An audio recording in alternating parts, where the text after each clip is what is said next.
Welcome to the Daily Wrap-Up, a concise show dedicated to bringing you the most relevant independent news as we see it from the last 24 hours. Thursday, May 25th, 2023. Thank you for joining me today. I'm going to have a long show planned for you today. We have a lot to get into. A lot of that I was going to talk about yesterday that I ended up carrying over to today so I could, time is just never enough. Today in particular, we're in the same position. I was going to be doing a Spaces, or I believe I was going to do it on Spaces, but just have a conversation about, including the community, to have a conversation about next steps, the future of the last American Vagabond in a positive way. And of course, I got started later than I wanted or added more stuff. So I'm going to push that off to tomorrow. I'm most likely not going to do a show tomorrow. I'm going to focus entirely on administrative stuff and these kind of discussions. The future steps, meetings we're going to have, all sorts of things. I'm going to focus on that tomorrow. So I'll try to set that today, if not tomorrow morning, and we'll go from there. But today, it's going to be a long show because I wanted to make there's a lot, everything today does really fit together, as a lot of these tend to do. But the big focus today is on the transgender conversation and how really concerning this is, as I've been expressing from the very beginning. And of course, if somebody who read the title and didn't care to hear what I was trying to say would assume, as most people do today, that I'm going to be attacking from the right, of course, because that's what they see it as, a right-wing concept, that all trans people are X, Y, and Z, or that they're all trying to do this, or they're all groomers, of course, that's ridiculous, and that's not what I'm ever trying to say. But what's interesting, and this is why I put it in quotes in the title today, is that it's very clear to me. I mean, just undeniably clear that this is an agenda. Like, you could look at it two different ways. It could be that this is not organic at all, which is certainly something we should be discussing, or like any number of movements we've seen in the past. There's some level of validity to it. People that feel this is a true, just something, as always, I'll point out people have the right to do what they want with their own bodies. That's enough in that conversation, as long as that doesn't become some forced conversation on you or your children, and we'll get into this. But the idea being that every movement we've seen, you talk about the ones I think people know the most about, like even just the Green Movement or Occupy Wall Street, how you can prove these were co-opted by the power structure in order to make them look ridiculous. Most people don't even realize that today. You can prove this. FBI agents being set, like Occupy Wall Street's a great example of how something that had a real potential was turned into a fair ground of absurdity.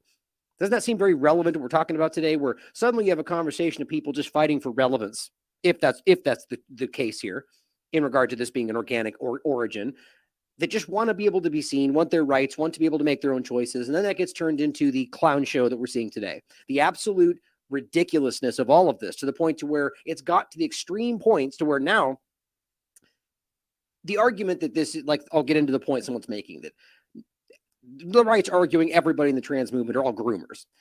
Well, it's easy to point out that's ridiculous, that every single person in any category could even all be one thing is kind of hard to argue. But then argue opposite of that none of them are, well, that's also ridiculous. And this is where the truth gets lost in the two-party paradigm, as always. And we'll get into this and show you the validity. Now, the point is that if there are any possibilities of that, which there clearly are, there are cases already we've seen of this happening, then this should not be a ubiquitous conversation. Nothing ever really should be. The movement is the politicized version of this that is trapping people ideologically and is forcing children and other people into very uncomfortable and dangerous situations. And I'm going to go over something today that I have a very hard time getting into, simply because it's just unnerving. I'm going to tell you right now, this is going to be, to some degree, a graphic show. I have to cover this today. I have to get into, I debated this personally, whether I even wanted to go over this with the discussion of the surgeries themselves and what this really is and what it really appears to be doing, and the complete lack of understanding it seems that most people have about what is currently the state of this wildly experimental, seemingly entirely profit-driven, dangerous situation. And that's nothing has nothing to do with whether or not you as an individual want to make those choices for your own body. That's your decision. But how this has become politicized to the point to where there's entire legislation passing under the argument that these have to be given to children is just, in the sense that they have to be allowed to be able to access things like this based on their own personal opinions because of some conversation they heard at class when they were a child. Now, sure, it could be the case. Maybe they are going to grow up and be that way. Maybe they are right then.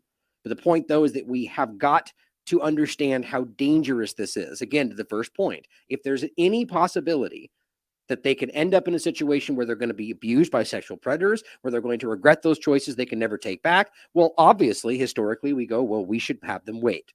Can't smoke a cigarette, can't drive a car, can't join the military. Apparently, you can't do anything until you're 18 except take dangerous injections or take sexual, body-altering procedures. But we're also going to get into the overlap of that entire conversation with the concept of the domestic terrorism, as we've been calling the vanilla ISIS discussion, MAGA trap, and how interesting it is that this is barely beneath the surface.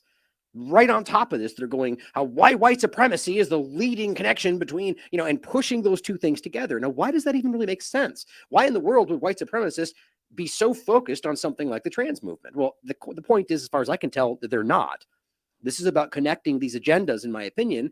Well, look, you can argue that people that are actually racist and bigoted and hateful, which you can find a hell of a lot in this very group we're talking about, but you could argue, of course, then they'll probably just hate people based on political land, whatever. But to make it about this sort of the absurdity of arguing that somehow that these foreign groups are going to work with these white supremacists because they're all fighting against the bad guy government that's fighting for freedom, or the good guy government, excuse me, even though you piece those together and find out it makes no sense to argue that white supremacists would work with their seemingly ideological enemy just because we don't like this. It's all completely flimsy. And we're going to even tie this into the bigger conversation of what's Ukraine, Azov movement, and finish with some foreign policy in general. But please stay tuned today. Dig in, get something to eat. Let's have a very important conversation about all of this. And I will, of course, clip the transgender part out alone and try to make that just a focus. But had to get into this today. A lot of this stuff. So please, if you have children that are watching the show, we know this is a family-friendly show, and it always will be, I just want to caution you that this is not something that I feel that's even appropriate for children to be watching. It is so far beyond the pale for me. It turns my stomach. So just be aware of that. I'm telling you right now, and I'll say it again when we get there. I don't recommend that you let them watch this stuff. Now, to start off, we're going to get into some stuff that's separate from that. Just a couple points I wanted to get into to rehash some of the things we talked about yesterday. Just a couple of quick points from that discussion. And we're actually going to finish, by the way, with another, well, if I have time, we'll see. If I go over so many hours, we'll probably just save it for another day. But another interesting point about the overlap with the kind of Great Reset direction. But first, just because I thought this was important. And again, we're going to talk about the disinformation BBC discussion, which is just embarrassing, and how so many of the things that have been called fake news, dangerous misinformation, have literally come to pass. Now, you could argue any number of things around that. The bottom line, just like we just said with the trans conversation, if it's possible that they could then use this infrastructure to shout down things that are true and only find out later that they are, the point is that it's a broken concept or completely dishonest from its origin, which is what I think. But why we would allow people who just spent the last 3 years screaming everything's fake that literally turned out to be real suddenly stand up and tell us what they're going to decide what is true going forward it's obviously dishonest. I mean, there's just no way around that. And I don't care whether that girl is aware of that or not. I forget her name. But the point is that I think they are all so used to having just this guaranteed expected respect because of the virtue of your position. That's gone. People are very much waking up to the illusion that these things don't mean what we think they do. The so-called expert the idea of today is that we have clearly a very stark realization that experts, just because they're called experts, are not necessarily all that smart, that educated, that well-versed in the topic. Simple, because the reason they're called experts is typically for political reasons. That's not in every topic. We're talking about the corporate media conversation. But we literally just watched a bunch of people get kicked aside who have far better credentials because they said the thing they're not supposed to say. Then they pointed all the people willing to toe the line and go, those are the experts. And sure, I'm not saying those people are all stupid, but clearly we saw in many cases that they were wrong. And yet they continued to be the experts on CNN and Fox News and MSNBC, even though they just got it wrong. And they go, well, yeah, new science will show. Okay, so fine. So the point is that the people you said were fake news were correct. So when we talk about these things going forward, whether we're talking about limiting meat consumption or stopping you from flying around the world because carbon, those were all fake news and now literally are happening. And if you ask BBC, they'll tell you they were still correct. Here's a starting point from the FDA. Chief Nerd shared, vaccinated children aged 12 to 17 face a heightened risk of myocarditis. Breaking news, guys. A form of heart inflammation and a related condition called pericarditis, according to the FDA. Now, this isn't a parody. The number of myocarditis and pericarditis events in the age group was high enough to meet the criteria for a safety signal. Thanks, researchers from the FDA, May 22nd, 2023. Wow, way ahead of the curve on that one, guys. I mean, think about how ridiculous this is. This is why I just said what I said. So guess what happened while they were screaming down people that said this in 2020, or rather more so 2021, 2022? They said they were dangerous misinformation spreaders, dangerous, whatever the terms they were using for forgetting all the ridiculous framing. And yet they were wrong, or rather knew they were right and didn't care, knew we were right and didn't care. And guess what happened? Because of it, children continued to take an injection that they knew was dangerous for them. Now, is that planned? Possibly. Or was it just the fact that they were towing the line like they were trained, like a bunch of circus seals? It's up for you to decide. But what matters is this was right. We said it then, independent media. They said you were dangerous and wrong, tried to censor you, in fact, tried to put you in jail, and still are. And then you turn out to be right. And guess what? That still happens right now. You're still trying to be put in jail. You're still called a dangerous misinformation spreader, even though you were right. And even though they just admitted you were right, but still said you're somehow still wrong. Unbelievable. Staggeringly brave, FDA, aside from the fact that most have already been forced to take these, even while we were all screaming about this for years while you called us dangerous spreaders of misinformation. There needs to be legal accountability. Now, the sad thing is when you actually read the study, despite clearly finding this, they then go on to say this study completely shows that it's all safe for children. That is the broken, kind of schizophrenic reality we're in today. So a safety signal that you discover is a safety signal, and understand this is a minor part of the bigger picture. It's unbelievable how even this is a obfuscation of the truth, but then end by saying it's still all safe. So what exactly does it mean to have a safety signal that suggests that there's a higher risk of something dangerous, while we know this is not even dangerous to children in anybody's narrative today? Apparently that means it's all safe and effective. Understand? Let's move forward. Who cares about the facts? Just end by saying the same thing you're supposed to say, right? It's just crazy how willfully dishonest all of this is. Or really, to make another point here, a part of this is not just willful dishonesty, it's ignorance. And then hubris that's given to people who toe that ignorance by telling you you're right and you'll always be right, because if you look at what we're saying and you repeat that, you're the smart one. So we talked about this before with Tom Renz, who was doing amazing work on pushing back on this bill, or rather, pushing forward this bill to push back on the mRNA injections for the animals. And this was about simply pointing out, and there's something happening like this in Tennessee, I just showed you, by the way, where they're basically saying if anything, whether vaccines or vaccine components are in any of these foods, then you need to label that explicitly, and they're all trying to stop that. Why would that be exactly? I think you know why. But my point was, oh, and that's right, I forgot I have to show you this way, because he blocked me and then responded, because that's what intelligent people do.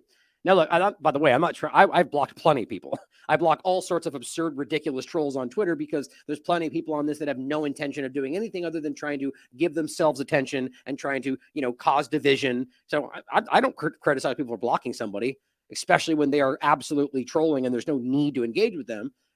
But what happens when people block and then carry on the conversation? Well, that shows you something. Or they hide your comments, which we'll get into in a minute somewhere else. That also shows you something. But this is really embarrassing. Here is Dan Satterfield. He's a weatherman, because, that's meteorologist, excuse me, how often they're correct. But all I simply said here was showing him, I'll just read what I wrote here. Oh, that's right, I forgot. Oh, damn it, I should have grabbed it so you could see what I wrote. In any case, the point was, I simply pointed out, in response to his, is actually what I was going to show you, that he's wrong. He was saying mRNA is mRNA, and that he was saying, Tom Renz, you're wrong, because that's not what's in there, or that it's only mRNA. And I said, well, and he referenced a library card, which is just hilarious. And I said, that's why it's important to actually read and not just tout the virtues of the outdated, near non-existent library card while you're using the internet, which is just ridiculous. More because it just shows you he's, outdated. My point, it's actually mod RNA, genetically modified, which you guys know. I've been beating this horse for a while. It's all in the documentation you apparently haven't read while he's attacking Tom Renz. And then Tom even falls up and says, nice on that, TLAV. And I believe he just made a big point about this in recent coverage. It's great to hear. Lab-created synthetic mRNA is most certainly not in a living creature. That's what he was arguing. It's in every living creature. It's not. This is N1 methyl pseudouridine modified RNA. That's not even, this is genetically modified. This is not, and on top of that, we went over all the differences that can cause and all the things it can do and how it's literally not the same thing, which is probably the main reason why it's causing all these problems in that one regard. But I wanted to follow up and show you that he blocked me.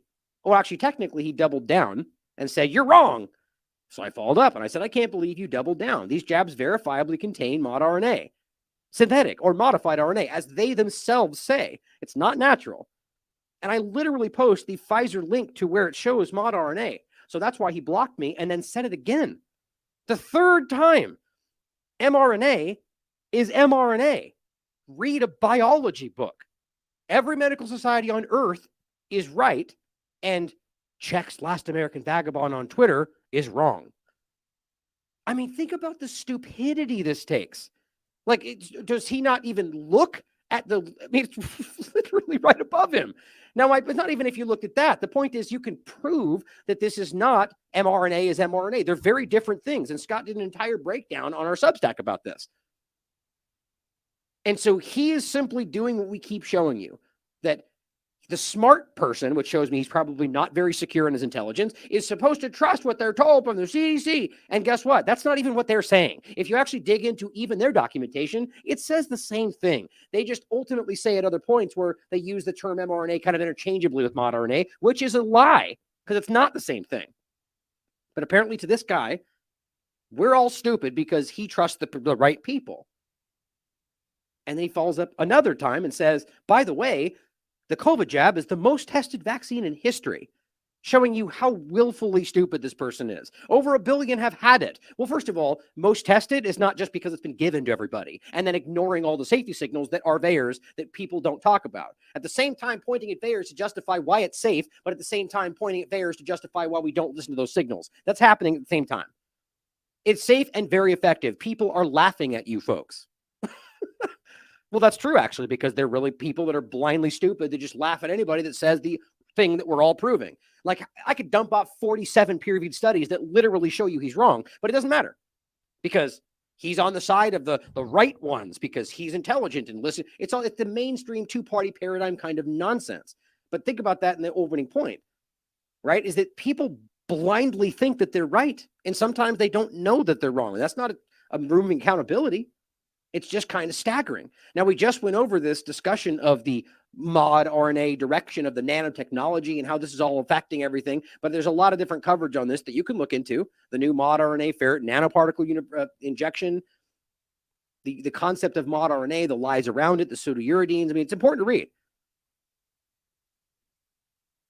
One other point I wanted to get into, and the point about that will come back to play in the misinformation part of this, is that Orwell recently pointed out a 2019 NIH awarded a grant entitled Genetically Engineered Enterograde Monosynaptic Viral Tracers for Multiple Species Neural Circuit Analysis to the University of California, Irvine.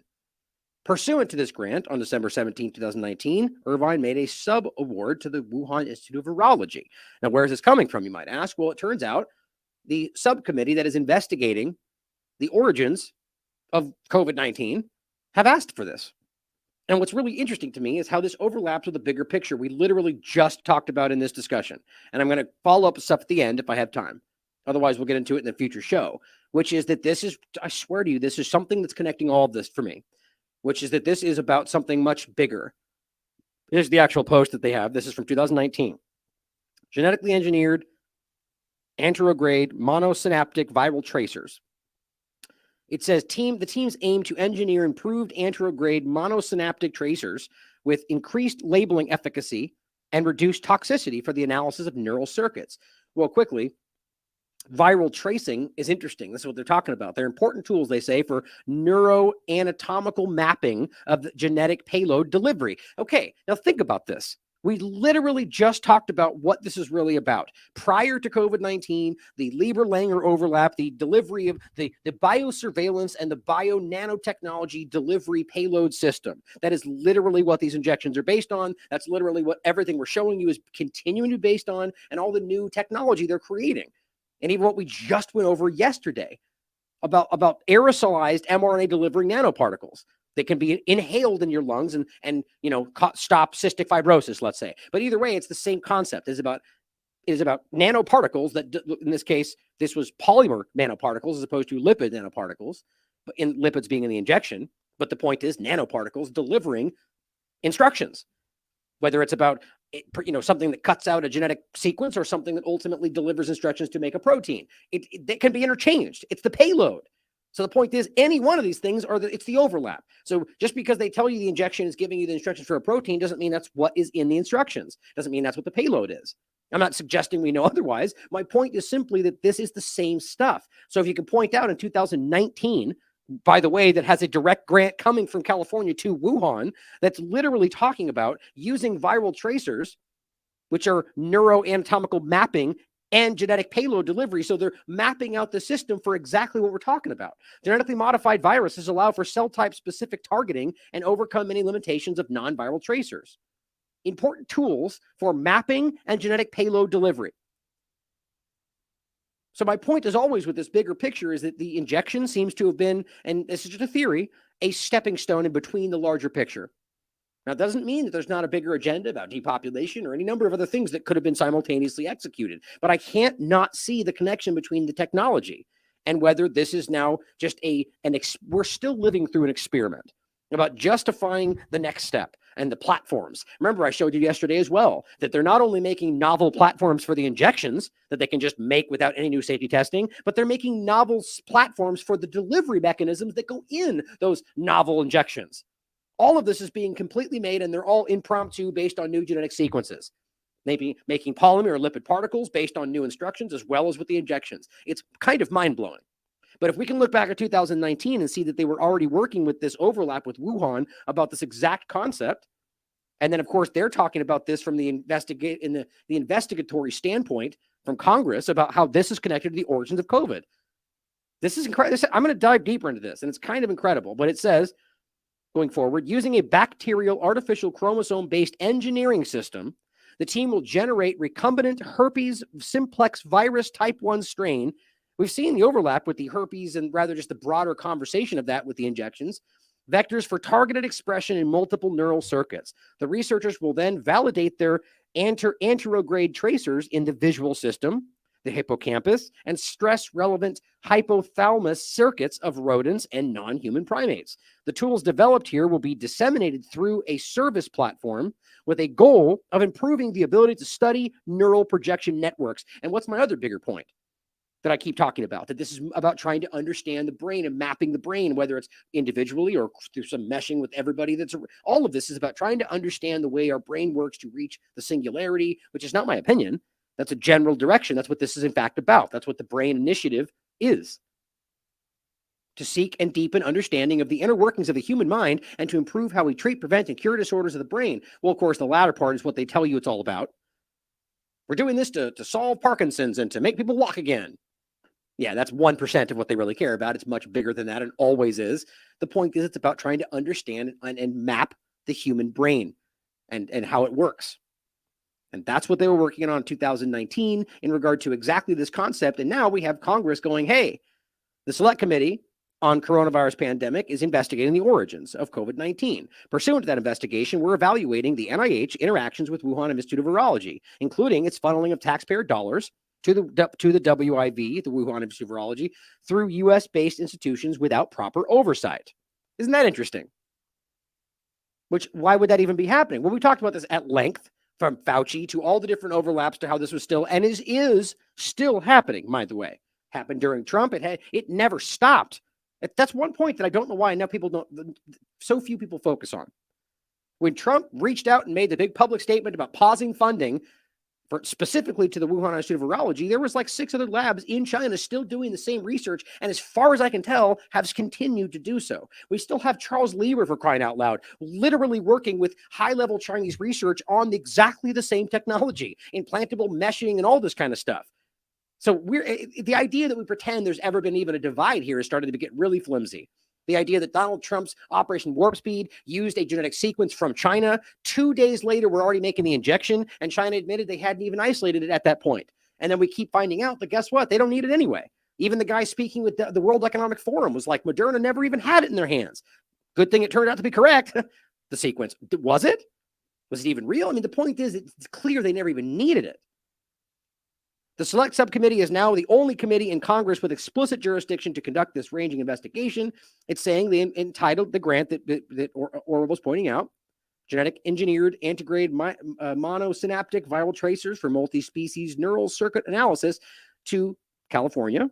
And then they awarded the grant to Wuhan Institute of Virology. Now, it's according to documents in possession of the committee, the NIH wrote to Irvine notifying it that the NIH was suspending all activities, May 2020. For which the Wuhan Institute of Virology is a sub-award participant. According to the letter, quote, the NIH had been made aware of reports that Wuhan Institute of Virology had been conducting research at its facilities in China that posed serious biosafety concerns. That's not even that unique. We've already pointed out where they've made that statement before, even long before that, when they made that argument, and that was, I think, 2014, and they just outsourced it all to China anyway. But it says, and as a result, health and welfare threats to the public, both in China and other countries, including the United States. The NIH continued, it is the NIH mission to protect public health and welfare from serious deficiencies such as unsafe laboratory practices. Meanwhile, Fort Detrick is boiling down around us. Like, we already went over Fort Detrick and how embarrassing that place is. It's completely deficient. There's so many discussions about these labs and how they are just completely dilapidated. But let's only point away from ourselves. 6 days later, pursuant to the NIH request, Irvine suspended operations with the Wuhan Institute of Virology, stating we must stop effective immediately on any and all activities supported by the subaward. Then, okay, why didn't that? The bottom line is these things continued, whether in this lab specifically or other labs in general. So what was going on here? And why right before we're all talking about this in May 2020, that suddenly this, or even more so to point out that you can point out a window in here where this was continuing well past the point of the emerging discussion of whatever was COVID-19. So all of this stems back to something much bigger. But all they're asking for is information. Give us the documents containing the back and forth communications. My point is simply that you can very clearly see that this is much bigger than just the injection. Maybe you could argue it's the platform, and even that would even make sense. But I think it's much bigger than that. I think it's more immersive and possibly is already happening right now. Now, we will come back to this. It's concerning as hell. But talking about how this is all being played, right? It's not just about the medical biosecurity state. There's a very important agenda playing out to drive us into the position that's needed. And that's the way I would frame it personally.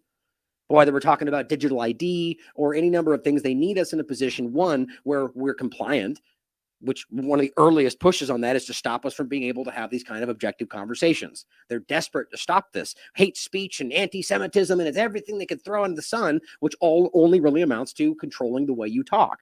Now, that's not to say that there's obviously people that are whatever you want to deem hate speech, despite there being no real constant definition, and it's not really against the law at all. Plenty of people that would say things that are hateful. Plenty of people that would say things that are racist. But when did that become a crime?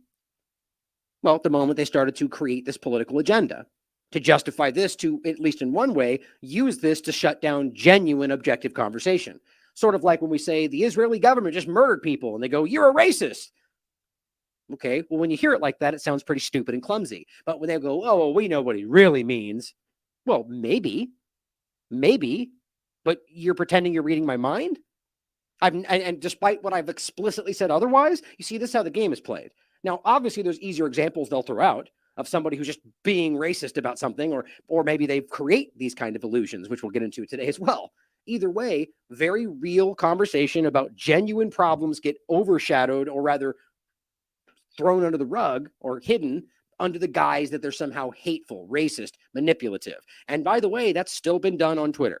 still right now, and I argue it's only going to get worse. So going into that conversation, you might have seen recently that DeSantis set to announce 2024 run on Twitter with Elon Musk. And everybody lost their minds, apparently.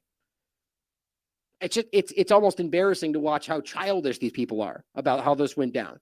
Now, as I understand, this is the last thing we're going to get into right now. It seems seemingly meaningless to me, as Elon came, basically said, anybody can come on Twitter. Well, yes, that's the point.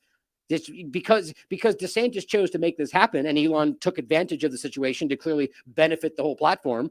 That's not even to get into whether there's some other agenda behind that or agreements, which there probably are. My point is, it's silly to make this about the fact that, oh, he went on Twitter because they're all racist, which is, I swear to you, how this is being boiled down.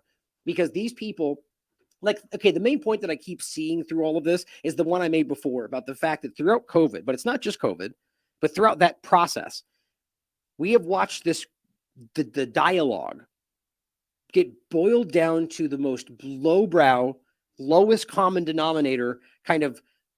It is very childish. And I'm talking high level journalists, people in administrative positions, people in government. And when they shut down the conversation during COVID, as I keep telling you, what they did was they effectively, everybody who had any integrity, even if they were wrong, by the way, who had the courage to say, I don't know, I think you might be wrong, they were cast aside and called dangerous, conspiracy theorists, misinformers. And the people that remained after all that kind of fell aside were the people that were either too stupid to know they were wrong. And I'm only speaking about the cases where we now know they were wrong. They were either too dumb to see that they were wrong, or they didn't care for numerous reasons. They were paid because they politically invested. Who knows? But so that is not just COVID. Understand? So as we're talking about this conversation, realize that when we get into this, and we're talking about the way that the media and everyone's covering this, you get these arguments that, like, when I laugh about how they're like, Putin wants to do this, Putin just has designs to take over the world. It's like, are you really trying to argue legitimately on a mainstream platform that you know what he wants? Like, I just can't even believe how stupid that is, and how they don't think it's stupid. They somehow think they're intelligent because that's what everybody knows. Okay, so we're getting to the situation where they're now just going, you're all this way because it's acceptable. And if I say it, I get patted on the head. And that you have journalists that have this high-minded opinion of themselves that are putting out the lowest childish arguments I've ever seen in my life. Now, before we get to that, what I was going to say too is that ultimately there was problems, which, by the way, it seems to happen all the time. Spaces is not that well designed, in my opinion, and ultimately it causes problems. People don't understand it. They don't know how they have to do it. And there's really no instructions that well placed anywhere. So people step into it and they're like, oh, I didn't know what to do. So what happened apparently was they started it, and DeSantis, because the audio wasn't working, and they had to restart it, whatever. And so everyone's yucking it up, acting like, oh, he's going to run the country, but he can't run spaces. Like, it's just so stupid. It's lowbrow. It's childish. But Linda Yaccarino steps up to try to make this a big deal and says, live news on Twitter. History in the making. Did you hear that, guys? Never before have we had live news on Twitter. We're about to change the world. Come on, guys. Really? Like, either she's just shamelessly trying to make this something that's not, or she's not aware that that's how this works. Great. She runs Twitter now. The point is, what is this? What's this weird little Twitter thing? Why is that next to her name? Maybe because she works for Twitter? That's probably what it is. In any case, the point is, live news on Twitter, guys, that is quite literally what Twitter is. Now, whether we're talking about the spaces, which does also happen, where people report things or people are making, videos of real-time information, that's quite literally what it's always been. But see, what they're trying to do is act like, well, this is the new. This is the real stuff. Everybody else is just a bunch of mindless people you shouldn't be paying attention to. History in the making. Well, what about this is history at all? It's just a new medium is all it is. And not even really that. The fact that Donald Trump was doing things on Twitter last time. It's odd, right? It's always so much, it's just interpersonal stuff. I don't think it's a big deal, but I still think it's just manipulative. But on one point on the election, as Sal the Agri shares, hey, they cheated in the last election, which I think we all should know they've always done that on all sides, as far back as you want to look. I don't know why we can't just be honest about that with each other. But then he goes, well, we better vote them out this time. So perfect. This is one of my favorite arguments that I love to get. Like, people will argue to the death. Like, we'll get a conversation with somebody, especially a Republican right now, Or maybe just the same exact thing, but going back to when Trump was elected, right? It's funny how they don't, how dare you undermine the elections, except we got cheated from Trump. It's just so stupid. But if you think they cheated, which one side says Russia elected somebody, the other side says that, that it was stolen from them. If you think that, explain for me why in the world you think you can vote this time, which seemingly is missed on most of these people. It's because we have been brainwashed by this. We don't understand. People will talk about how everything's cheated and they cheat this and they lie that and ballot stuffing and all this. And then you ask them, are you going to vote? Oh, I got to vote. You have to. It's like, what are we missing here? You clearly see that it's not, even if it's just the broken pieces, I think the system's completely co-opted. In any case, I can go off on this forever. The point is that it's silly to think that we can vote harder in a system where you realize it's being cheated. I'm not familiar with this person, but I just saw the tweet that I like. Catherine Brodsky says, this is in the quote news section of Vanity Fair, which why anybody would read the news section or at all read Vanity Fair, a paper I had once dreamt of writing for, and I'm appalled. Note phrases like David Duke wasn't available and other neo-Nazi sympathizers weren't available. These are words being thrown around wildly and irresponsibly. This is what I was just talking about. Like little verbal assassins. Target one's reputation. So this is just like you might think. This is about Ron DeSantis. After many months refusing to confirm what so many people already suspected, which is how that works every time. And just like I tell you every time, what they do? Announcement. DeSantis is going to announce this tomorrow. Then why did you just do it now? Or not say anything until tomorrow? Because we're being trained like animals. It's embarrassing. But Ron DeSantis will reportedly announce on Wednesday that he's running for president. If I were in these positions, I would do that every other day and then not do it forever. Tomorrow, I'm going to announce this. Oh, didn't do it. And then make them look stupid for saying he's going to do it. No, it's just funny. But it goes on to say, and that's not all. He is said to be planning to formally jump into the race during the conversation on Twitter with Elon, because apparently other neo-Nazi sympathizers weren't available. Guys, this is not that Vanity Fair should be taken seriously, but this is high-level media. And that's not just allowed, that's praised. Like some kind of pithy snipe at this person. That's stupid. You are literally conflating a presidential candidate with neo-Nazi sympathizers simply because he went on Twitter and talked with Elon Musk. You mean Elon Musk, who's literally right now allowing Starlink to be used by the largest fascist Nazi entities on the planet? That you're all completely funding and screaming, and you have a Ukraine flag in your bio, but he's the neo-Nazi sympathizer. It's just this is my point. These people either are too stupid to really see how clearly dumb that is, or don't care for numerous reasons. I don't know what the answer is. But think about how these people are all chanting that they're all neo-Nazi sympathizers while they're all funding what's happening in Ukraine or trying to make that happen. Here's another example of here's just the headline. He'll announce his bid with Elon Musk. Apparently, David Duke wasn't available. Like, they think they're so funny. It's sad. It is really sad. And the point is, they all high-five themselves like they're the top of the conversation. I wonder truly whether they realize how dumbed down they've become, or this is just part of the agenda. But here's another thing on Twitter I wanted to point out before we go on to the bigger topic of the transgender conversation, which is going to take the bulk of the show today. So make sure you sit, it's a hard conversation. We're going to get into it in depth. But I wanted to share this because there's something very fishy going on Twitter for me, or just in general. I think for everybody. There's an account called this is Matt Wallace. Oh, that's right. I'm going to show you the other thing first. So first of all, just so you can see here, I was blocked by him, and he's hiding my comments. Kind of what I was alluding to before. And what ultimately happened was he came out with something about Epstein and Bill Gates, and it was just a complete absurd grift. And I'll prove it to you right now. Community Notes even called it a grift. Everybody underneath it's like, well, there's nothing even in there. 5 Times August just chimed in, just going, "Don't disappoint," because he just wants to see what he had to say.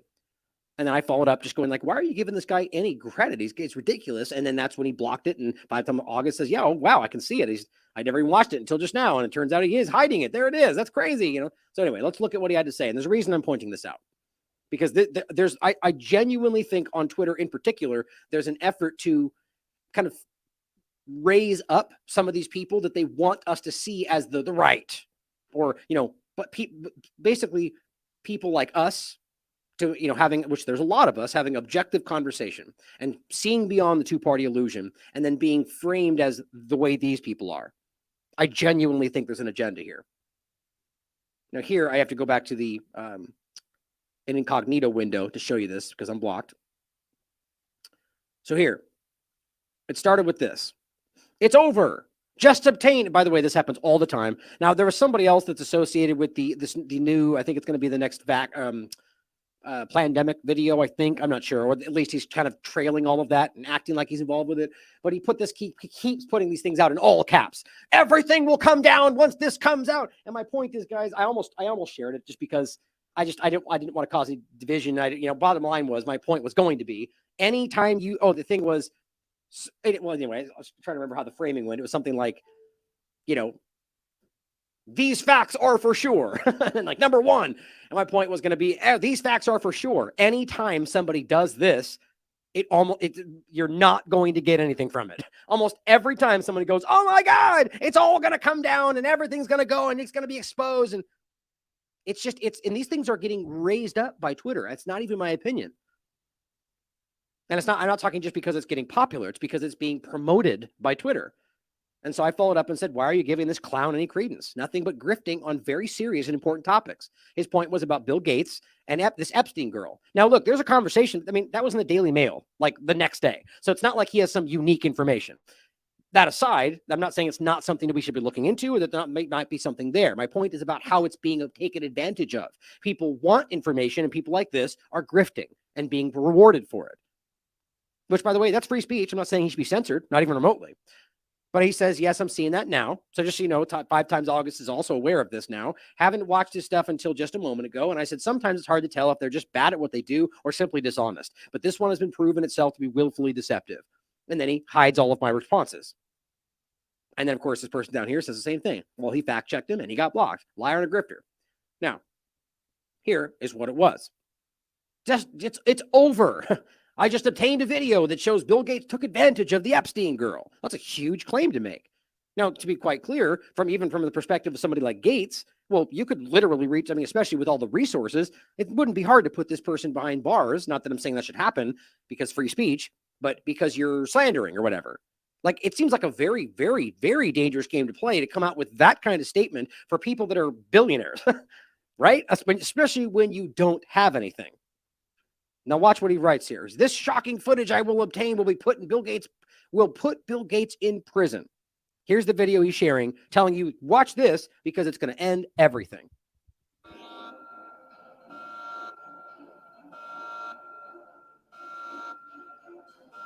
I've been gathering evidence on some of the richest and most powerful people on earth for years now, and all of it is about to come to light, starting tonight with Bill Gates, as I'm about to show you a video that will change the way that you see Bill Gates forever.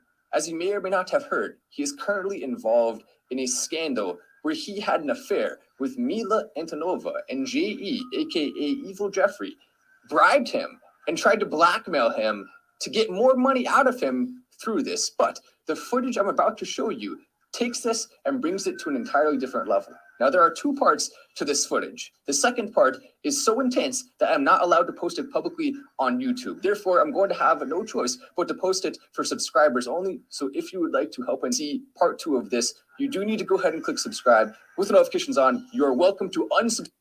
Which costs money, by the way.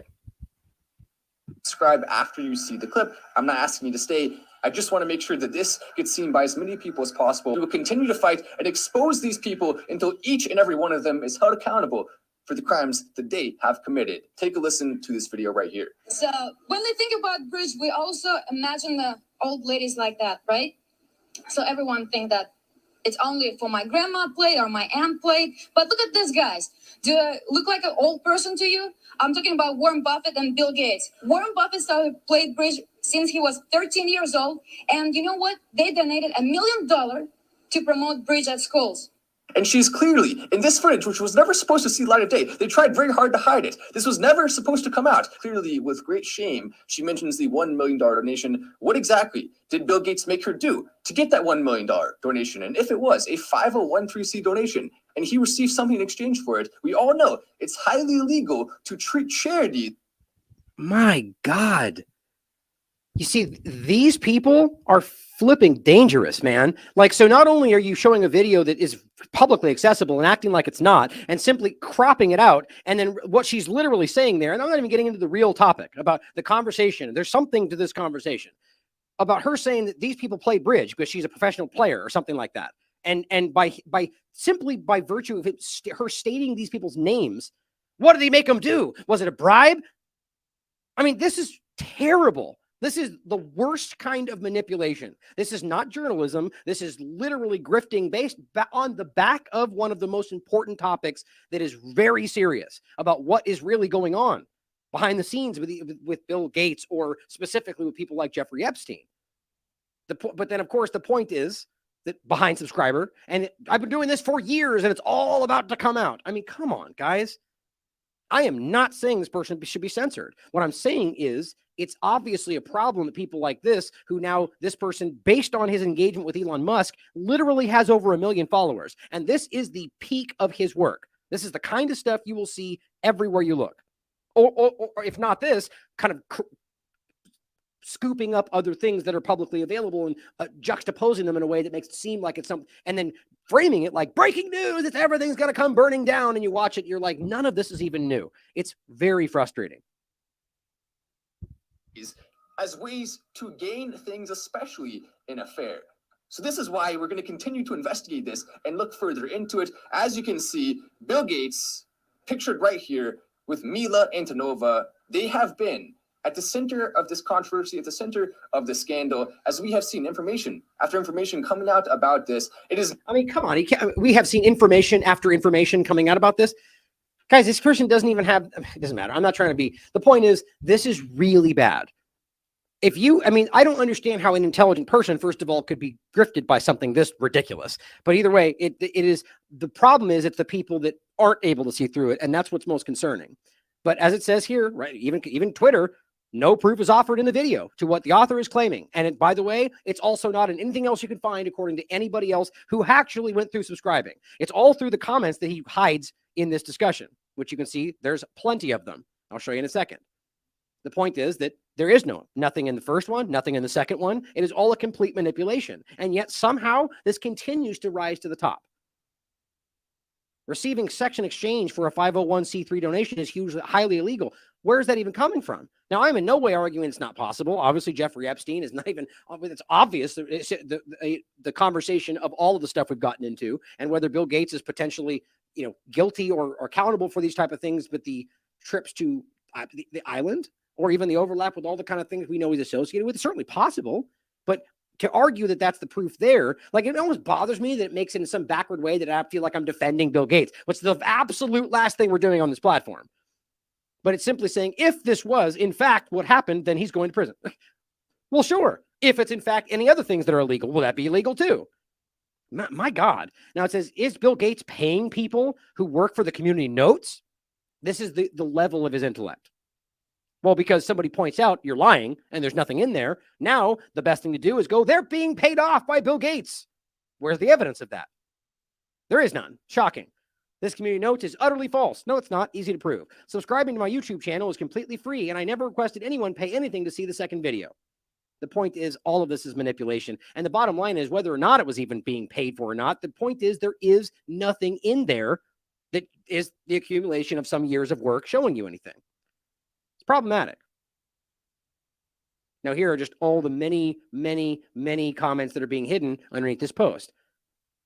People don't hide comments unless they're being dishonest. And the biggest problem is that what this last part is, and this is what I was mentioning a while ago. I think I actually accidentally said it was SMS messaging when I first brought this up, which was just I just said the wrong thing. What would you call this again? It's like the app directly advertising on your phone or giving you notifications. But here's the problem. Not only am I blocked by this guy, I'm not following this guy. Still, I get a direct notification from Twitter on my phone. This was after all this happened. So explain that to me. Why is Twitter putting this on my home? And same with all the other garbage putting out by this person, despite him I'm being blocked by him, but also not following him. There's something going on here, guys. And my large point is that I believe people like this are being propped up because they want the illusion, if my opinion is correct, to be that this is the epitome of the independent media. It's sad. Now, on that note, when we talk about things like the transgender conversation, of course, it gets buried by the kind of work like this, by people in this kind of field that are being hyper-partisan, hyperbolic, and, misrepresenting the information or just showing you one side of it.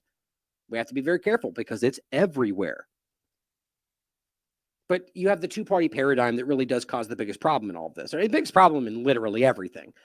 But here is Ashley Winter, MD, saying the whole queer people are groomers thing is a lie. Well, statements like that are impossible.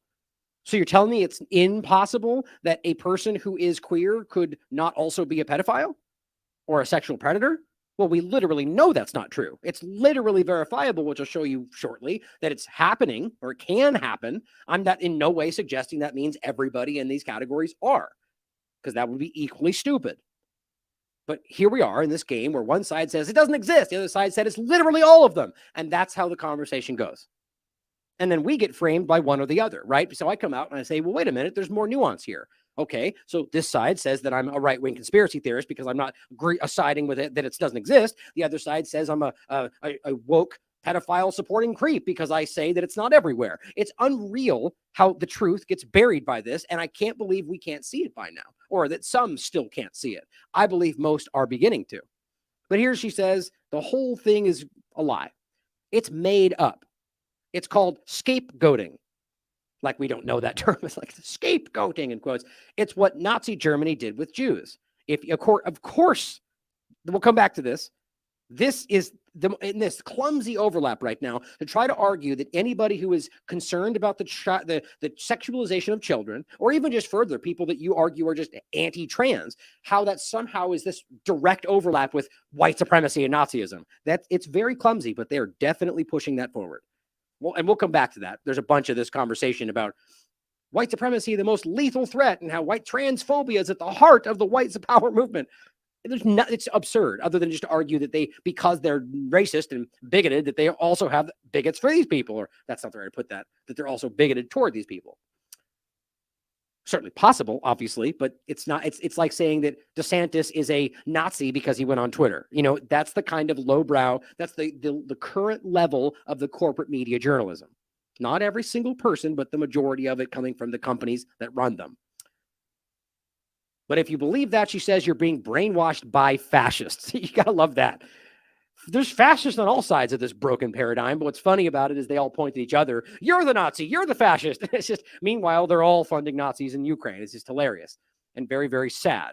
Of course, these are always funny. I love these little golden books. I think I've got a bunch still saved from when I was growing up, the real ones, but it says, everybody I don't like is Hitler. It's just that is the kind of reductive arguments we're seeing today, and that are being not just allowed, but promoted, praised.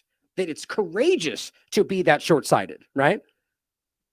Well, here's another side of this. Now, I'm not in any way arguing this is the only two sides or whatever, but just kind of trying to give you examples from both sides. And one side saying that none of that's even possible, while the other side, again, and it's just one example of it, there's plenty of multifaceted opinions on all sides, is that, well, it's just the left and all the people involved in it. And they're all just a bunch of weirdos. And I was like, that's kind of the sentiment here. I'll let you listen to it for yourself. But saying it's time for us to give a big double-barreled FU to the left.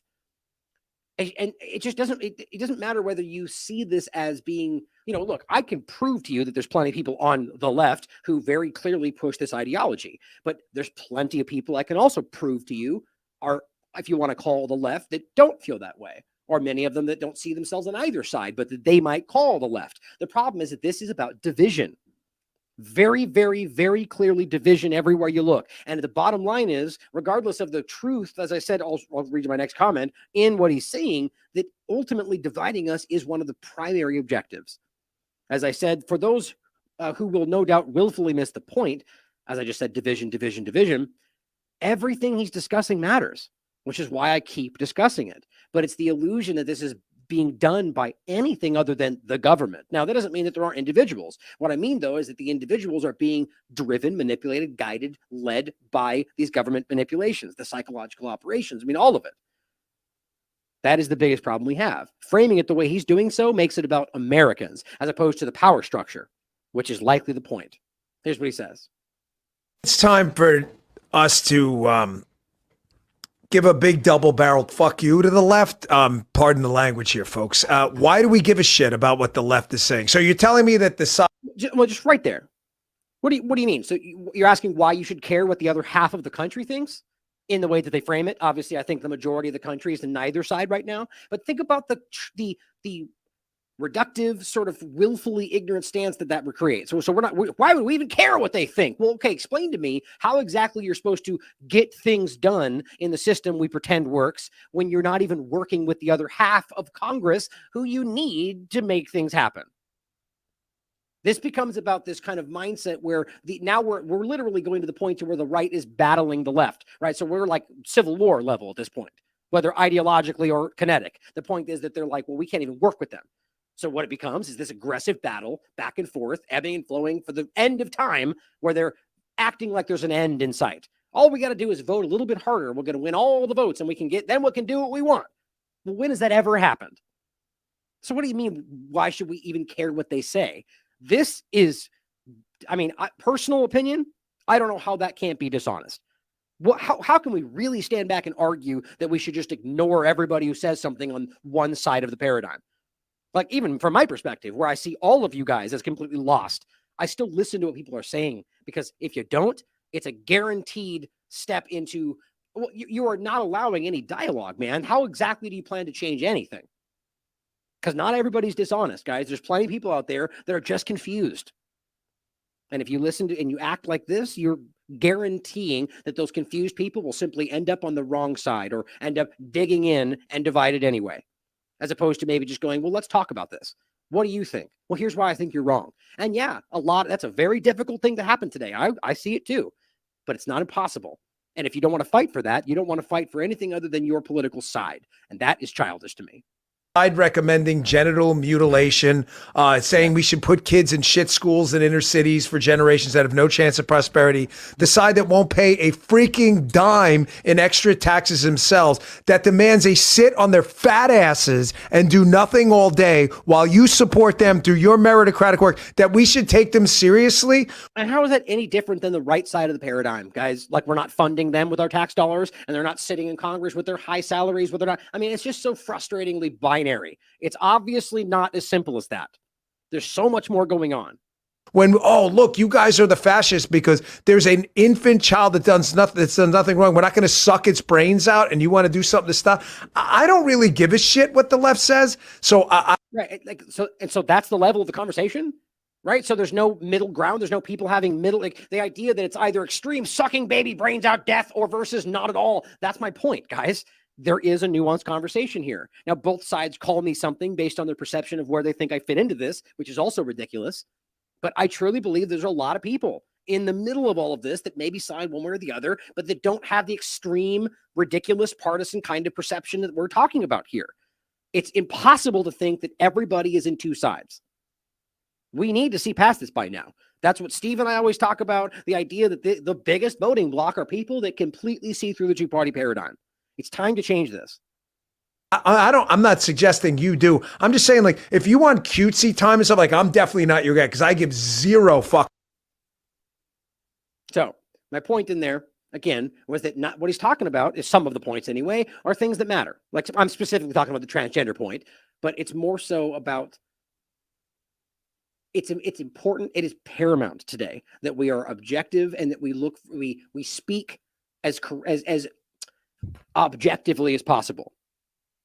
Just because how so many people out there are being driven to hate Like, just think about how interesting it is. You have an entire side that's screaming that hate speech is unacceptable while promoting hate everywhere about the people that they don't like. So in this one case, what are we talking about? Russians and white people, apparently. But those are the okay, acceptable hates today. You're allowed to hate them.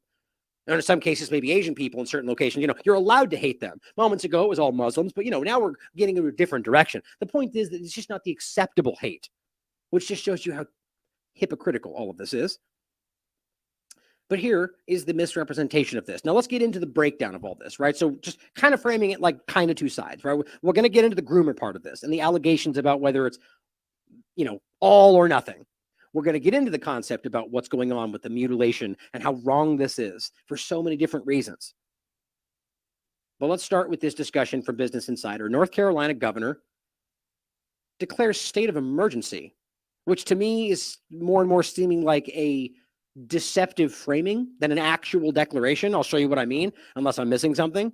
But let's just say, just by taking it at face value, the idea that a governor can declare a state of emergency because they're proposing bills that we don't like.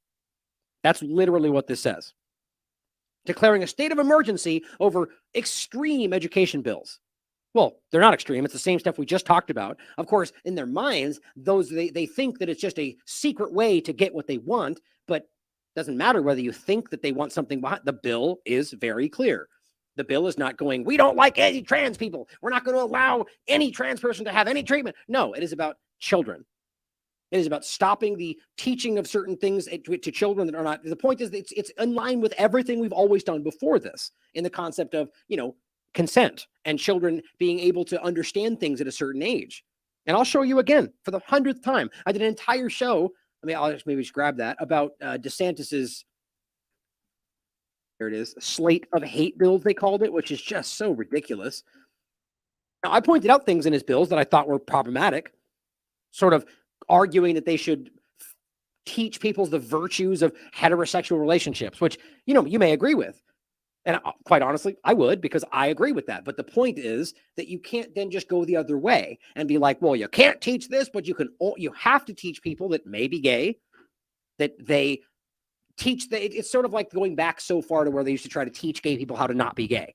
Like, it seems like a very interesting step. Like, if DeSantis, it seems like a choice, quite frankly. If DeSantis had made that and just left those things out, it would have been a completely, like, you would have had absolute support from anybody objective. Because what you're saying in there is very correct. And I'll go over it generally again. My point is that I feel like some of these things are intentional. It's meant to kind of ebb and flow. But that one point aside, DeSantis's entire bills, which you can go over this in here, that they're referencing are not even remotely what they're framing them as attacks on transgender rights. No, it's not. And whether you think they want that or not, and it's certainly possible, it is very carefully worded. So you can't argue it's about that. And that's where you get into what they think and feel and wink, wink, what they really mean. It's ridiculous. Here's what it says in the article. In response to a wave of extreme legislation proposed by Republicans in the state, North Carolina Governor Ray Cooper declared a state of emergency. Now, it's in quotes for a reason, I think, for its education system on Monday. Because as I look into this, I'm going to refresh in case something changed.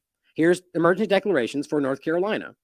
And as far as I can tell, the very last one was on September 21st, 2018.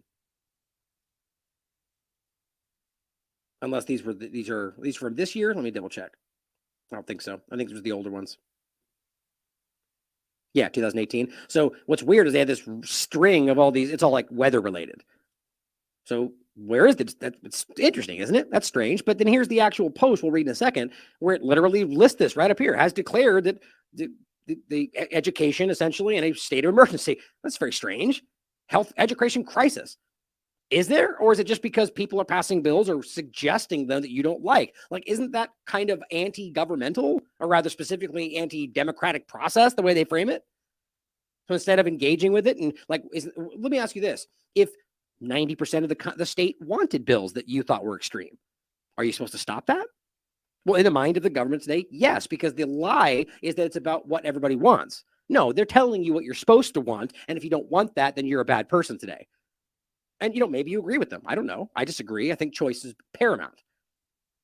But what's interesting is we know very well that if North Carolina stood up and 90% of them said, we want a bill that says black people aren't allowed in our country or our state, which would be ridiculous, racist, disgusting, right? But from a Democratic perspective, how are we supposed to, isn't that what they voted for? Obviously, that's an absurd kind of extreme analogy, but think about it from this context. If we have people passing these bills, is it right for him to declare a state of emergency because he personally disagrees with them? It just exposes the illusion, guys. We don't live in a representative government. These people are in charge, and it has nothing to do with what you want. Their lobbyists are far more involved with dictating the actions, as we've shown many times. So going back to this, Cooper pointed out 6 bills now moving through the North Carolina legislature.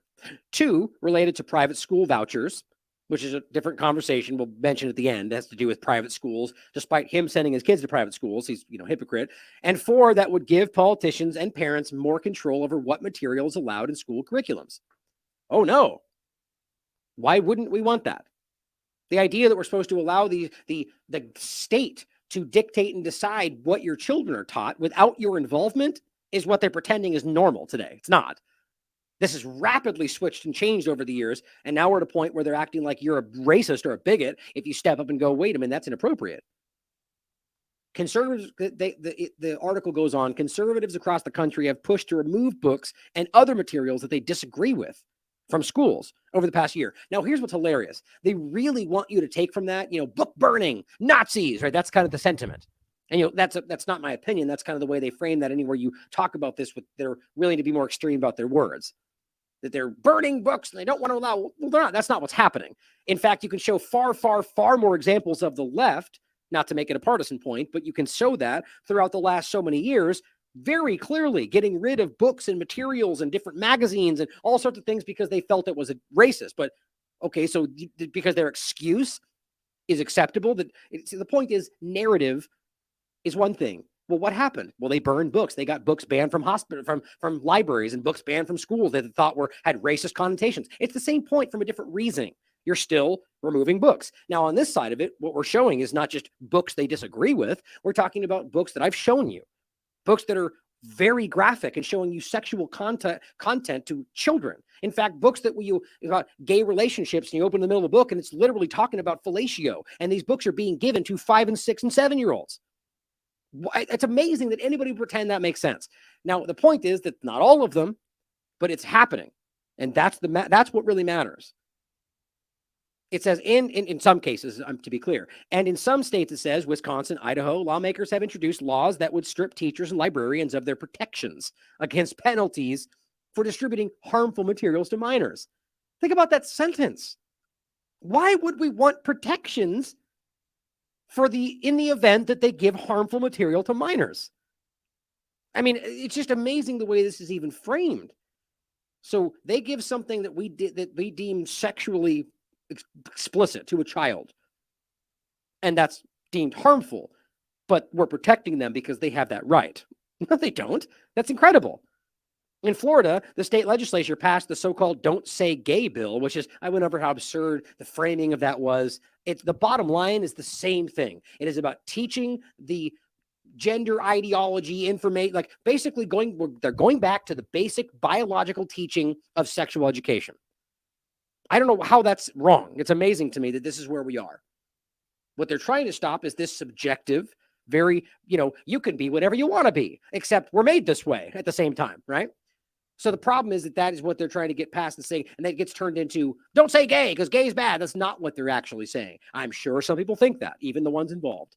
But at the end of the day, it is about a line being drawn between what's being done to children at times when people think it's inappropriate. And very clearly, the majority does feel it's inappropriate, which prohibits the discussion of LGBTQ topics in classrooms. Well, that's not even entirely accurate. It's really just about the teaching, the pronouns and the you can take hormones and become a girl tomorrow if you want to, like that kind of stuff. And I went over explicitly exactly what it said in the bill. It also passed a law that forces teachers to pay union dues through mail-in checks.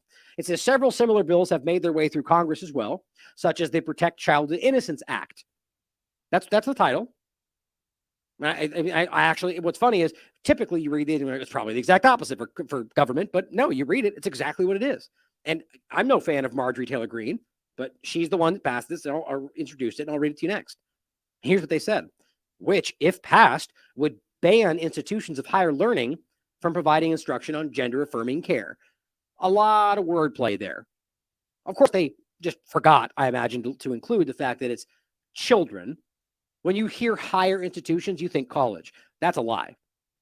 It's about children and minors being given instruction on how to alter their bodies surgically and through the point is that if we won't allow them to have conversations about other things because they're not ready, that's so far beyond the pale. And we're going to get into why this is dangerous. If you think this is all we're getting into, guys, you don't know the show well enough. We're going to get into not how all of these people are doing all the same thing, but that there's enough reason to consider how this could be a problem where there is grooming taking place of these kind of children, where there are examples, endless amount of examples of people that wake up when they're 30 and go, I can't believe I made this mistake.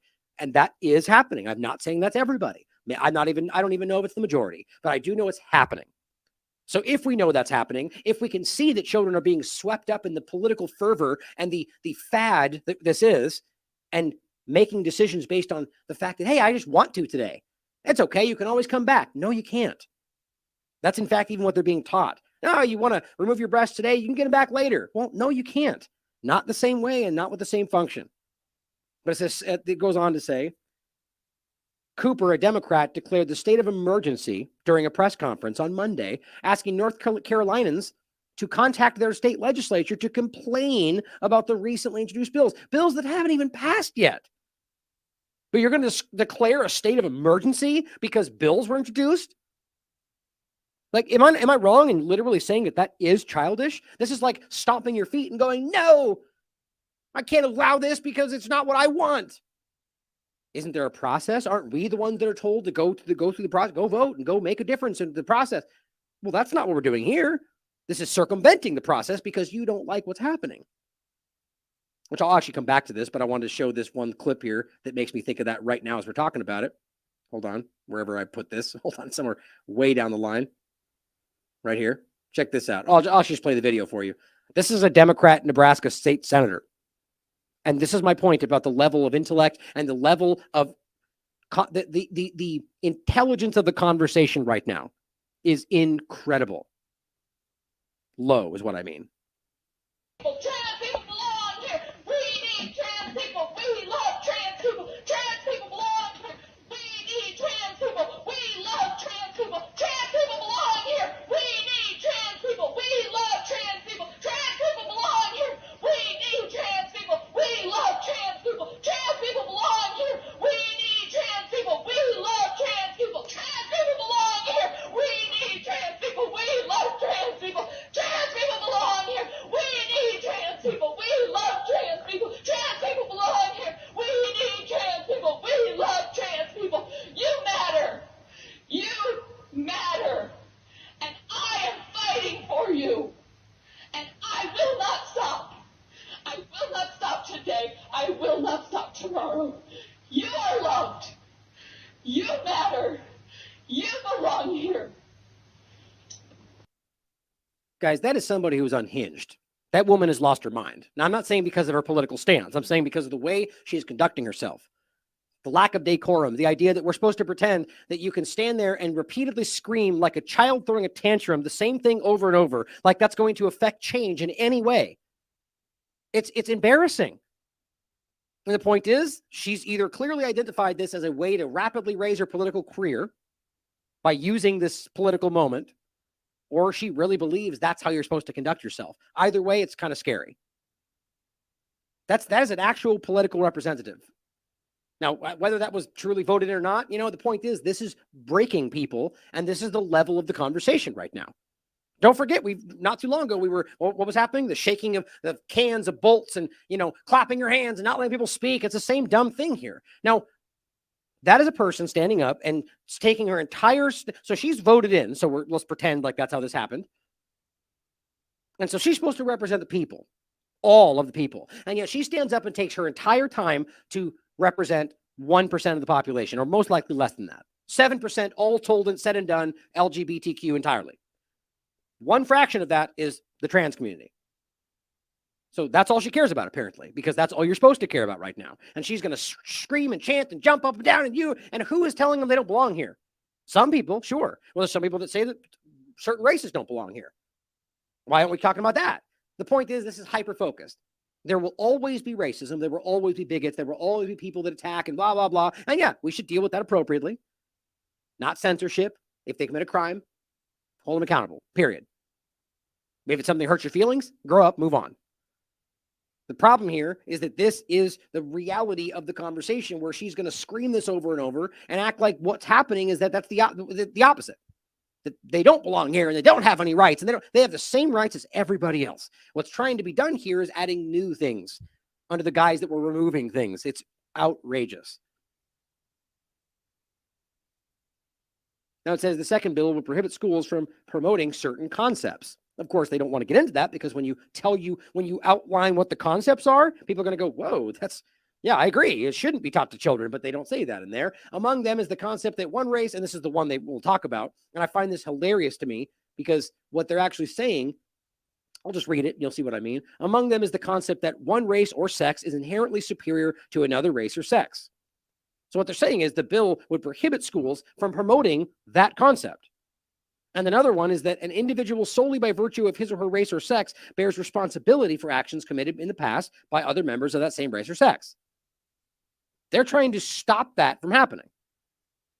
They want you to be able to express the concept that one race or sex is inherently superior to another. They understand what's being said right there, because what they're actually trying to argue is that it's racist for white people to not acknowledge that there's somehow some. This is my point. It's not just white people, but that's the way it's being framed in certain situations. The second bill would prohibit schools from having these concepts, promoting the concept that one race or sex is inherently superior. I mean, my God, you know what that's called? Racism. The very definition of the word. And then the idea that we're supposed to accept the fact that, well, apparently for the rest of existence, you're supposed to be lesser than or responsible for actions of people that are long dead. Well, sure, we should have a valid and engaged conversation about what that actually means, and point those to suddenly argue that you owe me something because of something that happened 100 years ago. It's crazy, especially since, from a personal perspective, I could tell you right now, well, if that's the case, then you would argue that I'm somehow racist by virtue of being alive, even though I know that's not the truth. But this is the kind of broken God. This is what is creating the kind of division that they want to use against us. They're simply saying, let education experts make the curriculum. Well, if that was the case, we'd be doing Common Core right now. Because the realization is they're not, the experts, as usual, are the ones that get kicked aside because they're not towing the political line. And then the ones that are left are the ones that are too dumb to know they're wrong, or that don't care. And that's who ends up with Common Core. That's who ends up with the everything we're talking about under the sun. So here is the public education crisis. Unfortunately, our public schools are under assault because bills have been introduced. The current General Assembly is considering extreme legislation that would cripple our public education system. A little hyperbolic, don't you think? Well, the point is they need to make it hyperbolic, just like every other thing under the sun, right? If right now, if you're not selling it as, if we don't do something now, we're all going to die, it's not catching their attention anymore, right? Oh my God, Nazis are going to take over the country tomorrow. Oh my God, climate change is going to kill us all tomorrow. We have to act irrationally for it. And we're the ones radicalizing people, right? Okay, well, here we are. State of emergency. It's going to collapse if they introduce any more bills I disagree with. These people are real. Governor Cooper is calling on you to contact them and complain. Here's how. Well, one, they want you to do is tell them they want to invest in teachers and early childhood education, not tax cuts for the wealthy. Okay, well, where is this an emergency? Isn't that just policy? Use public money for public schools, not private academies. Okay, show me where an emergency is beginning. Well, we know how flimsy this all gets with emergency. The point is here that it's obviously about the transgender overlap. Now, here's the bill that they were trying to tell you was racist or bigoted, because Marjorie Taylor Greene, right? Protect Child's Innocence Act. The bill places restrictions on the provision of gender-affirming care. So you'd be forgiven if you thought it was being banned, like the way they want you to see it. It's not, which I don't think this should be allowed at all for children, ever. The point, though, is that the bill places restrictions, just restrictions, on whether they can get this care. Gender-affirming care, which, again, is absurd the way they framed that. It's like the Patriot Act. It's ridiculous. It's not gender-affirming. It's gender-altering. Includes performing surgery, administering medication, or performing other procedures for the purpose of the changing of the body of an individual to correspond to a sex that differs from the individual. Specifically, the bill makes it a felony to perform any gender-affirming care on a minor, and it permits a minor on whom such care is performed to be able to take civil action against the person who provided that, if and when they wake up one day and realize it was a mistake. Finally, which that hopefully will make people think twice about pushing this on kids. Finally, the bill prohibits institutions of higher education from offering instruction in gender-affirming care. We're talking about kids. In any case, the bottom line is this is clearly politically motivated from every possible angle. Here's an example of that. David Levitt points out to this tweet saying, we better look before Elon deletes it, which I don't think he has. He says the intolerant left is driving people right. Now, there's a couple ways you could take this. Now, I do think that Elon is playing the game of involving the left-right paradigm divide, but you could take this as something that doesn't have to be that way, right? He could just mean that there's an intolerant left and then the rest of it. But of course, leave it to the paradigms to assume into everything they see in the way they want to see it, because that's how intelligence works, right? Blindly assume what you want and then make a that's the paradigm for you guys. But it could mean all of it if you want to take it that way. And he simply says, you're spreading misinformation by calling the left intolerant. Okay, well, it's kind of an easy sell, but let's move past that. It's the right who are passing laws against the LGBT community. Oh, the entire right? Every single one of them? Like, all the left is intolerant? Stupid, but the entire right is doing that? You see how dumb this is? So it's okay to be subjective on one side, but not the other. It's a game, and they're all part of it. But again, we could point out that these bills are not directed against anything other than the sexualization of children, but they don't care about that. If they were tolerant, they wouldn't care about anybody's race, gender, or sexual orientation is.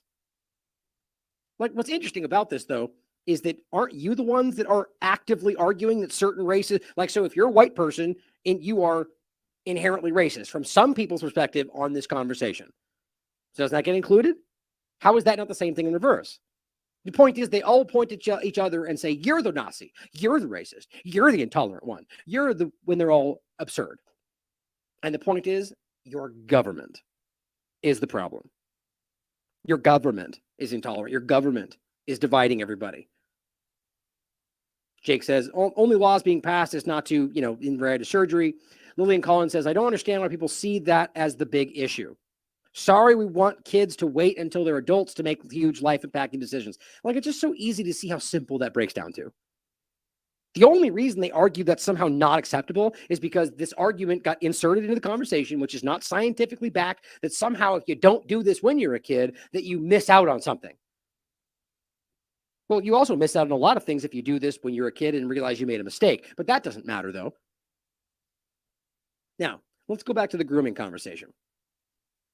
All right, so she's over here saying the whole thing is a lie, literally made up by Nazis, which is you or me, depending on if you are saying this is not true. So apparently to her, I'm a Nazi, which is just so absurd. But here's something, just a quick few, I just swept the top of the internet, just a couple of quick examples.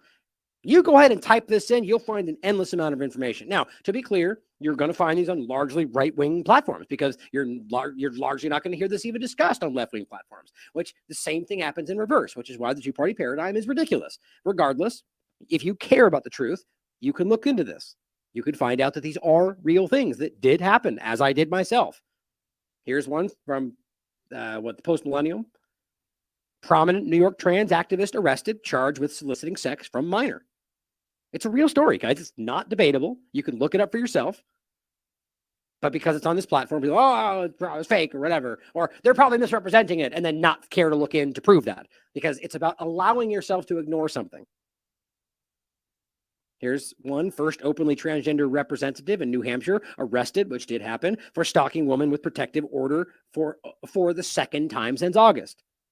This, obvious woman, apparently.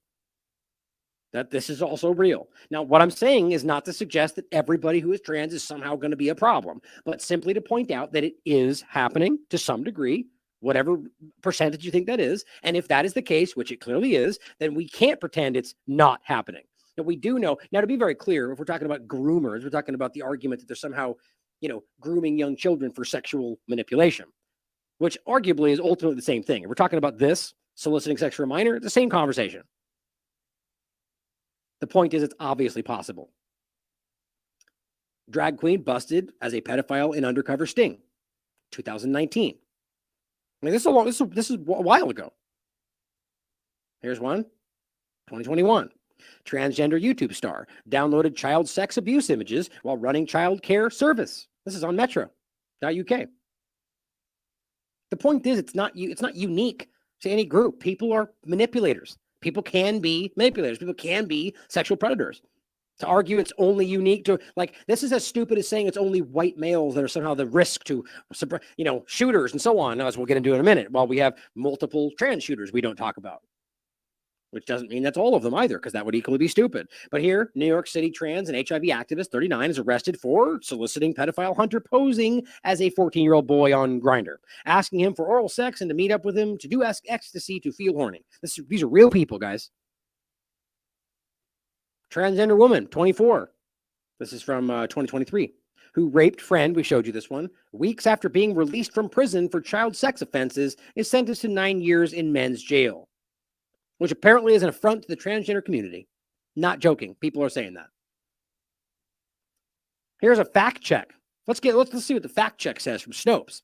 Was a transgender woman convicted of sexually assaulting a young girl in a bathroom? So what that means is a man in a woman's bathroom, just like a woman. Because we've already shown this example and plenty of others. I'm not even getting into the conversation of people who have gone through all of the surgeries, which is equally concerning if they're going to be a manipulator. Anybody can be.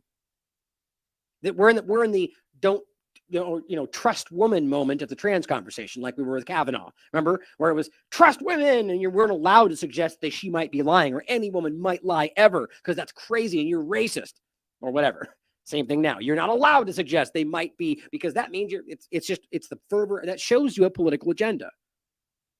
But the point was that we have sent many examples of and we went over one that was really hard to discuss, about children, like actual minors who were in the YMCA, when a full, complete man who just says they're a woman walks in and is completely naked, completely nude, with everything right in front of young children. And when they complain, they're told they're being bigoted.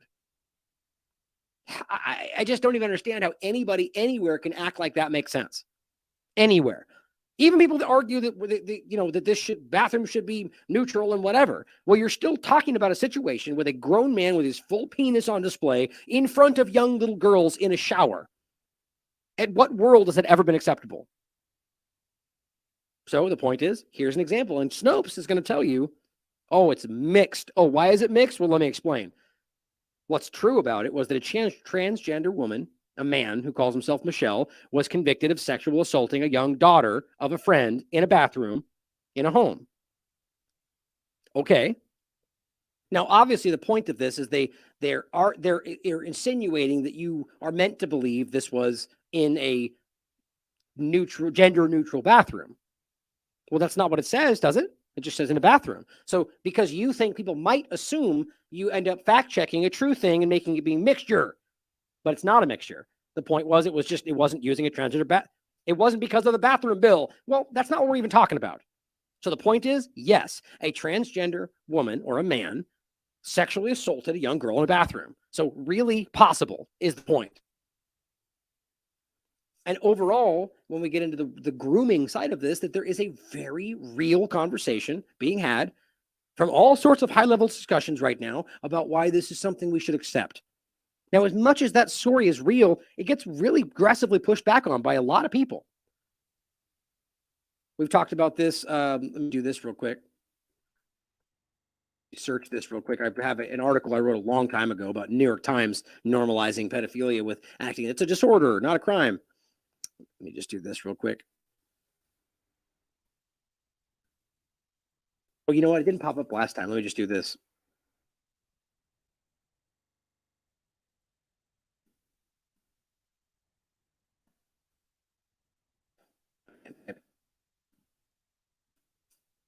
If the New York Times article pops up, yep, there it is. Still there. It says it is, of course, that's behind a paywall now. God, geez. The sad part about it is the image and everything about it is so creepy. It's just wrong. And the point is, even if you want to pretend that it's just a disorder, it's also still a crime. That's the crazy part about this. You don't just get to pretend like it's like saying murder, wanting to be a murderer is just a disorder. Yeah, well, it's also a crime. And then the idea to argue that somehow by not acting on it that you're not a risk. Well, would we do that for a murderer? Would you be like, well, just because you have urges to kill all the time, but you don't act on it, so we'll just let you be a functioning part. That's crazy. The person has urges to murder people, then they have a problem, and that needs to be dealt with. And you can argue it's psychological, but in any case, they shouldn't be wandering around. We're talking about people who want to sexually abuse children. There's no way in the world that should be allowed to be like, it's just okay. We should normalize that. Look at this picture. Like they're the ones struggling. Now, even if that's the case, I don't care, frankly. That's crazy to me. Now here is Orwell Huxley's pointing out this video is disgusting. And the comments are even worse. It's very clearly, I'm not going to get into it. You can watch it for yourself. This is a video. This is literally the title. Jeffrey Epstein isn't sick. Turns out it's natural to be attracted to children. That's the title of this video. This woman is a sexual researcher or whatever. It's unbelievable. So here's what we're going to get into next. Is the very interesting overlap to this that people are going to want to push back on, but I'm going to go through this on what these flags and the colors actually mean and where they come from. The point is that there is at some level a very clear push to do this. I'm in no way suggesting I know that that's everybody in the movement or if it's even the majority, but I can see it very clearly. I can see that there is this push like this has been going, and this is 2014, to make this sort of something. And we've talked before about what they call minor attracted persons or MAPs. That's a real thing right now. We're going to get into the colors and all this right now. Now, the problem is that's becoming normalized. There's entire forums and groups of people online. Why is that allowed? Do we have forums, people talking about murdering people? There's a weird caveat to this, or where they allow, or that's not the right word. Like there's a weird kind of exception that's being allowed, and that shows you something problematic. There is a political push to this. Now, I don't really know how it connects to the bigger picture. I could guess all day long. There's plenty of ways you could make this make sense. But regardless, it's just about protecting the weakest among us at all costs at this point. Now, here is a clip from, I forget how you say his name, Maj Tour. He'll say it in the video, where he's pointing out this flag he came across. Now, I'll play it first. You guys can hear what he has to say. And then we'll get into what they say about it and then go over the actual information. Solutionaries, Maj Toure here. I'm out and about getting some coffee, about to hit the gym and things like that. But I'm in a different part of town than I normally am. I'm in front of this chain corporate coffee shop.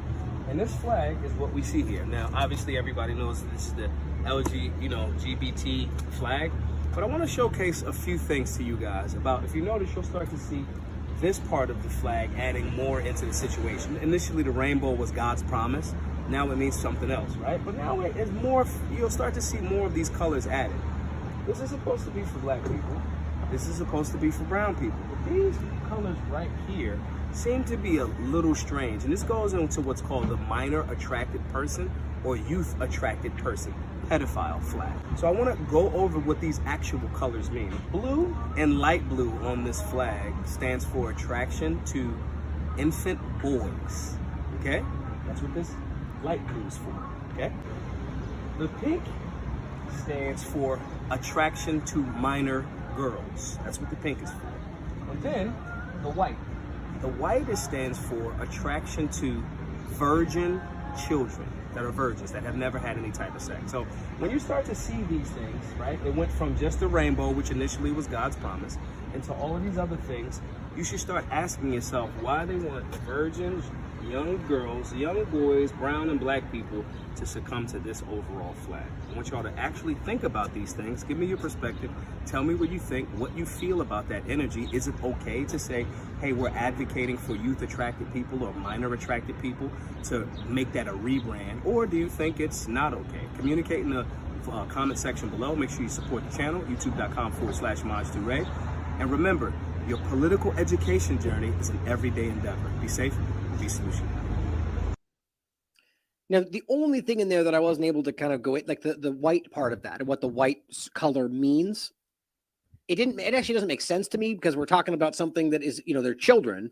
Anyway, the point was I wanted to go in and verify that. I wanted to find out if he was right.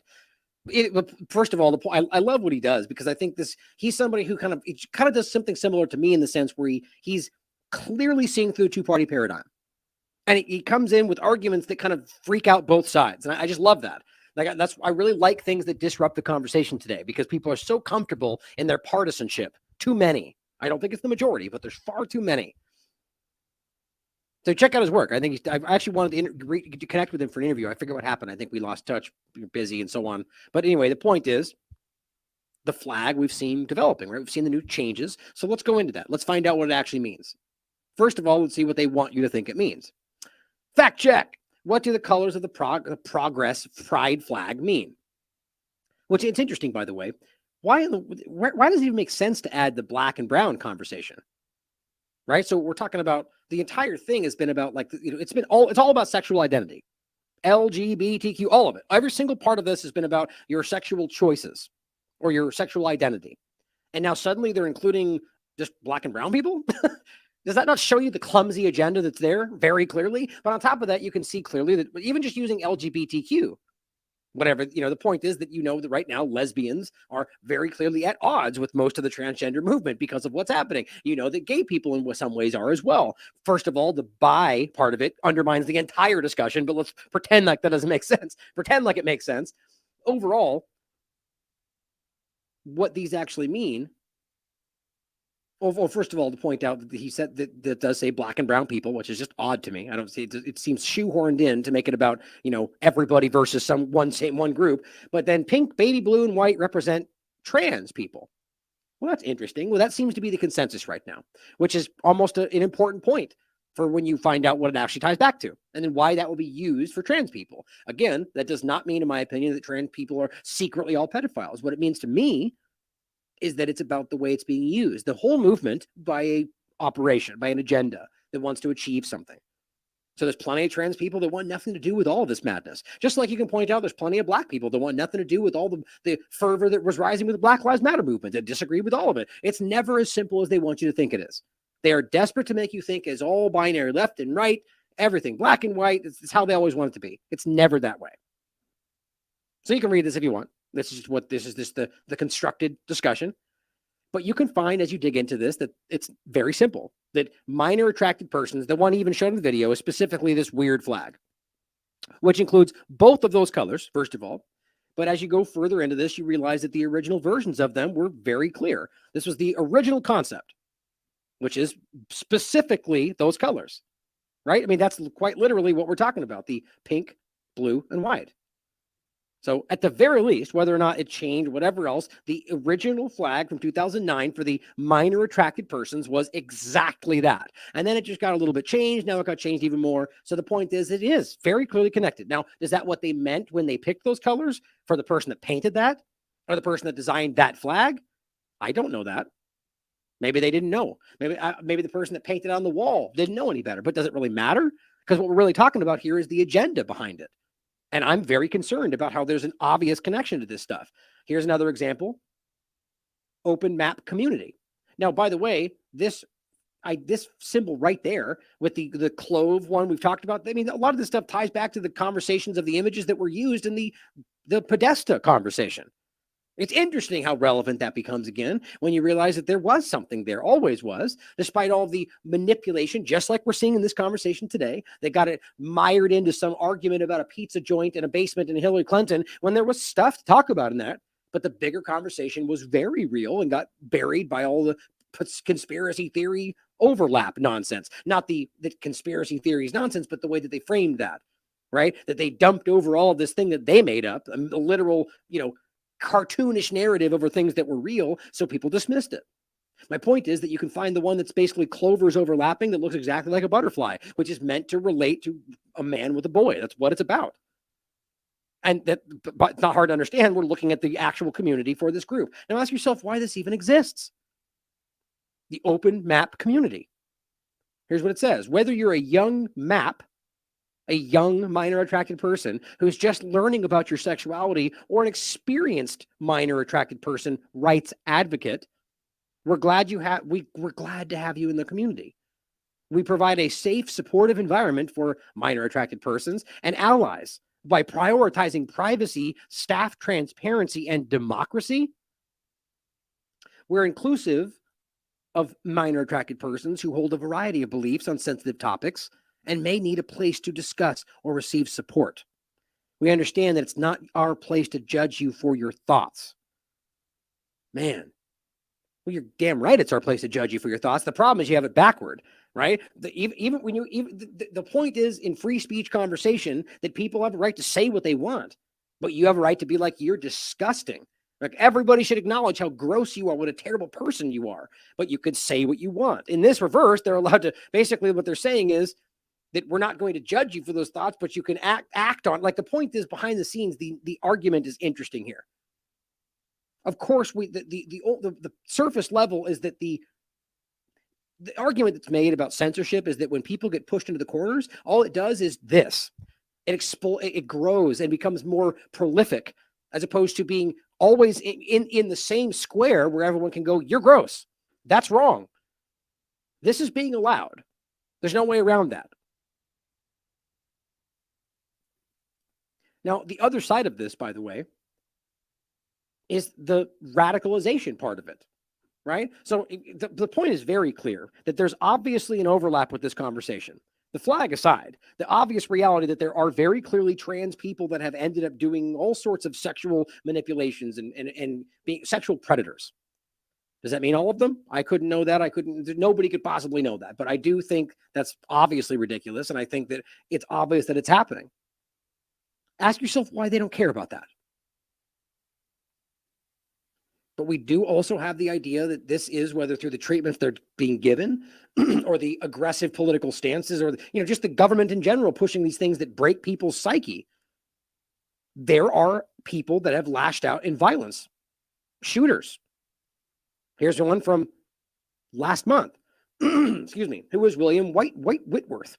Trans teen arrested over a plot to shoot a school. Ask yourself why we didn't hear about that.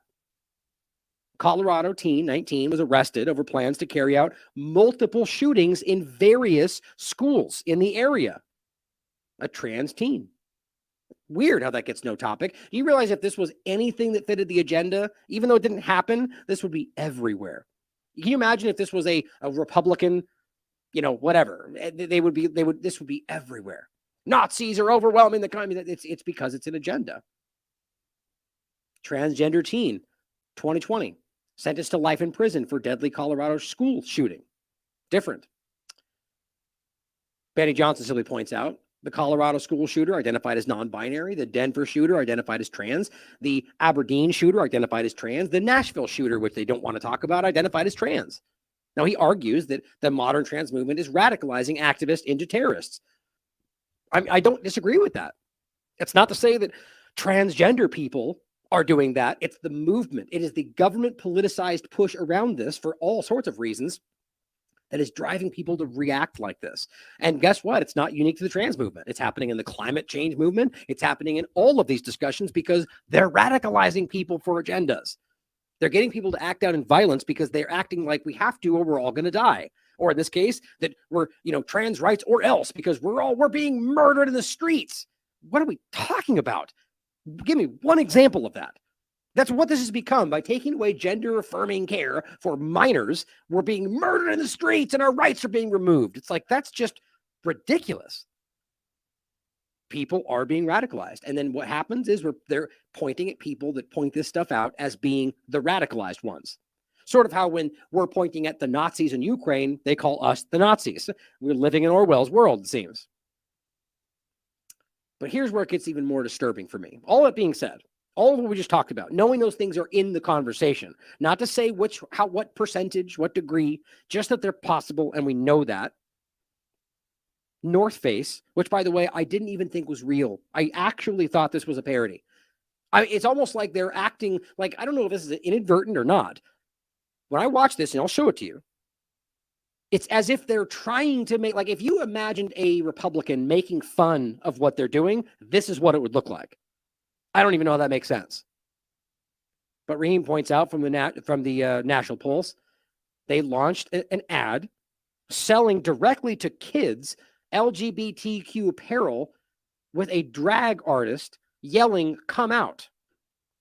Very clearly, it's not by accident. If they're saying, "Come out and join us," like the way there's a big pause, they're clearly motivating. Like, here's the point I keep making.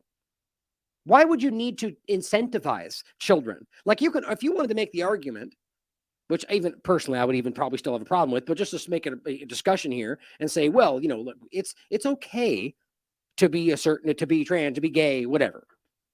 I don't know why anybody would feel that was wrong to simply put that out there. But you know, you have to wait till you're 18 to make any choices. The difference is coming out and saying you should do so, right? You should come out as a trans person. That's about, or we just talked about the Transformers cartoon where she's literally talking to the Transformer and saying, "I only feel safe around other non-binary people." Like, this is being put in children's brains who,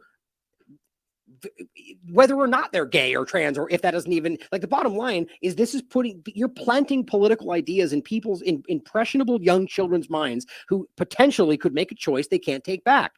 I can't even understand how that's not a crime.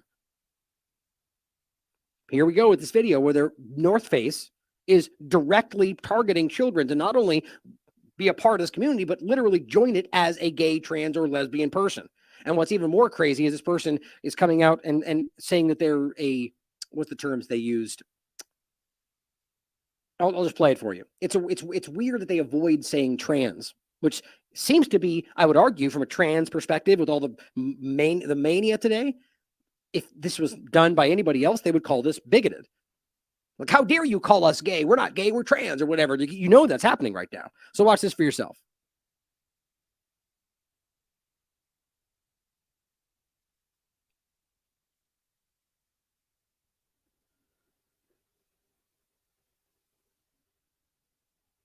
Hi, it's me, Patagonia, a real-life homosexual. And today I'm here with the North Face. We are here to invite you to come out in nature with us. Wow, this is nice. We like to call this little tour the Summer of Pride. This tour has everything.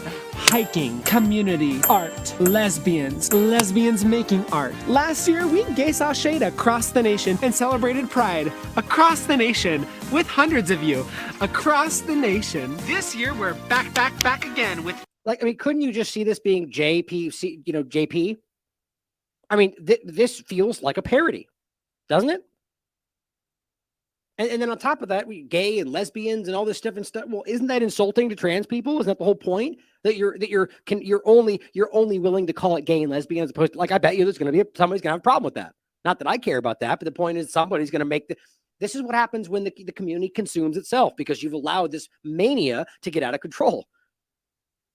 2 new stops, Atlanta, GA. Why? Because you're there. In Salt Lake City, we're coming for you. Patty, can we go? Of course. This year, all these fabulous speakers will be coming from inside this TV to a nature near you. So come outside and celebrate the beautiful LGHG community. That's pretty gay. So the big point for me is that original statement. Let's not pretend like we all don't know exactly what what they mean. Invite you to come out in nature with us. It's very clear to come out in nature with us. Like that's you are aiming this at children, as you can see the ad, and telling them to come out as if that's acceptable, as if you know. And what happens is impressionable youth will think this is cool, because that's how it's being framed by everyone in all the schools, all the teachers. It's so cool and hip, and it's okay. You can do whatever you want, except that's not the truth. And they don't know that until they wake up one day. I mean, this is right here on their Instagram, just in case you weren't sure about that. Patagonia and the North Face. This is real. I mean, I almost can't believe that. It's absurdly ridiculous to me. What this is the commodification, the gamification of your sexual identity, or your identity in general, right? I mean, that's the wild part about this, is you're turning this into something which it's like, you know, choose your own adventure book, except it's much, much more serious than that. Now we're about to get into the hardest part of this conversation, guys. before we get into the hardest part, we're going to talk about all the people that have had to come back from this. Now, some of them, and the point that it does happen. Now, here's an interesting thread that I think needs to be. This is a person who is, as you can see, they've detransitioned, and they're speaking out about what that experience has done. But you might not see, if you didn't read that, you might be forgiven for thinking this is pro the concept, because this is how it starts. But what she's doing here, I forget which way. I think it's detrans lady. So I believe it's a biological lady. I'm not sure, but either way, I doubt she cares. That's the point. But the bottom line is that there's a political momentum behind showing children that this is a cool, hip new thing and that it's better for everybody. And we know that. And this is what she was subjected to. And when I get done going through this, you'll see why any child who is caught up with this, having their whole classroom is cheering about the different things, and they're taught they can choose themselves and they have different pronouns, and it makes you special and unique. And you can see how children everywhere are being wrapped up in this. While you have people that are saying, I have 4 out of 5 kids that are trans. That's not even statistically correct. 1% of the population, but everyone's family says half the people are trans and gay. Something's wrong. And it's not because that should bother anybody if it was normal, if they were just generally people that recognize that in themselves without political conversations to tell them that. But the problem is that that's not what's happening, that they're going to school, they're going to classrooms, they're going to enter in discussions and then being told that that's there. And then they go, oh, okay, well, maybe that's why I like men's clothes. Maybe that's why I play with action figures.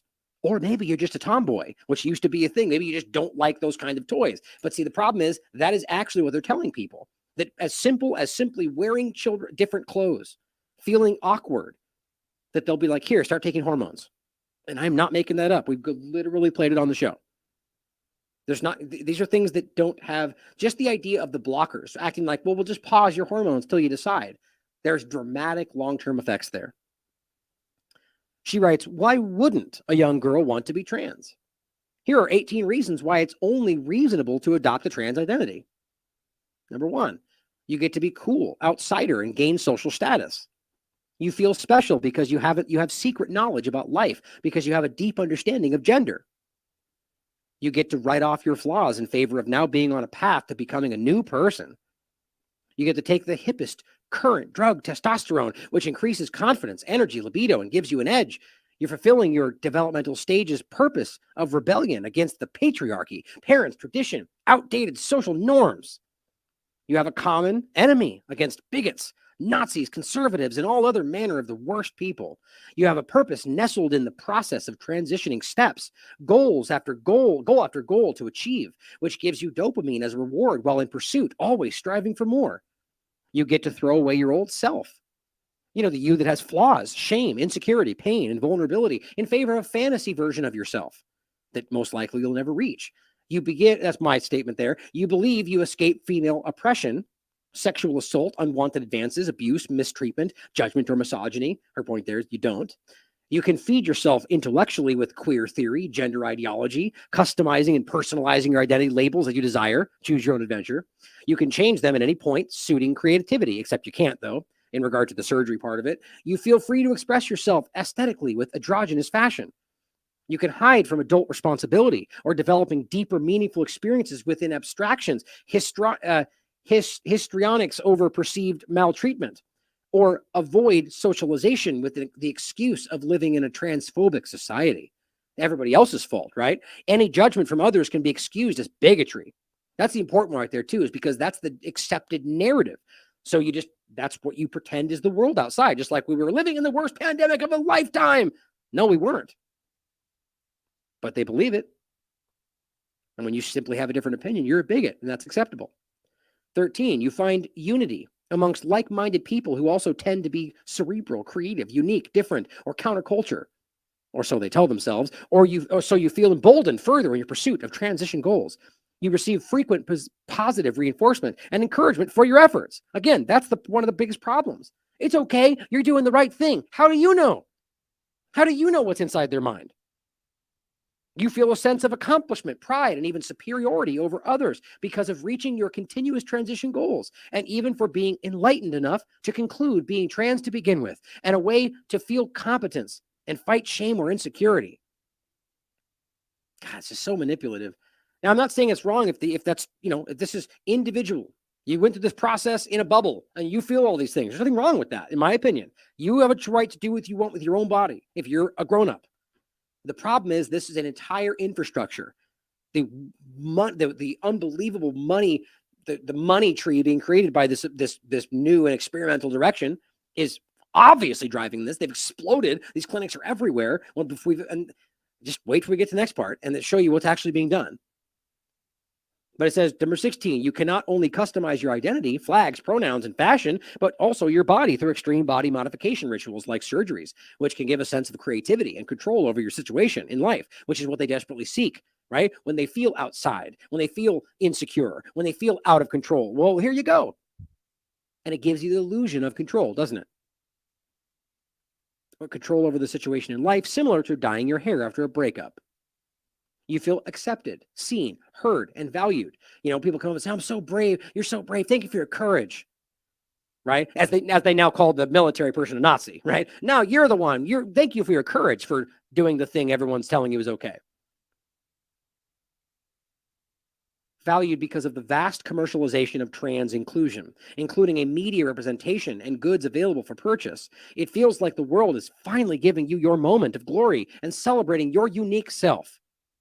18, you can feel like you are maturing, growing, healing, or becoming an adult through transition steps, or, quote, understanding deeply, while you may then feel self-allowance to neglect maturing in other ways, or actually growing up, healing, or evolving through life in new ways.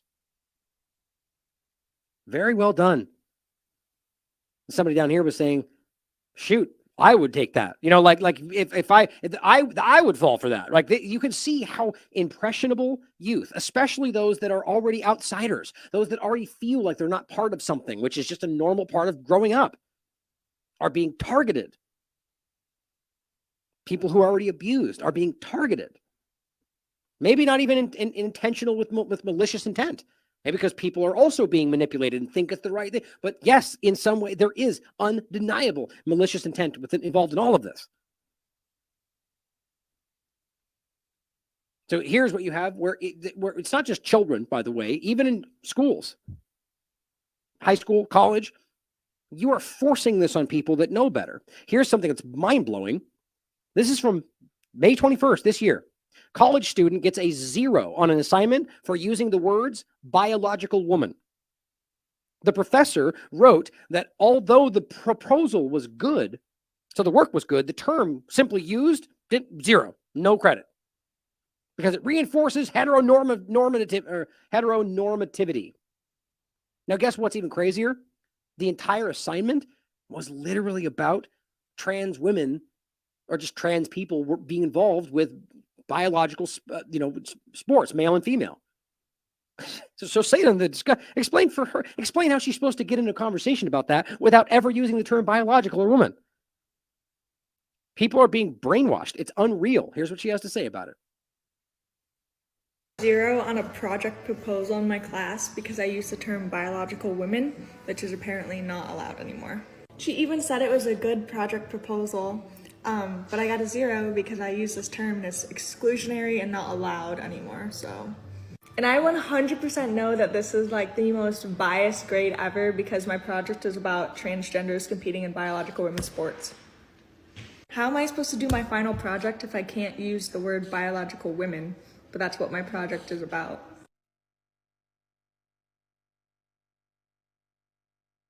That's just so ridiculous. I mean, so that means she can't even title it properly, right? You can't even make the title in biology. Okay, how do you even frame that then? That is inherently, like, what's the right word for it? It's not just ignorance.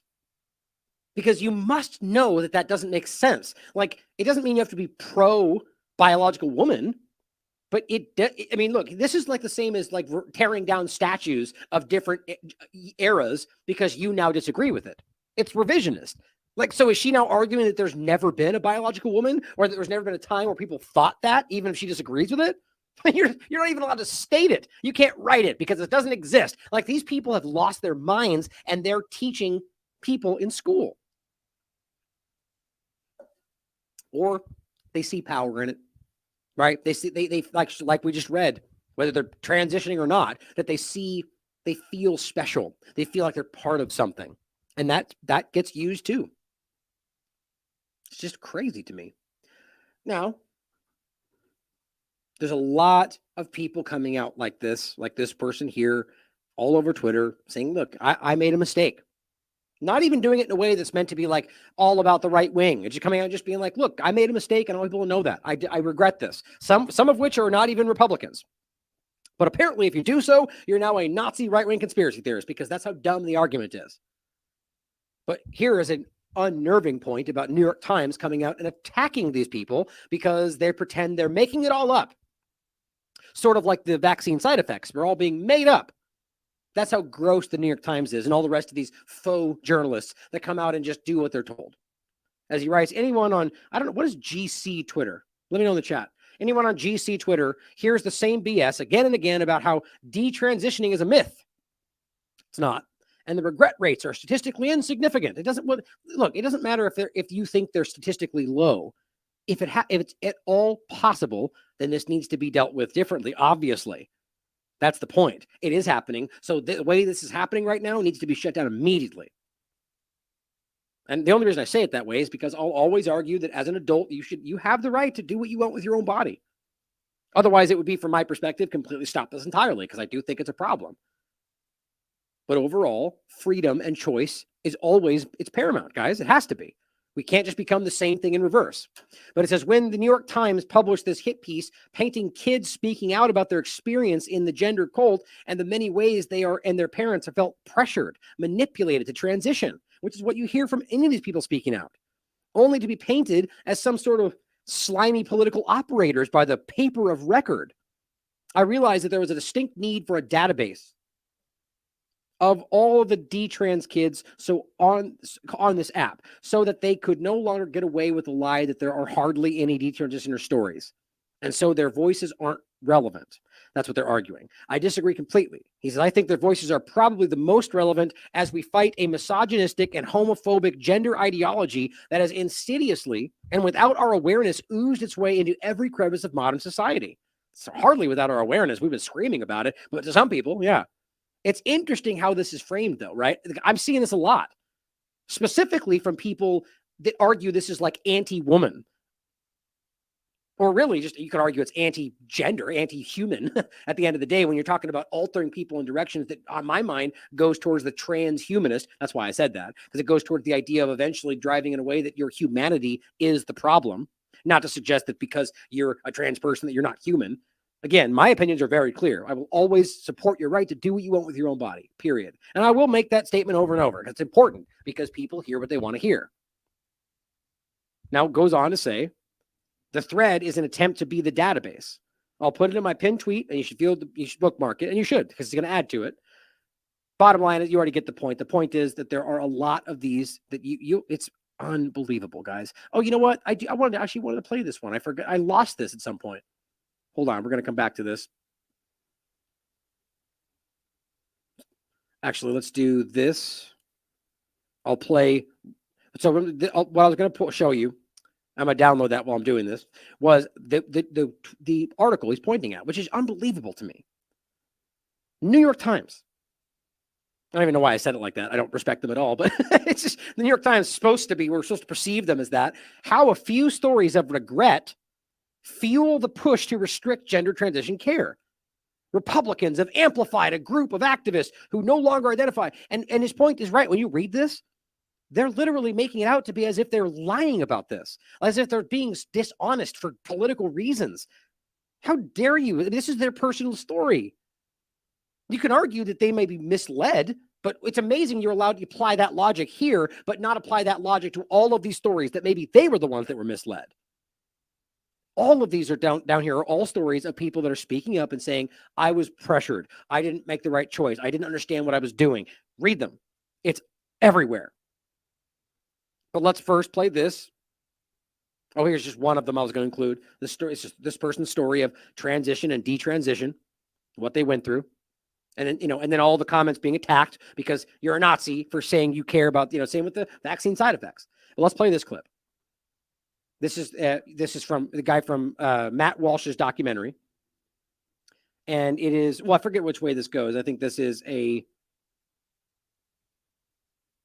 they'll say it in the discussion. I forget if it's a, trying to remember just by look if it was a woman that it says trans man Scott. So God, I don't know why I've always had a problem remembering that. Trans man means that it's a woman originally, right? it's just crazy. It's so much of this just seems so illogical. But the bottom line is speaking up about the process and how he feels manipulated. And why doesn't this matter? And I love that it just goes to town on the media and the way that they're lying about this stuff. So take a listen. My name's Scott Nugent. I'm a lesbian, and I'm a trans man. Right. So it was a woman. So it's originally a woman that became a man. But my most important role is that of a parent to 3 incredible children. I'm a mother, a woman who has given birth and carried life. I'm here today to put an end to the idea that medically transitioning children is about human rights. It is not.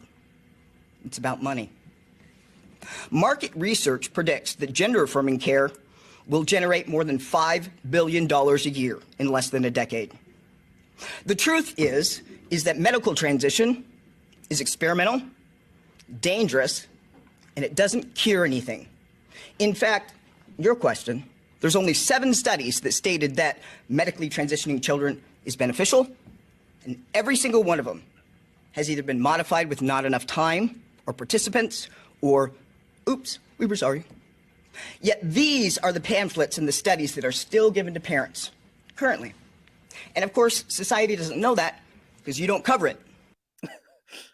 I have to make a point really quickly. It's just so crazy. You know, hey, even people in this community, huh? So this person in the chat says, listen to Ryan's dehumanizing language.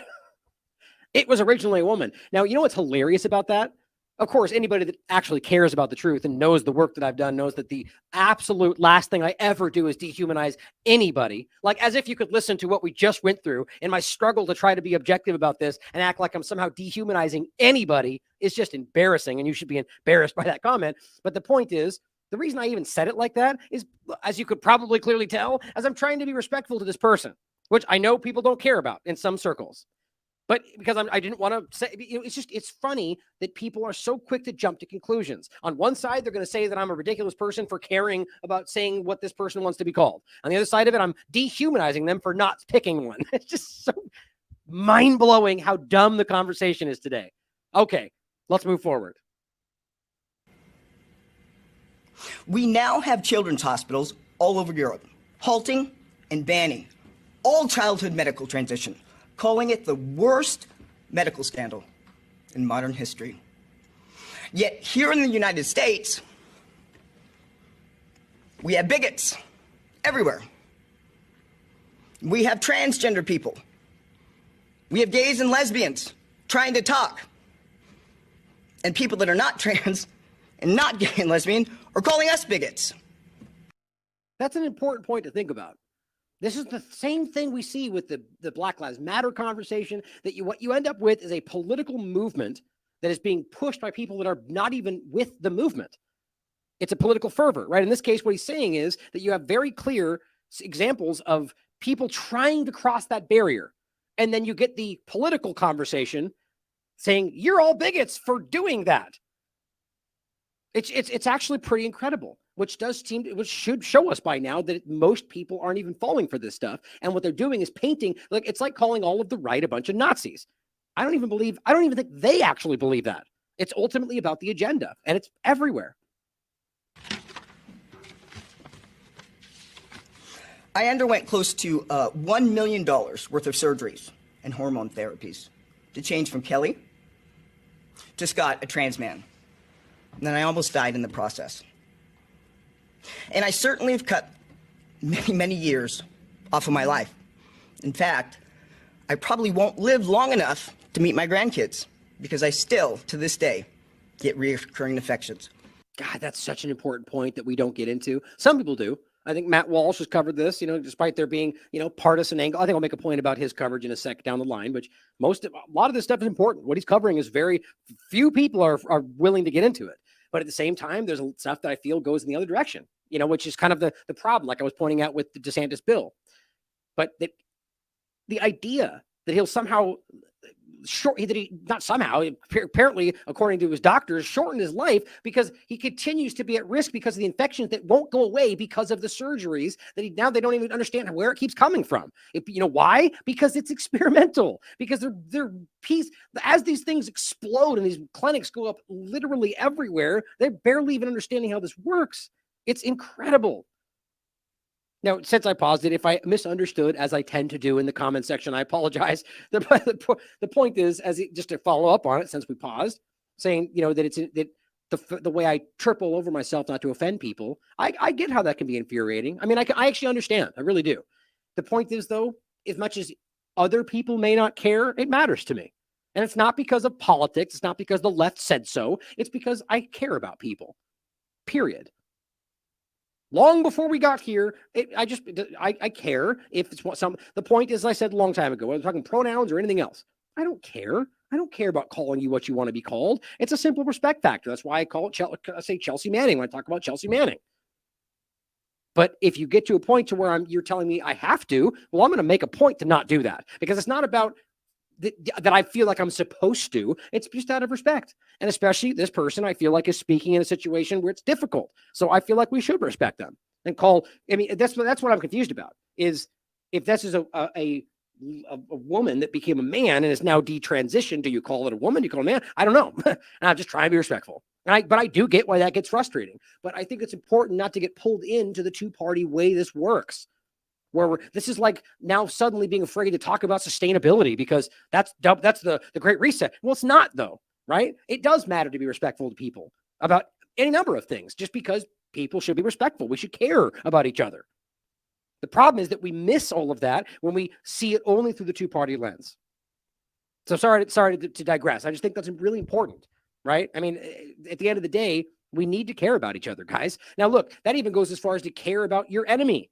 I don't mean that you have to care about them insofar that you don't hold them accountable for their crimes, but it's about compassion.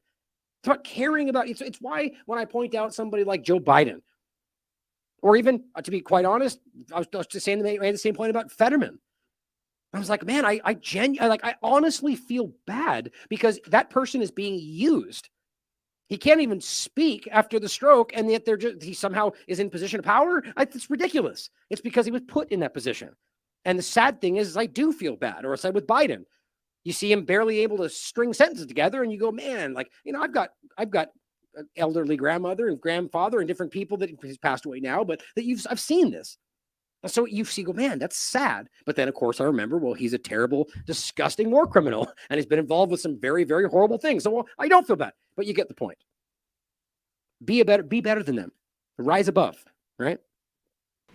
Nobody knows why.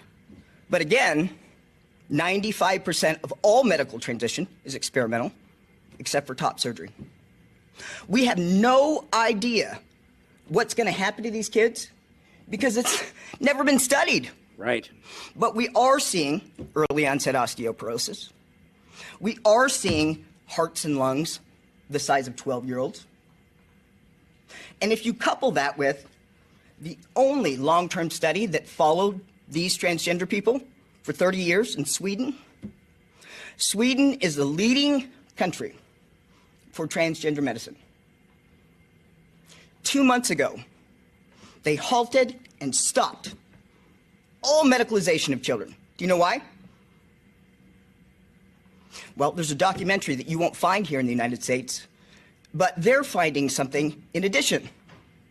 Girls' spines are not fusing together properly while on puberty blockers. Wow. We have 15-year-olds walking like this.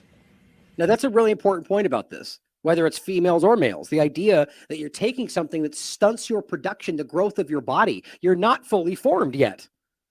The idea that you think that's not going to have an effect on your body and the way that your body, there's things that happen, like, let's say, right when you're born.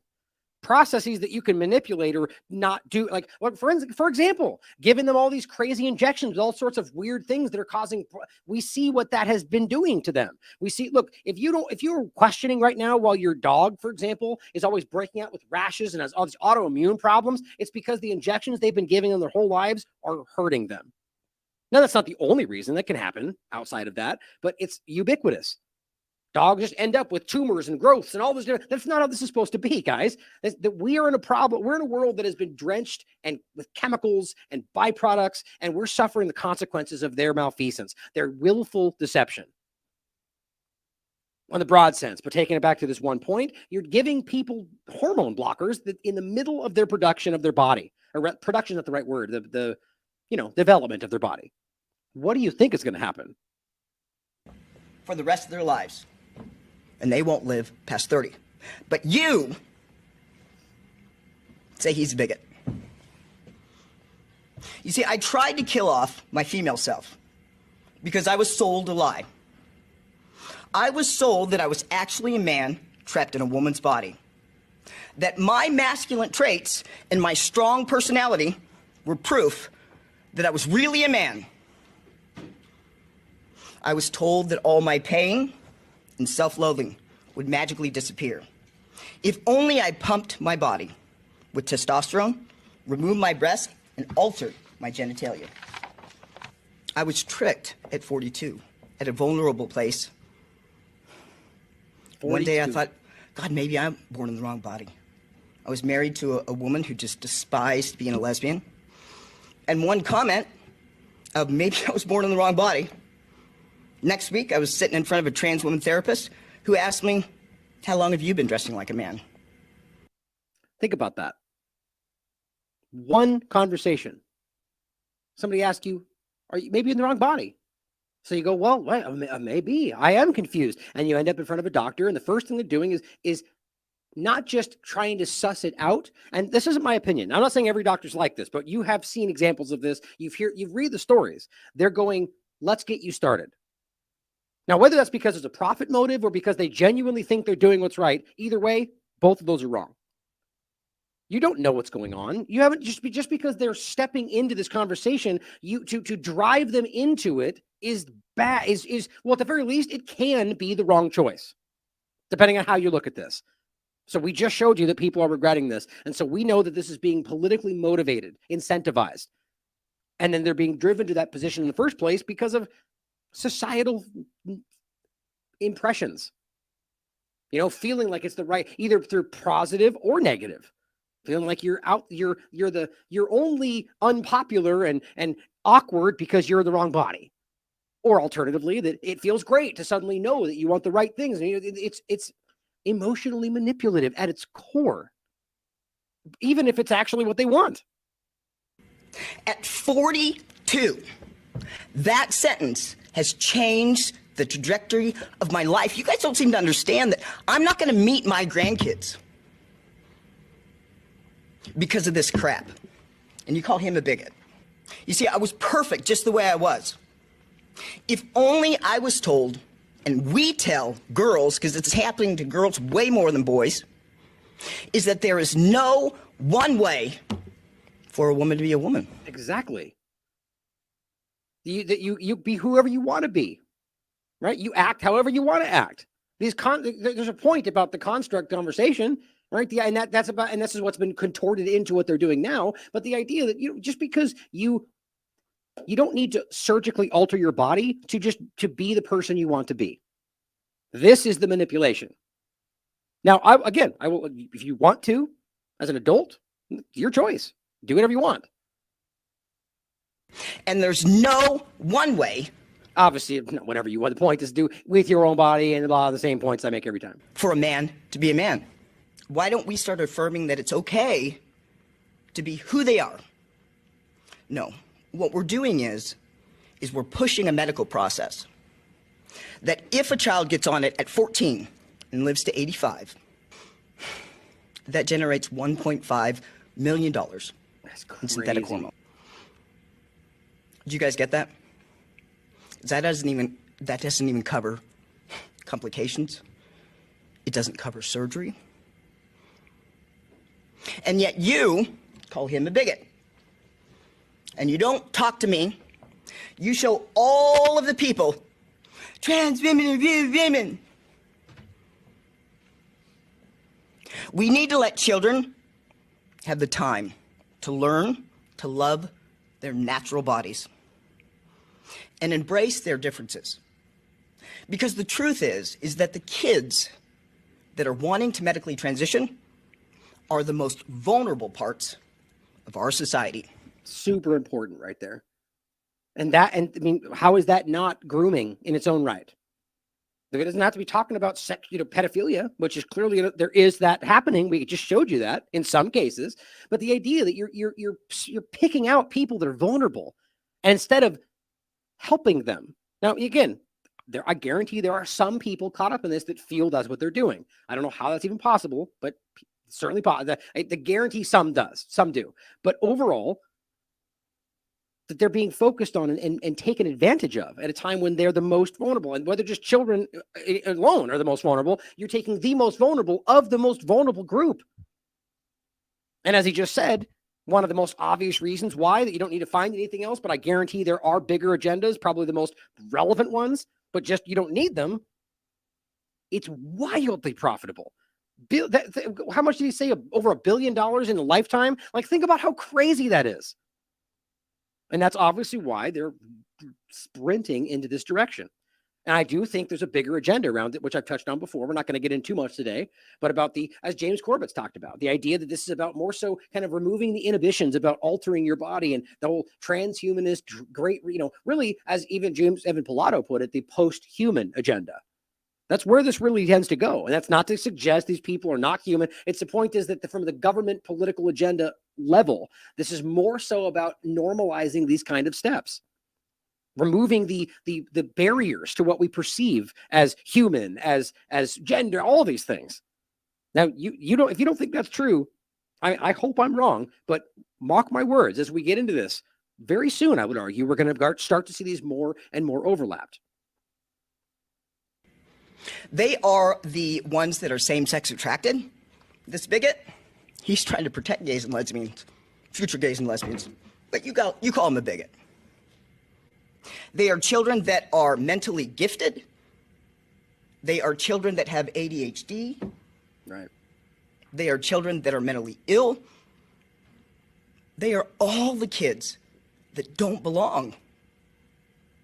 And they got ADHD from taking other medications and other injections. And it's just one leads into the other.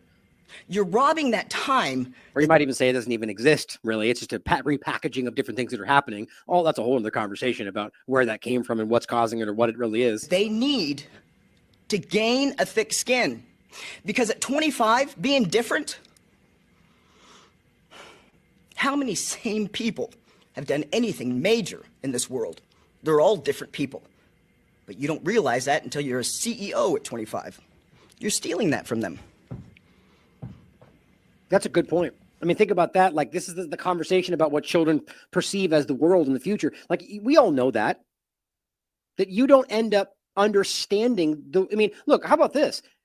Right now, I'm 40 years old. I'm willing to bet when I become 50 that I look back and go, man, I didn't know anything when I was 40. Like, we always do that. As you grow up and you gain perspective and logic. And one of the most important times is this illusion from high school into the real world, or even post-college into the real world, where you wake up and go, wow, no matter how much you thought otherwise, what you thought was how things work during school is not the way that, especially today.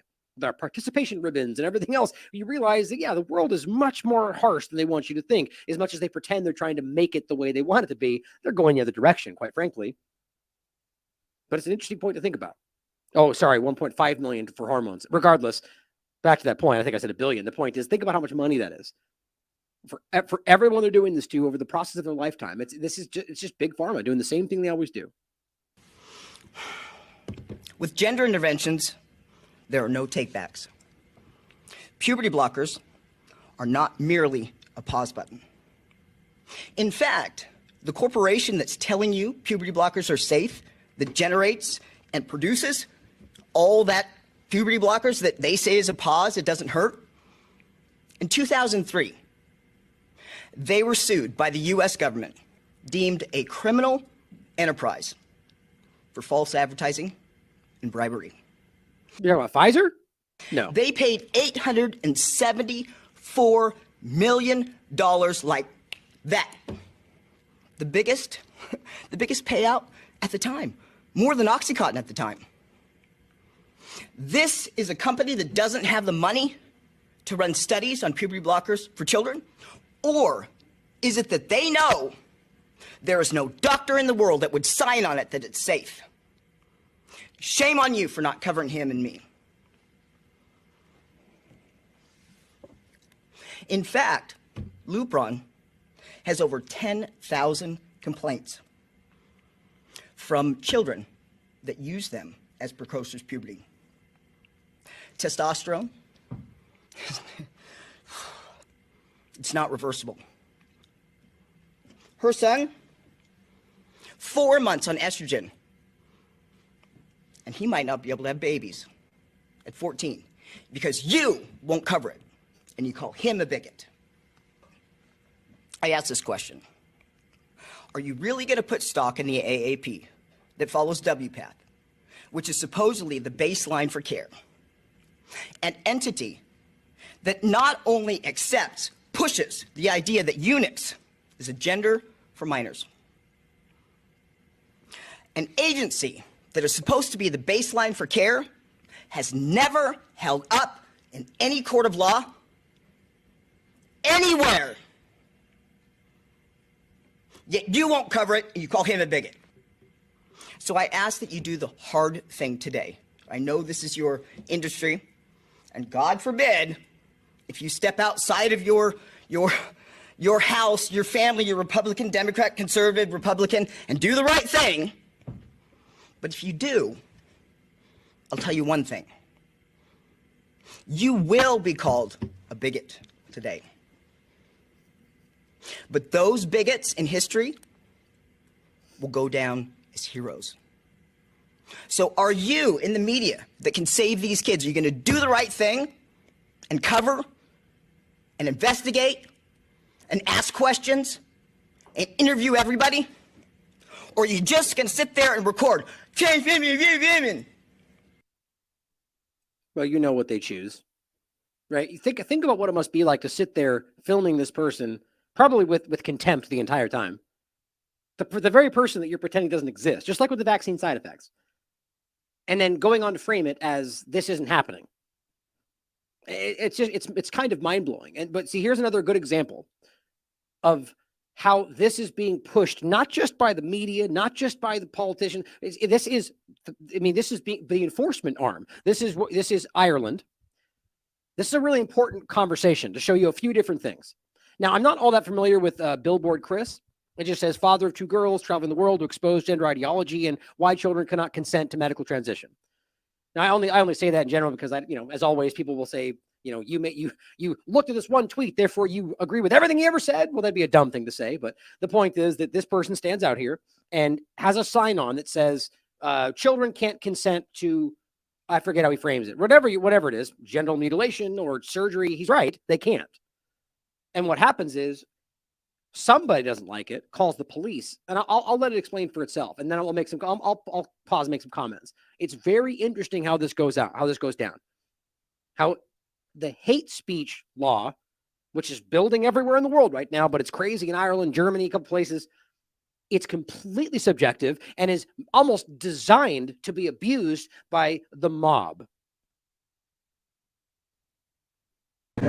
What is your business inside in the city today? Especially now, inside there in the Disney store. I wasn't in the Disney store. The crux of the point starts off where he's coming up and saying, what are you doing? Well, your sign, whatever else, in the Disney store.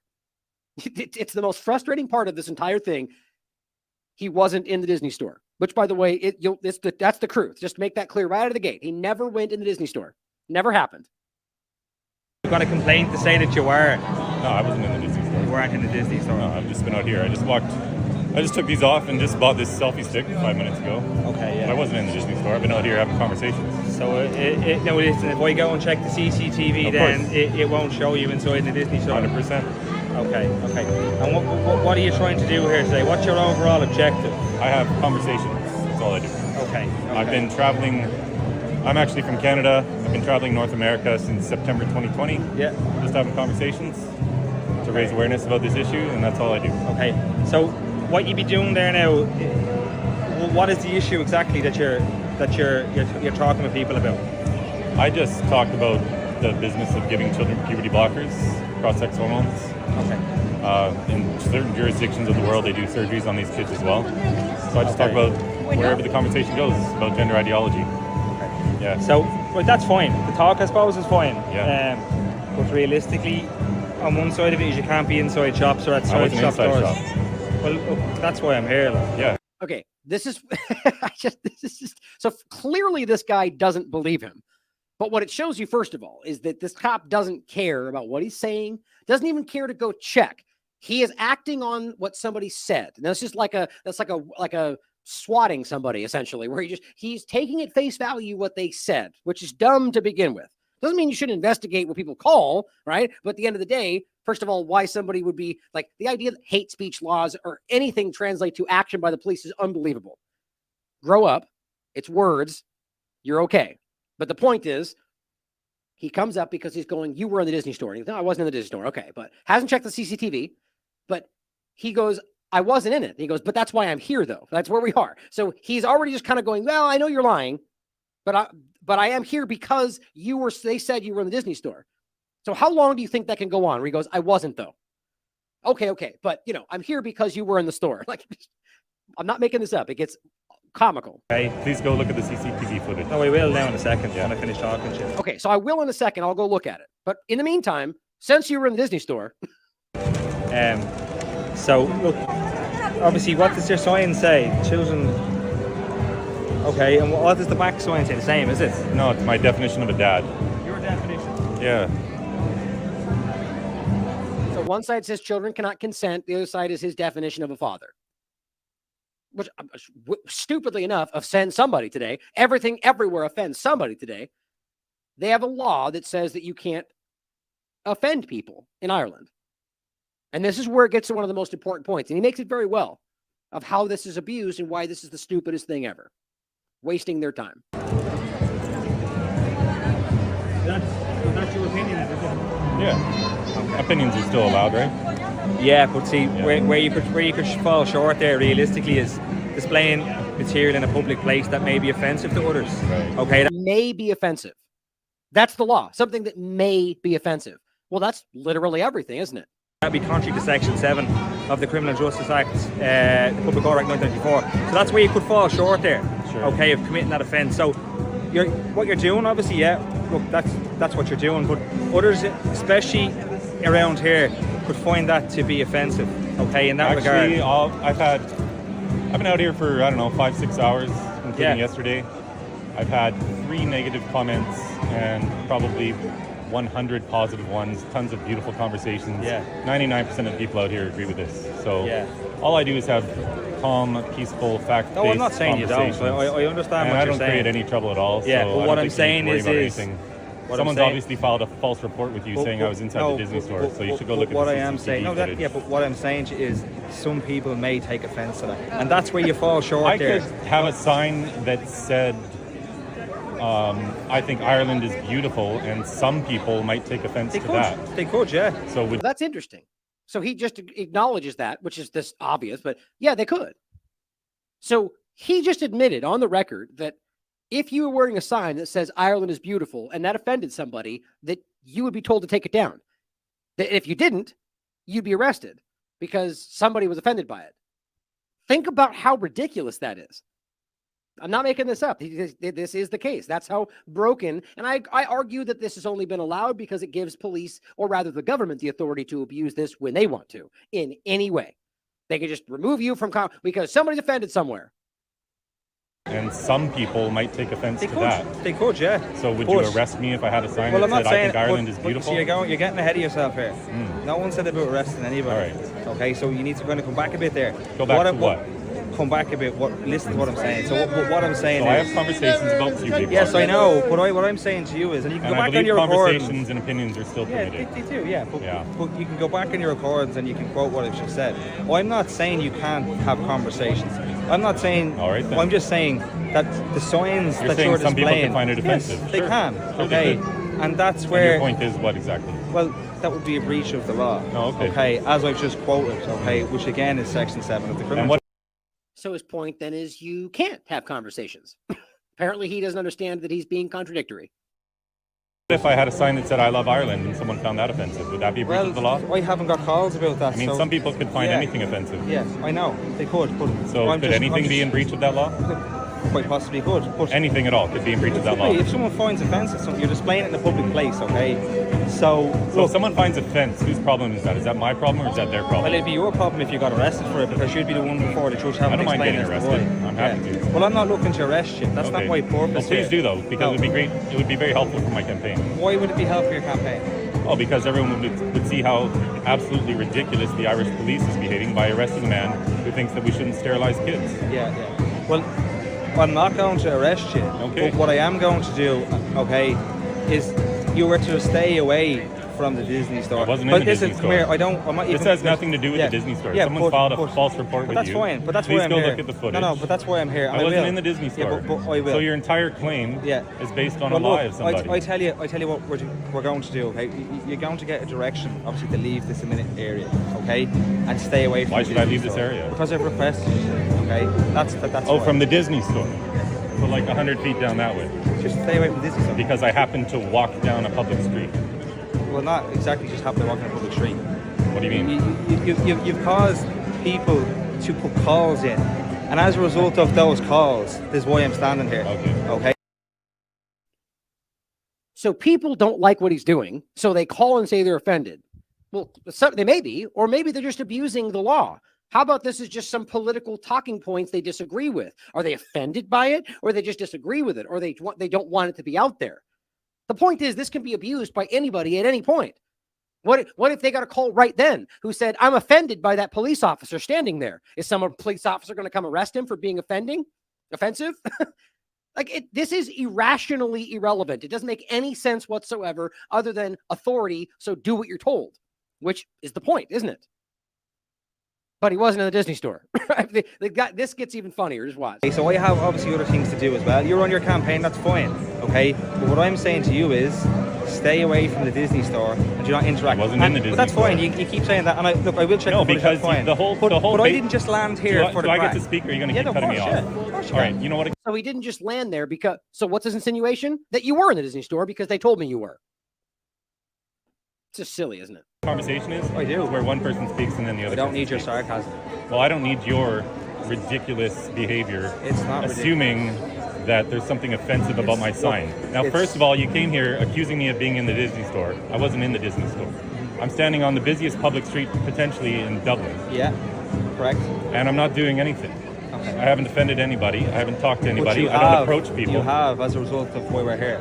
But that's what I'm saying. Not that I'm aware of. But I'm not moving off this street. Yeah, so if you want to do something about that, go ahead and do something about that. But I know my rights. I've read the Irish law, and you keep cutting me off still.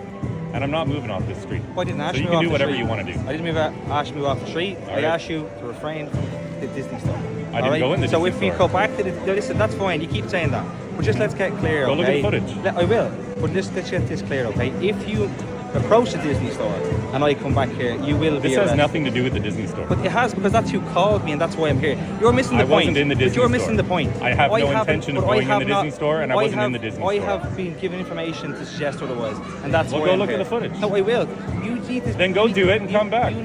Do we not realize how irrational it is to stand there and force this conversation in under the premise that he was in the Disney store? And he keeps going, yeah, I'll go look. But in the meantime, you don't go in the store because they told it.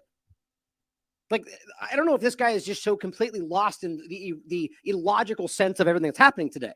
But the entire premise is based on the illusion that this happened. And if it didn't, then there's no point in having this conversation. But yet he keeps circling. But you keep saying that. Well, yeah, because that means this whole thing doesn't make sense. It's just this is just entertaining, I have to admit. But it's really scary that this is real. Right now, you're wasting your time. I wasn't in the Disney store. No, I'm not wasting my time. I'm getting a point across to you. I've heard your point 10 times. Okay, so carry on. And I never was in the Disney store. I never had intention of going in the Disney store. Okay. The Disney store is on this street, and I've just been walking up and down the street. That's all. Well, I've received numerous complaints that you I are. got stopped here and had a conversation Oh, with now it's someone in the middle of this numerous street. Okay. So I don't go think ahead and they're look at the footage. I will. And then you Okay. can come back. So, but as I said, if you go to the Disney store, you may be arrested. Did I hear that before? Have you said that before? But if you look back on your 2 recording devices, Yeah. I'm sure you have enough memory to look back Yeah. and see exactly what I said. Okay. Yeah, I think I've heard you say that I shouldn't go in the Disney store. Guess Yeah. what? I was never in the Disney But store. good man, don't go You in. go have fun and go look at the footage and come on back. And by the way, don't give your children puberty blockers. You seem like the type that might. Do you have kids? Yeah, I do. Yes. Okay. Yeah. I mean, you have to promote to everyone else. Bye now. Don't tell me. Don't try and promote to me. Okay, or anyone else. Do you want to engage? Yeah, don't give your kids engage puberty me? blockers, all right? Huh? Don't give your kids puberty He's just blockers. pushing his boundaries Be a now. good dad now. Well done, well done. Thank you. Okay, now here's the interesting part on top of everything is that he gets praised by seemingly everybody. Now, you can't pretend this was orchestrated because it's just kind of naturally happening. And now there are still people that clearly don't like what he's doing, but it shows you that there's a lot of people that are just overwhelmed with not having a voice in all this. They're going, thank God somebody's saying this. And I argue that's most people that are terrified to be called a bigot, to be called to be canceled, especially if you're in a position that matters. You know, bring it on, try and cancel me. I don't care what you think because my situation doesn't depend on your financing or anything else. So that's what it matters. You see, they like to cancel people, like acting like you're going to somehow ruin their reputation. The problem is the only time that matters is if you allow their opinion to matter to you. I care about the truth at all costs. No, I'm serious. Go ahead and arrest me. No, that's what I'm saying. Well Someone done. called, said I was in the Disney store. I wasn't in the Disney No, store. thank you for standing up for that, and they have no right to speak to you like that. If anyone made That's an right. objection, that's an opinion. It's not based on fact. That's right. That's all it He is. said, well, if your opinion is offensive to someone, you could be in breach of Well, whatever. I was offended that the guard was Freedom of impinging speech. on your freedom of speech. we so should therefore- arrest him. What's Well, offensive about saying yeah. children are too young? You would let a child get a tattoo, would you? That's right. So I mean, think about how easy the logic is, right? You wouldn't let a child get a tattoo because that's irresponsible. But we're gonna get them puberty blockers and surgeries before they're. I mean, just it's so illogical. you would let a child get a tattoo, so why would you let them choose to have treatment? Well done. Keep it up.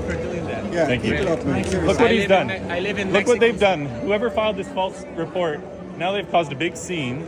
Right. All these No, people well are done. talking It's about good this. to cause the scene because then Genuinely, people it's start all waking good. up. Well done. No, thank Exactly. you very much for doing this. My pleasure. I live in Mexico City, Okay. and we are invaded with this kind of ideology. See? And thank you very much for doing this. Everybody. My pleasure. It's a brave act for me. Jesus Thank you Christ very by much. two genders. Yeah, 2 sexes. I don't We're talking about 1%, just at least in the U.S. discussion. How is this making sense that it's a global agenda? even like the word gender. I have this expression, there are 2 sexes, there are 0 genders, and there are infinite personalities. So what? My expression is there are 2 sexes, there are 2 sexes, Male and there are female. 0 genders, and there are infinite personalities. Male and female. And that just sums up everyone.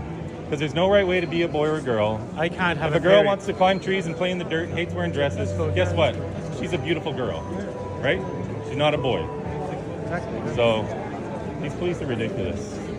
Here comes the person Howard. that probably was the one that made the false call about the store. Tripping. Right here, this guy. He's just really angry. an illusion. Yeah.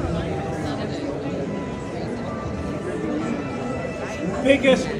Oh, what's bigoted about this? They called him a bigot. What's bigoted about it?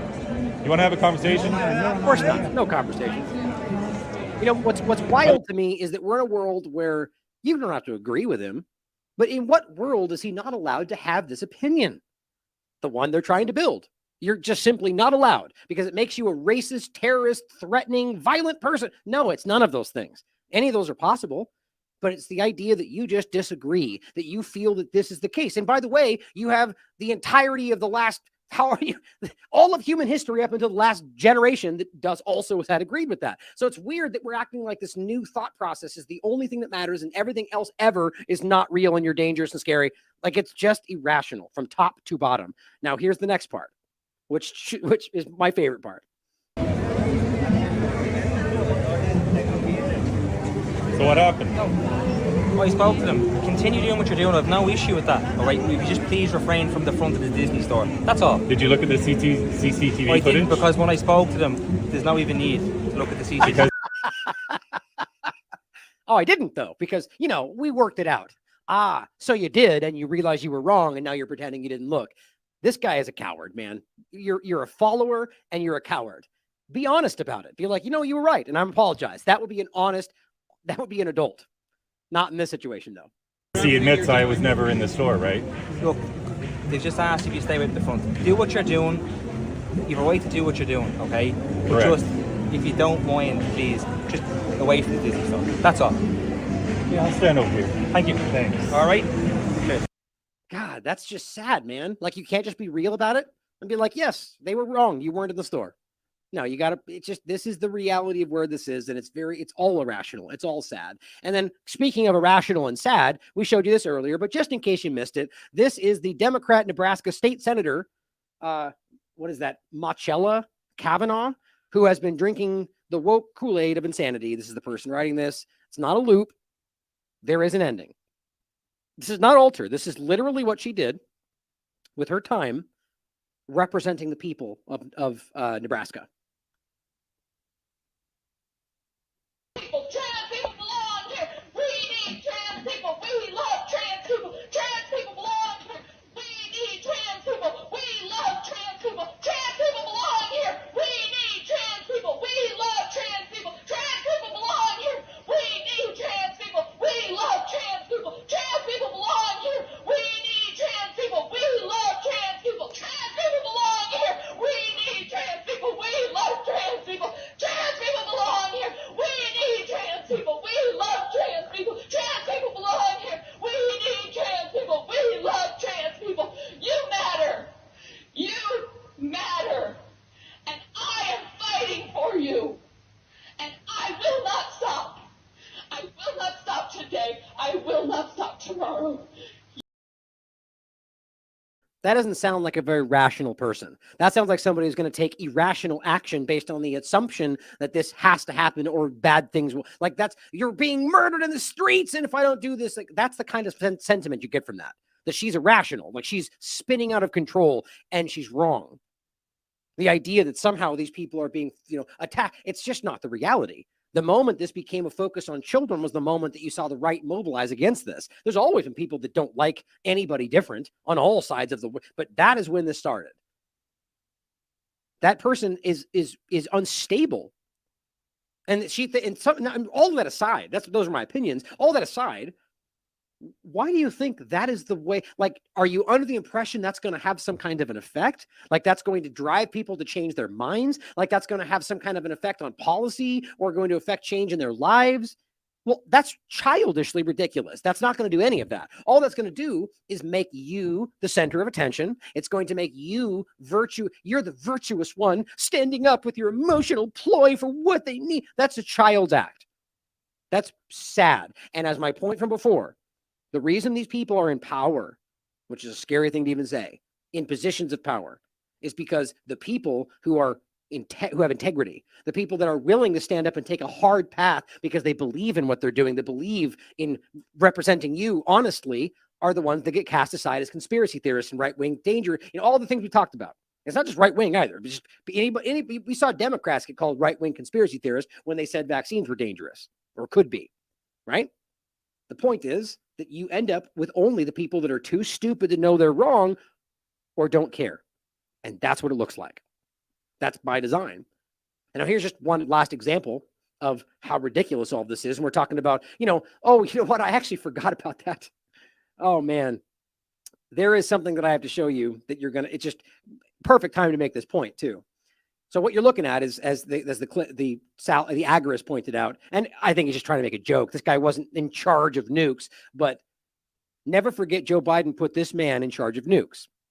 This was the I don't know if it was identified as trans or cross-dressing or whatever the terms are these days, but clearly this person was in the community. And the argument, or not even the argument, the point was the person got put there because of that. Not because they were the best person for the job, sort of like the KJP conversation. KJP, the person who is clearly bad at the job, but they love to tout that she's a lesbian because that matters more than everything, apparently. Well, the point is this person is no longer in that position. Why? They were arrested in the third third luggage theft case. So you're working for the White House and you're stealing people's luggage so you can dress in their clothes. And that got exposed in real time, where they showed this person wearing these dresses and then said, look, this is that person's dress. And they stole it. It was a unique dress that was only... And these are the kind of people that the Biden administration is putting in power. Why? Well, because of the virtue of their identity. That's crazy. And this is just, community notes. They weren't in charge of nukes. I don't think Sal was trying to, it was a joke. But the point is ultimately that this is what we're seeing happen. And what I wanted to show you was something that is just really embarrassing. Where was that? Actually, I forgot. I have my own tweet of it, actually. Hold on. Let me do it like this.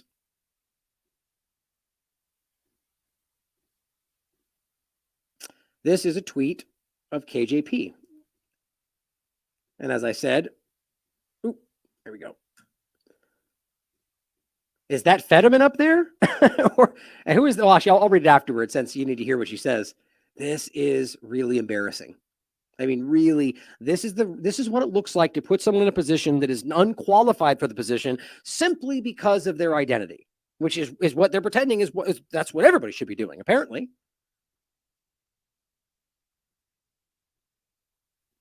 There we go. This just happened.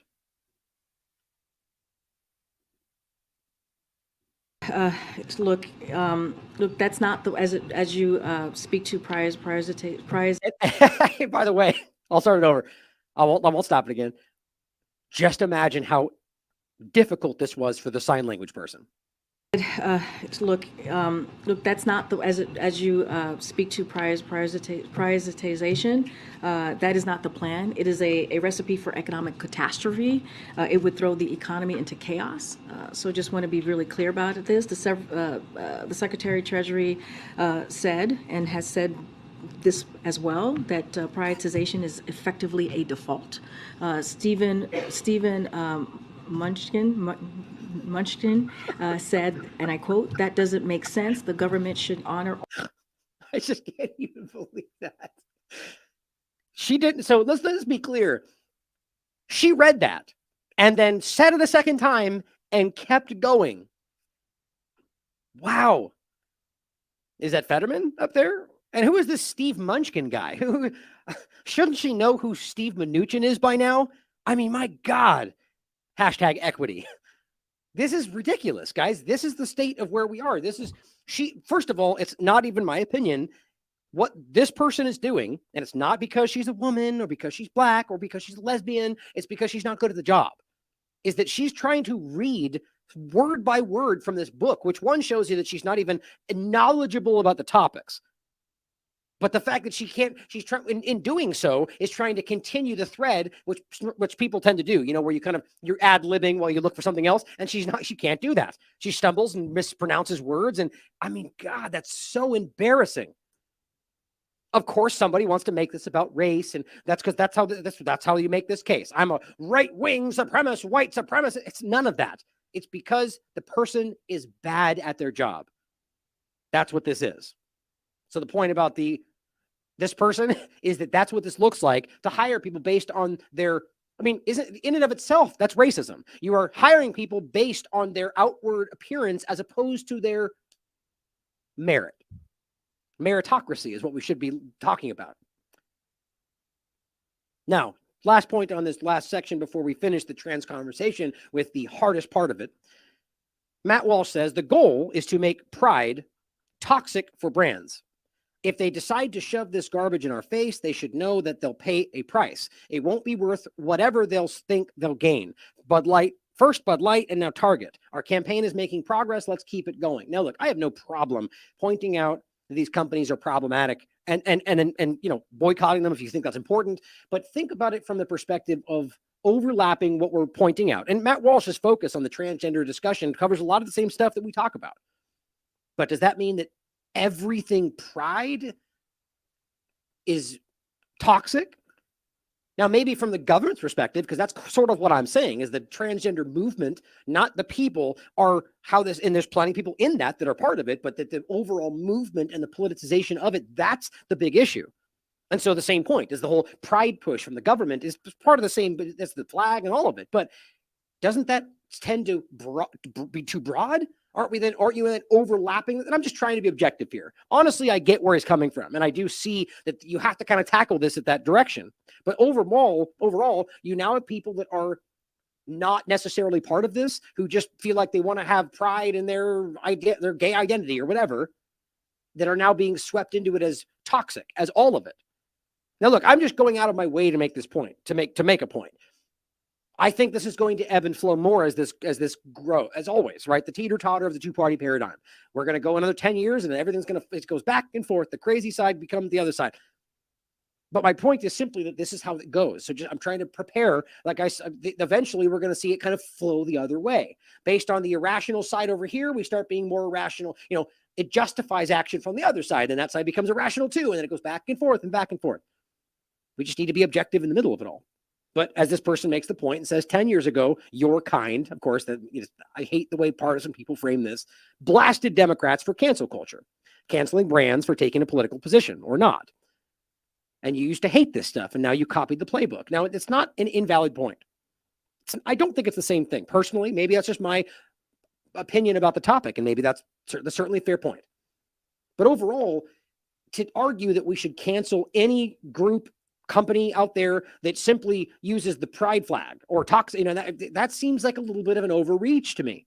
I'm not even to say I necessarily disagree because of how it's politicized. My point, though, is if we're truly trying to change it for the better and reach people, this is the equivalent of what I was saying before of DeSantis, including that line about teaching the benefits of heterosexuality. It's like, if you just stopped short right there, you would have been able to reach so many more people. Maybe that's the whole point. Now, anyway, I'm just trying to make the point that I think that it's important that we call this for what it is and don't be broad with this like the government always wants us to be. The problem, though, is I do see it too. And I do see how the entire movement is being used. Not just trans, but the entire thing. And it has been for a while. All right. So I'll leave it to you to decide where that lies. But ultimately, we just got to be careful. Is the only point that I'm making. Now, this part is tough, guys. And I really want to be very, very clear about this again. If you have children watching this, I don't recommend that you let them watch this part because this is rough. And it's not even, you'll see, it's maybe even as much as you may be thinking now since I built it, but I'm going to be showing you images of stuff that is hard to understand, especially as a child. But we're talking about the actual surgeries now and why I don't understand how this is not everywhere. This is wrong. We're experimenting on people who are, as we pointed out a moment ago, the most vulnerable among us. People that are insecure with their bodies, people that don't want, especially when you get into the children of it all, right? Right now, I'm just talking about, well, again, the main point is this is also happening with people that are under 18, which is unbelievable. But to focus on at this point, just anybody in this position, but specifically the adults who are going through this surgery and acting like, and they're vulnerable, right? These are people that are, as you just heard, seeking something different and being kind of placated. Right. And they're normalizing this and acting like it's overall, I think a lot of people, some people at the very least, are finding themselves in these positions and it's not actually right for them. It's the politics of it all and the fervor that's driving them to it. But as Joey points out, last night we spoke about the fake vaginal surgery transgender undergo. Now let's talk about the fake penis surgery. Now that's all I'm going to focus on today is just the what it's called phalloplasty and what this means. He said it's absolutely brutal. Now I'll show you the actual stuff. First, a woman has to undergo a hysterectomy. Then the woman has to have her ovaries removed. Well, let's not pretend like that can ever be put back, right? These two surgeries alone are absolutely brutal and tough recoveries. If ever, right, with recurring infections. And this is uncharted territory, what we're about to get into. It says, then you have to have a, quote, vaginal mucosal ablation. That's a fancy way of saying that they sew the vagina closed. And it only gets worse from there. The doctors need tissue from your body to build a fake penis from, so they cut skin off your arm or your thigh or your back. Doesn't sound pleasant. After all that's over, they begin constructing your penis. When that's all done, you have your fake penis that barely works. It can hardly get an erection. And from some things I read, it's not even possible, but this is being disputed. It feels no pleasure. It's just there. If you want an erection device, that's a whole different level of complicated surgeries. I can't even believe and it's even more complicated. And none of this is even remotely fleshed out, peer-reviewed studies and so on.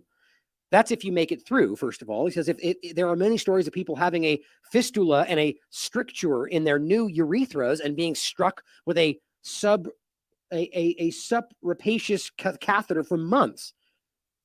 Or catheter, yeah. Of course, there are the infections. Those are brutal. And this is not your average UTI.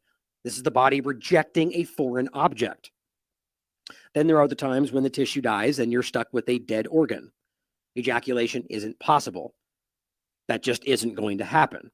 And this is the best scenario. Now, don't forget, we've already, a while ago, talked about the really disconcerting surgery in like giving men the fake ability to excrete some sort of white substance that is not milk, that has no nutritious value. It's just a chemical substance that's manufactured to be able to produce to make you feel like you're a woman. It's unreal. And then these trans people are giving that to a baby so they can feel better about themselves. And that's crazy. You're taking, back to this conversation, you're taking 1 to 3 years worth of surgeries before it's all over in some cases, which is millions and millions and millions of dollars for one person. In briefly looking at literature, the lowest rate of complications they've seen is 25%.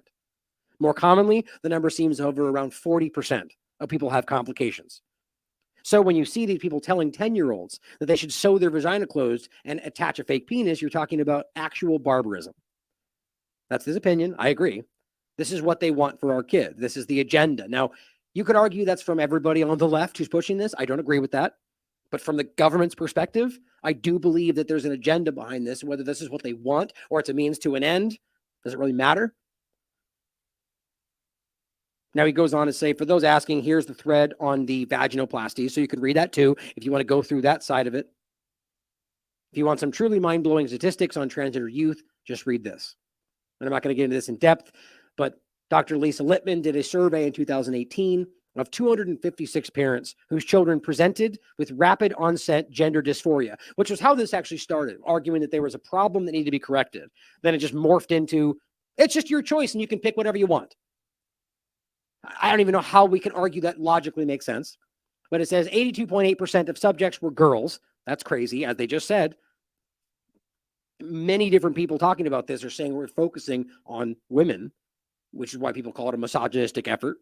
But it says these findings are mind-blowing. The average age when they announced that they were transgender was 15.2 years of age. 41% of the children had expressed non-heterosexual orientation before identifying with transgenderism. 62.5% of the children had a diagnosis of at least one mental health disorder or neurodevelopmental disorder, like autism, before it, which seems that they're very clearly focusing on people that are vulnerable. 36.8% of children had friend groups in which the majority had identified as transgender. This is a fad. Not to say that means it's something that some people go. The point is that in a general sense, you can't ignore how clearly this is a political drive. That there are people getting wrapped up in all of this that think this is just something they can do, like it's buying a new hat, and it's very disconcerting. 47.2% of children had a decline in mental health after expressing their dysphoria. 57.3% had a decline in parent-child relationship after expressing it. 25% stopped spending time with non-transgender friends. 49.4% tried to isolate themselves from their families. 46.6% were reported by parents that not only trust to only trust information from transgender sources. You see how crazy this begins to get? 86.7% of young people after expressing this showed an increase in social media, internet use. So who exactly is being radicalized by social media? I think it's the whole projection part of this. 50% suddenly only trust, or that's just like we saw in the Transformers thing. I only feel safe around non-binary people. That is out of control. Now, this is where we get into the graphic stuff, guys. So be prepared. I'm not going to linger on this, but we need to see this. Ashley St. Clair shares this. We're posting this from Dr. Luke, who, by the way, apparently she was just censored on Twitter. I don't know if she got her account back or not, but saying that some of these things, her account seems to be here, but apparently she just had a tweet censored. It's still happening. I bet you something like this is going to probably start to get censored as soon as Yacarino starts taking over. It's already happened, I guess, but it's important for people to see the reality of what they're calling gender affirming care. Now, this is what she's writing, but I do know that in many cases, this is the reality. This thing has no function. There's no sexual function. There's no reproductive function. There's no urination function, no feeling. This young, confused girl is likely going to regret this at some point. This is what it looks like. Cut off the leg and just sewn on to the body. That's disgusting. That doesn't even look like this is Frankenstein surgery, guys. There's no point at that. There's nothing about that that adds up other than just sewing some object on so you feel like. Now, as I understand it, there's arguments about how maybe the surgery was done poorly. The point is some of them apparently have some kind of function, but I'm finding that hard to believe based on my research. But we will continue to look into it. But again, you can see clearly that this is horrific. That doesn't go away, the scar and all that on your leg, and then this oddly shaped thing with nothing. It's just a round. This looks like, I mean, God, it just looks wrong. And this is what we're being told is normal. And then somebody commented down here, I think. And this is what we're getting from people on Twitter. This is fake. Nobody would do that. And that's not unique, guys. So many people in this church are going, nah, it's not real. It is real, guys. I'll show it to you. But the point is, and that's what I love what this person says, I wish I was so protected that I thought this was fake. The people that think this is fake are the ones that are saying everybody should be able to, telling your children can choose. Now, some of them are horrible people because they know this is what's happening and still do it. But I think most of them, the house moms and Karens of the world, don't know. They think they're wrapped up in whatever, just like the CDC telling people what to think about the COVID situation. They're following along with what the certain influencers say they're supposed to think about this because they're told if you don't, then you're a dangerous person. You're a bigot. You're a racist. You're a white supremacist. Scary. Here's what somebody else said. Oh, actually, this is important. This gets into the Twitter discussion of this, right? This is what Twitter put on this, guys. This is real. So she shared this image, and this is what Twitter put on it. And this changed, by the way. I'll show you the older one that they've changed it from. It says this is called phalloplasty. After surgery, depending on what the patient deemed important to them, they will be able to urinate, have sensation, and have an erection. Like all major surgery, the healing process takes time, and there's a chance of rejection. But that is not true in regard to most people, as far as my research has shown. Now, you tell me how this thing with nothing on, there's no way that adds up to what they just said. Now, maybe this is the unique and poorly done one, but I'll show you directly from the hospital's page what they're showing you. Oops, hold on. There we go. Now, first of all, though, here's what it said first. Oh, wait, is that, oh, man. Oh, come on. I grabbed the wrong one. Hold on. I want to show you what it said first, because this is what I get so concerned about when it comes to Twitter and the way that they're towing the line. As much as all the people want to pretend that somehow Elon Musk is on your side and all the stuff they're pushing, that they're still censoring what they call hate speech. They're still, everything you think was stopped because you're listening to certain people on Twitter. It's all still happening. I'm just trying to find there we go. Here it is. This is crazy to me and frustrating. Come on, man. What is going on? Jeez. And I have to take a screenshot of this because the download button won't work. Nothing works ever, always. Welcome to technocracy. Well, here's a screenshot anyway, so screw everybody. Here is, I'm kidding, whoever's trying to stop me. The point here is this is what it said first. This tweet is factually incorrect. The photo shows a girl's penis, which has a number of functions, including but not limited to making the girl feel better and giving the sensation of having a penis. Exactly the point. It is an arbitrary, meaningless, it is something that is there so they feel better. Now, the arguments, again, even they're putting out this, no, it's a girl's penis, which has a number of functions. And then they change that. Somebody stepped in and goes, whoa, we got to make sure that's narrative control. And the point is, some of them can, depending on what they care about. No, there's something wrong here.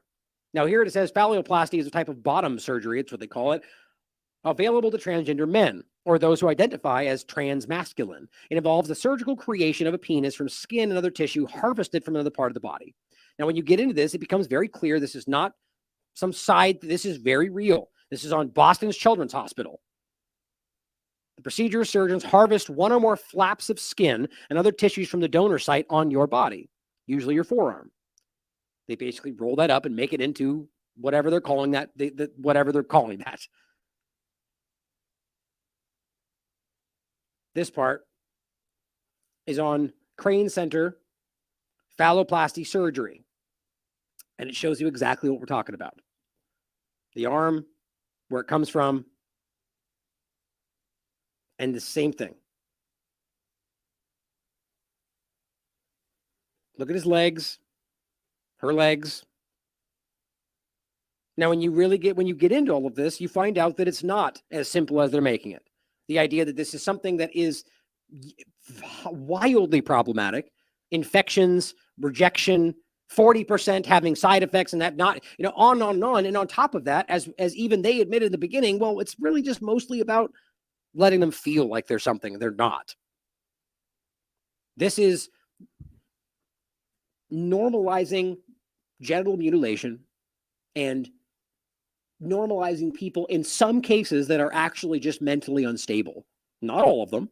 Some people just feel this is right for them. But you could argue that is the same thing, but I'll leave that to people to decide for themselves. But 100%, some of these people are people that are being taken advantage of by a system that is eating them up and spitting them out because they're vulnerable. Everything's wrong about this. Now, when you get into this and you dive further into this conversation about all the different surgeries and all the way this is working, you find out two very clear things. One, it's wildly untested. Now, why does that make sense at a time when they're pushing everything about safe and effective, and here we are pushing something that you can prove is, if at all, limited in its testing.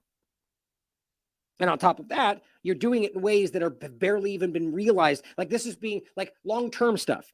What happens when let's say they want to, like you could go on forever about this. The bottom line is that there are serious complications. And there are people, as we just proved to you, that wake up and go, I made a mistake. And you can't come back from that. And here we are watching them normalize this to the point to where it's literally on Boston Children's Hospital. Just come in and change your entire... It's unfortunate and sad that people are being pushed into this. Now, the unjustifiable... Well, it doesn't make any sense. It's not justifiable. But the point would be that ultimately the connection between the white supremacy conversation is being patched together for an obvious political reason, in my opinion. They really want you to think that anybody that's trying to attack people in this situation it's all because you're a Republican, because you're a white supremacist, because you're a racist, when ultimately, as far as I can tell, the vast majority of people that are pushing back on this are people that just care about children. Now, I guarantee you within that category are people that just hate anybody different. Of course, that's possible. Of course, that's a guarantee. Somebody out there is using this because they just don't like it. But overall, a huge part of it is the situation of vulnerable people. But they're going out of their way to try to make this overlap for obvious political reasons. Why transphobia is at the heart of the white power movement. It just seems absurd. Gender nonconformity threatens a worldview that's fixated on immutable and antiquated gender roles. Now, what's crazy about this is just like we point out in regard to the Ukraine, which we'll get into, is that they point over there like that's some kind of bastion of the future of everything the world should be, despite the fact that right now they're actually abusing, beating up, killing, forcing into military service transgender people right now in Ukraine.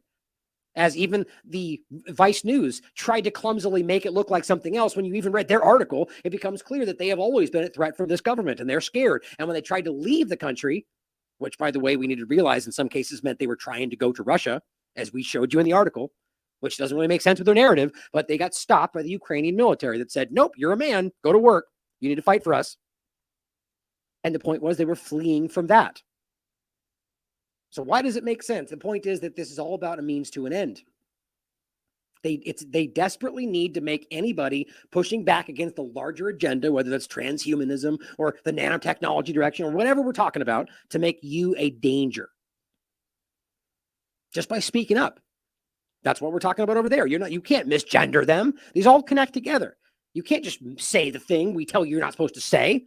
Well, yeah, we actually can. But what they're trying to do now is create a situation where you are an actual violent threat because you say the wrong thing. And from one moment to the next, that'll be about pronouns. The next thing it'll be about whatever the new foreign policy agenda is, or whatever the next thing they're trying to jam in your arm is, or the next thing they're trying to tell you have to lock down for. It's going to be those kind of things. White supremacy is the most lethal threat to the U.S. Now, don't forget, as clumsy as this has always been, you can be part of the white supremacy threat if you're a Mexican. You can be part of the white supremacy threat if you're an Indian person. You get all sorts of things, which I'll show you right now. So which really does show you it's not really about white supremacy at all, and about being white at all. It's about framing it as white supremacy because there's an agenda tied to that, and then just naming anybody they want to part of that. Vanilla ISIS or whatever these overlaps are that are really embarrassingly stupid. But this is CNN for you. This is 2020, by the way. Still right now happening. They've been telling you this is where it's going.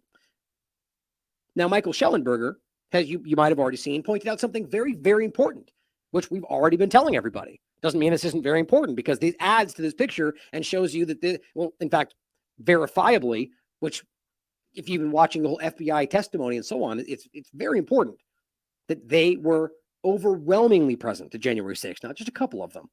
The FBI, Biden, and the media say domestic violent extremism is increasing, but it's not, which I agree with. Americans are more tolerant than ever. Well, I don't agree with that. But it says what's actually increasing are cases of the FBI manipulating and persecuting disfavored and mentally impaired people in order to terrify the public. Now, my point would be simply that we already proved to you that one of the most obvious things they did was January 6th happened, which was clearly a government operation. That's not my opinion. I mean, it's just undeniable. And I'll show you the articles where I go over that if you care to look.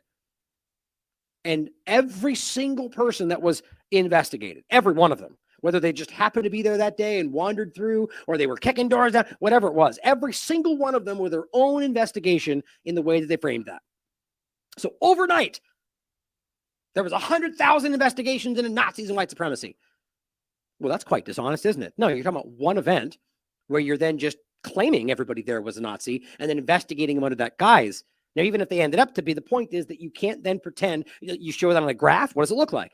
An explosion. One day to the next, it's everywhere. Lying with statistics. They know how to do this well. You know, COVID-19 was a clear example of that. But he says the agency is out of control and must be reformed immediately. Oh, this is not the next one is the one I'll show you. I think it's right here. Make sure I didn't miss it. Oh, there's right there. We'll get to it in a second. The point is, though, that there is obviously manipulation. They're trying to convince you that there's this problem.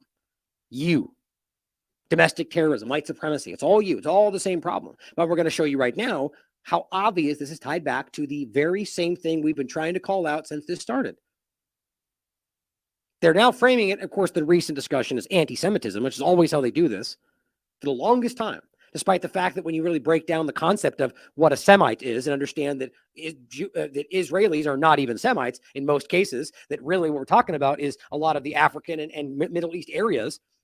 So it's just, as always, it's a manipulation of what the terms are in general. But of course, they want you to think it's just anything derogatory toward Jewish people. And by default, anything about Zionism, Israel, or even things they just pretend are connected to that you don't realize, wink, wink, whatever becomes, whatever they want it to be. Now, in no way does that mean it doesn't exist. That would be a dumb thing to assume. The point is that everything is being conflated with racism, with anti-Semitism, all this stuff, so they can then call anybody they want who says the thing that they don't agree with a racist. Pretty simple. And then when you speak up, you go, so you know, the point is they just kick you down, they sideline you and act like you're somehow not part of the main conversation. And you know this has been happening for quite a long time, using anti-Semitism as a guise. Well, they literally just launched today the National Strategy to Counter Anti-Semitism. Really. Now, despite how it's very, very clear that the rising focus in this country is by and large the focus on white male Americans. That's not my opinion. They're the ones openly telling you that, and yet still arguing, because that doesn't matter. If you're offended, no one cares, right? If you're feeling subjected, if you're feeling, or rather, if you're feeling subjugated, if you're feeling abused, no one cares. Right? So you're allowed to hate Russians right now. You're allowed to hate white people. It's okay. So it's not about hate, really. It's about hating the right people, which shows you they're hypocrites. But the bottom line is they're doing all of this under a guise of creating this, like it's about creating the momentum behind the idea and the claiming that right now Jews are under attack all over the country. Well, I argue, sure it's happening. Sure, Jews are being attacked, just like blacks are being attacked, like whites are being attacked, like anybody is being attacked to some degree. Now, do I know what number is higher? Does it really matter? To some people it does, because it's all about being the most victimized. Right? You're more important when you've been more so victimized, which is ridiculous. But let's watch what they actually say here. I have a couple of clips on this, and then we'll read what they wrote down and show you why this is so important and ties back to Charlottesville, the beginning of the agenda. You know, the fake march that was put forward by an operation by the government. Not all of them. I guarantee there's plenty of people there that were just racist. But we know as a matter of fact that the Azov movement's international arm, the Rise Above movement, was there. We also know that Vanguard America, which, by the way, is now called Patriot Front, was also there. And all of them tie directly back to the CIA and the Azov movement, which is a CIA operation. If you don't remember that, I'll verifiably prove it to you, as always. But bottom line is all of it ties back together. And so if Biden is about, which you'll hear in a second, telling you that he decided to run for president after Charlottesville, that all of it started with Charlottesville. Well, yeah, that's what I've been telling you, because that's where it was supposed to start. All of it, the cars hitting protesters and the marching with the tiki torches. Yeah, that was the very group they're now funding in Ukraine, which is really the CIA. So the point is that it's impossible to pretend that that started the Nazi problem in our country and then pretend like the Azov movement aren't that. They're the same thing. It's on the record. That's what's so stupid this is. So the people telling you you're a Nazi are funding Nazis. And most of them don't even know that, which is so embarrassing because they just follow along with the narrative. But I only have this stopped at one point. I'm not going to go through the whole video. It's a longer one, but I'll read you what they wrote down. But let's listen to this one clip. On the hard reality that anti-Semitism is becoming mainstream. And I knew that was going to happen. Damn it. Always YouTube. Always. This one's going to do the same thing. I just don't know where it was now. Yeah, look at how bad YouTube is. What a terrible platform. Always breaking and always or only breaking for certain people, you know. As somebody freaked out when I can't believe you think that they are not trying. It's so clear, right? You know, it's the same thing I show you guys all the time. If I try to do transcripts, it doesn't work until I use VPN, go to private window, it pops right up. Weird.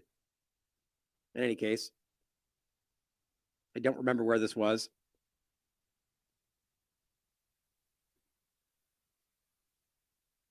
See if I can just grab something really quickly. Oh, you know what? Oh, we'll start with this and I'll look for that while it's playing. I did want to start right in the beginning with Biden. What he says right in the beginning is very interesting.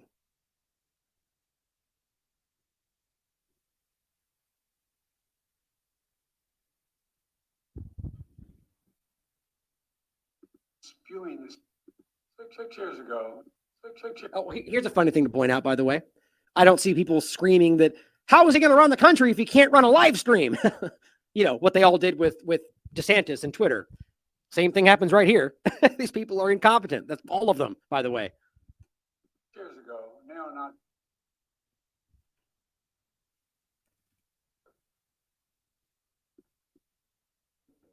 Come on. I want you to hear the beginning. 6 years ago, neo-Nazis marched out of a field in Charlottesville, Virginia, literally carrying torches and neo-Nazi flags. Yep. Oh yeah, I'll let it keep playing right here. And spewing this that was heard across Europe in the 30s. In the process, a young woman was killed. What'd you hear? There are very fine people on both sides. Come on. Right. So again, tying back in Trump, right? Well, what he said was not that those Nazis are nice people, because that would be dumb. What he said was that the reality that there was a gigantic protest with all sorts of people, not just these people with torches. There were people that were there for other reasons on all sides. So the point is, not one that I like to, I don't like to agree with Trump, but the point is very clearly, or any politician, that there were people on all sides of this that had nothing to do with what happened, which is what he meant. But of course, they will take every possible opportunity, dishonest and otherwise, to frame the opposition however they want, because everything political is dishonest. Everything. So here we are, where he's saying both people on both sides. Well, no, the point was you guys were well aware that that tied directly back to your operational work. And that's why it has been pointed at ever since. Now, I don't know, maybe Biden doesn't know that or Trump, but I do know that from an agenda level, this was clear. And even at that moment was provable.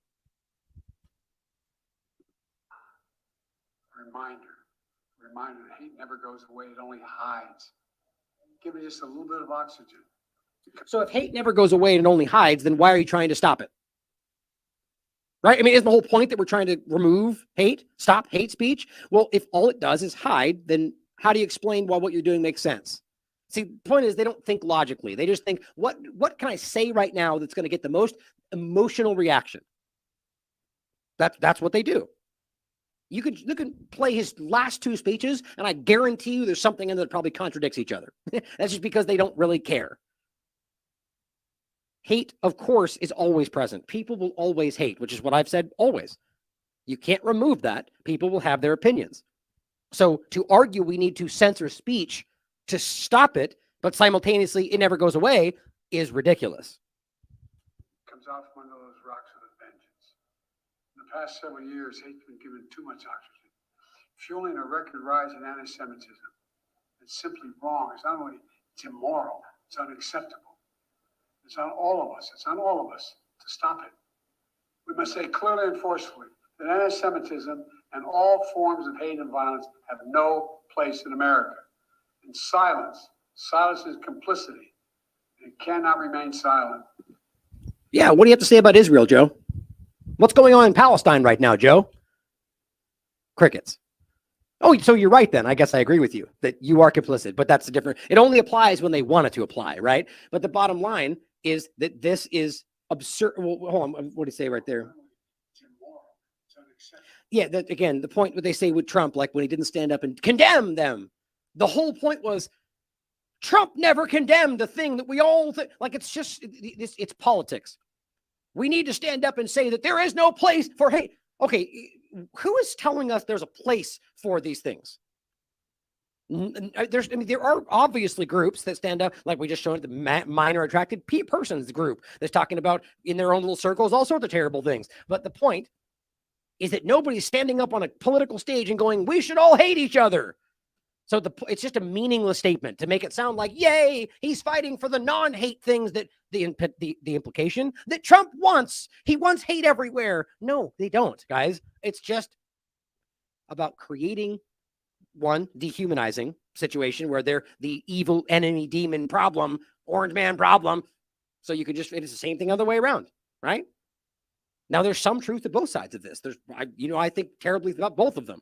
Right. But the all-encompassing hyperbolic perception is what creates the division and stops people from being logical.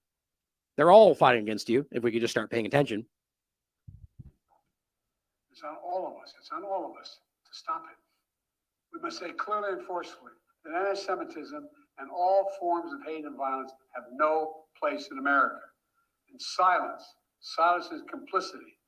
It cannot remain silent. I will not remain silent. You should not either. That's why today I'm releasing the first ever national strategy to counter anti-Semitism. As he struggles through his words.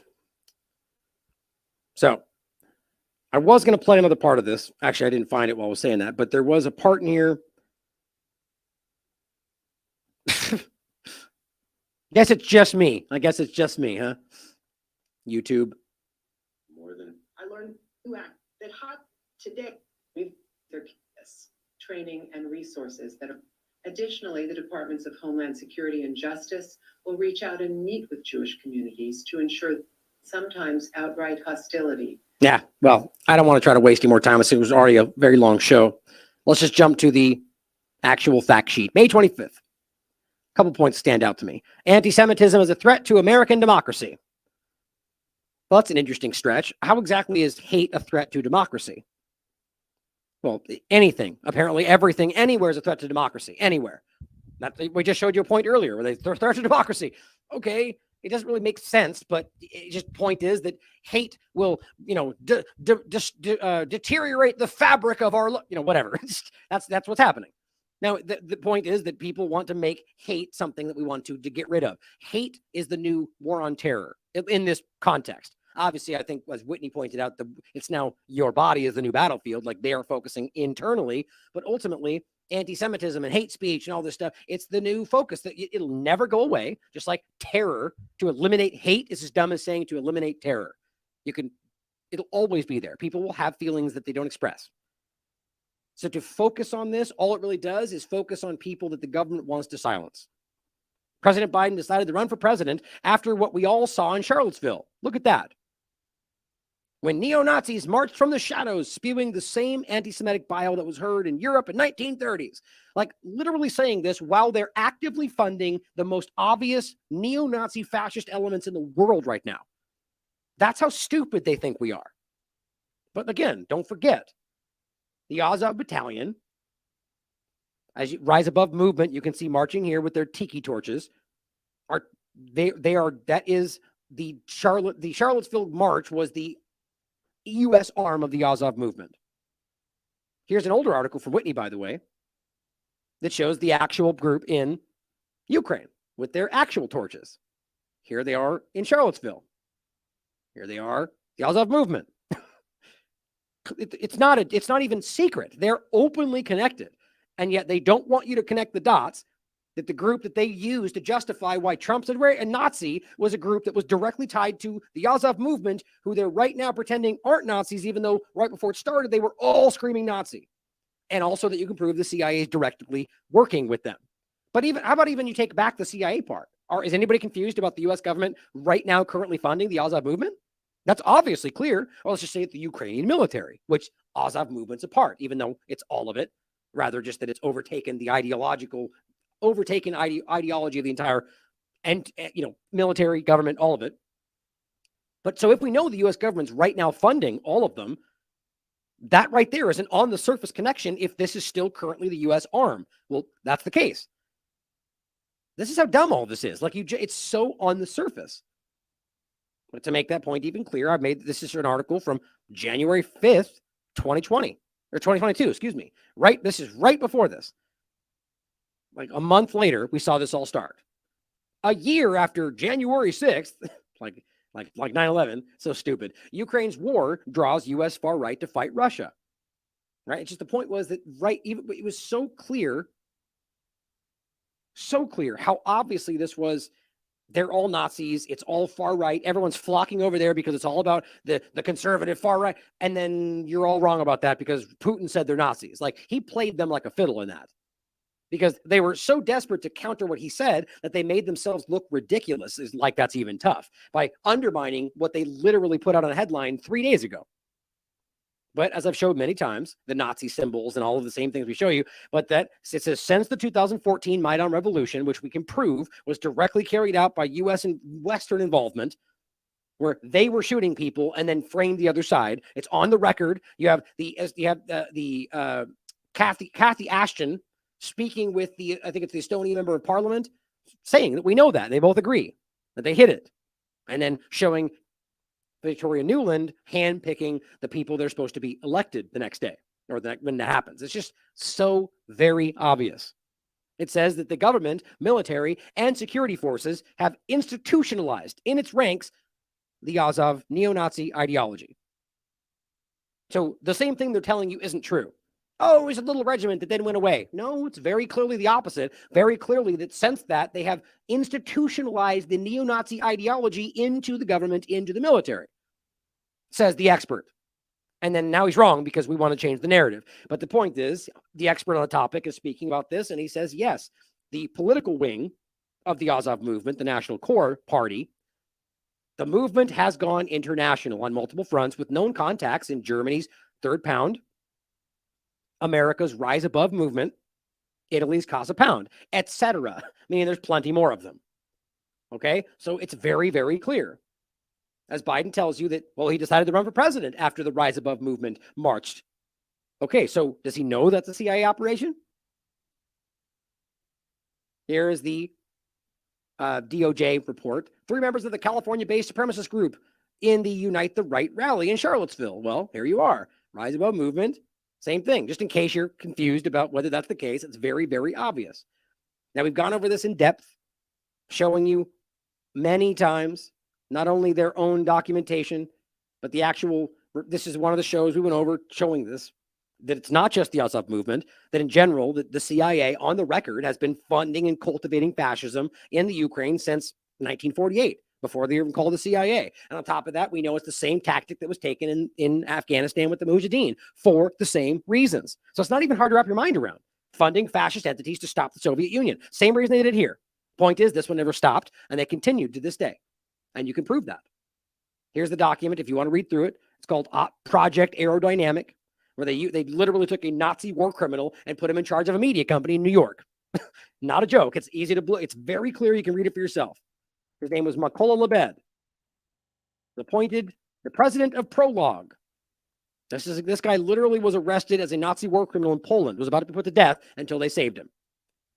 And ever since then, they've been pushing this ideology. They've been growing this. The Ukrainian Organization for Ukrainian Nationalists. This is the same entity. And we know that January 6th, based on all the information we have, was meant to tie all this together. That failed, and that's where the agenda, I think, shifted. The false flag meant to blame you, Russia, and you using the CIA grown battalion, which they're now still trying to patch together. We know that on the ground in January 6th, there was a member of the Azov movement. He's on video, posted by Ukraine, showing him, because they thought they were trying to expose it, saying, Russia's there, Russia's there. What it was a Ukrainian member of the Azov movement who is present, screaming things in Russian. It's all been proven now. As well as Antifa members going, we got him, we tricked him, we did it. So going back to this, just making it very, very clear, Charlottesville stems all the way back to the CIA. And that's where Biden decided to run for president. And that seems to be the impetus for all of this. Hard to miss. Anti-Semitism threatens all of us. Anti-Semitic conspiracy theories fuel other forms of hatred, discrimination, and bias, including discrimination against other religious minorities, racism, sexism, and anti-LGBTQ. How do you get there? How do you argue? So what, the idea is that because they're anti-Semitic, they just start hating everything everywhere?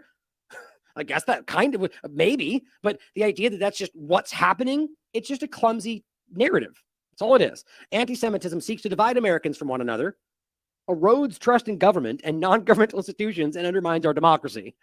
How exactly does hating Jewish people, that's how they're framing it, divide Americans? The point is also that it's not even what they're calling anti-Semitism is not even that.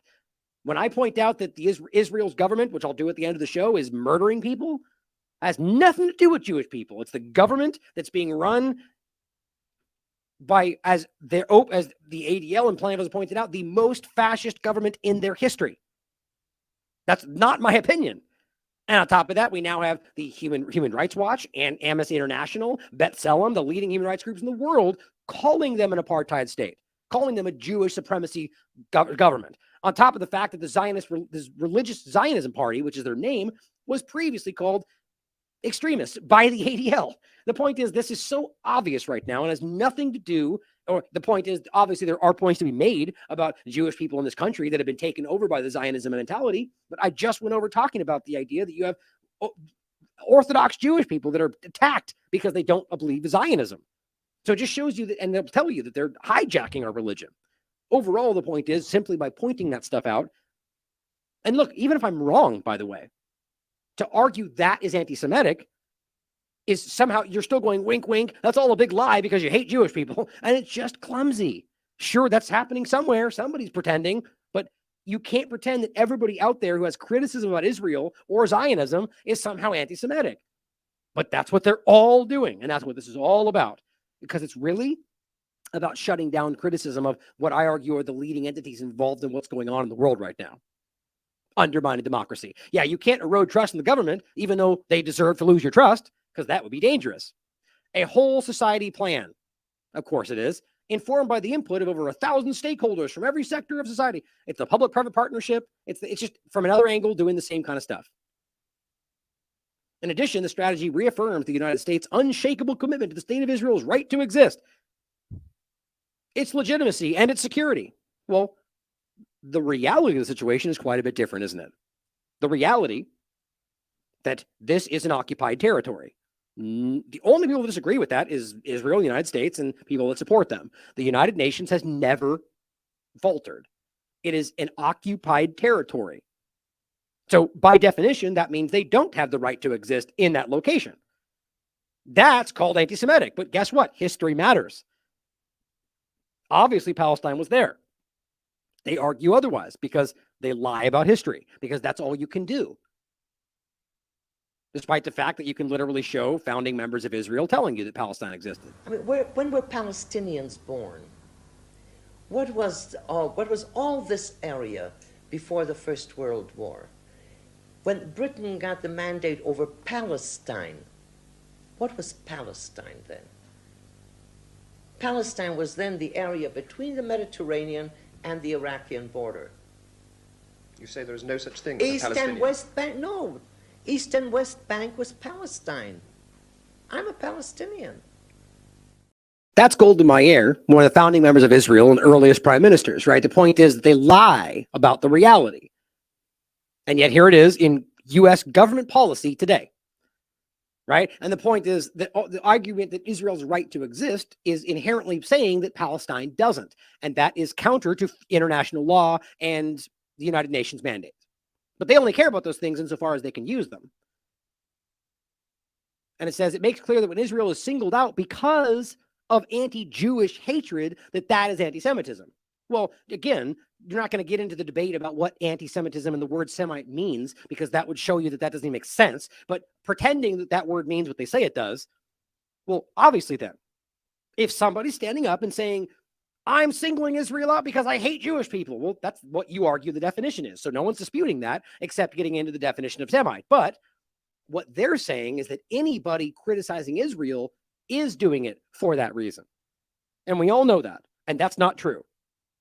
Clearly, that's not true. There is plenty of people out here. There are Jewish people that are pointing out Israel's crimes, but they'll just call them anti-Semites too. It's ridiculous. I'm not suggesting that there aren't racist people out there. Obviously, they exist. But to pretend that everybody anywhere saying things that they don't like are secretly going, wink, wink, we hate Jewish people, that's the same thing they do everywhere. That is the lowbrow conversation, or the idea that they're normalizing subjective, forceful opinion based on narrative. And we come out and show facts, and they go racist, white supremacist, conspiracy theorist. Very intelligent. Pillar number 1, increase awareness and understanding of anti-Semitism. Yeah, I think we're all kind of confused. No, it's just like saying we're going to push more money into the, what's the term they use? I'm trying to remember what they framed the vaccine conversation in.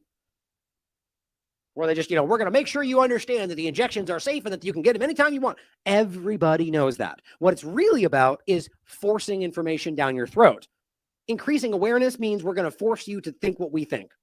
Everybody knows what the U.S. government and Israel think about anti-Semitism. Everybody around the world knows because it's forced down your throat, including its threat to America. Again, somehow anti-Semitism is a threat to the country, and broaden appreciation of Jewish heritage, American heritage.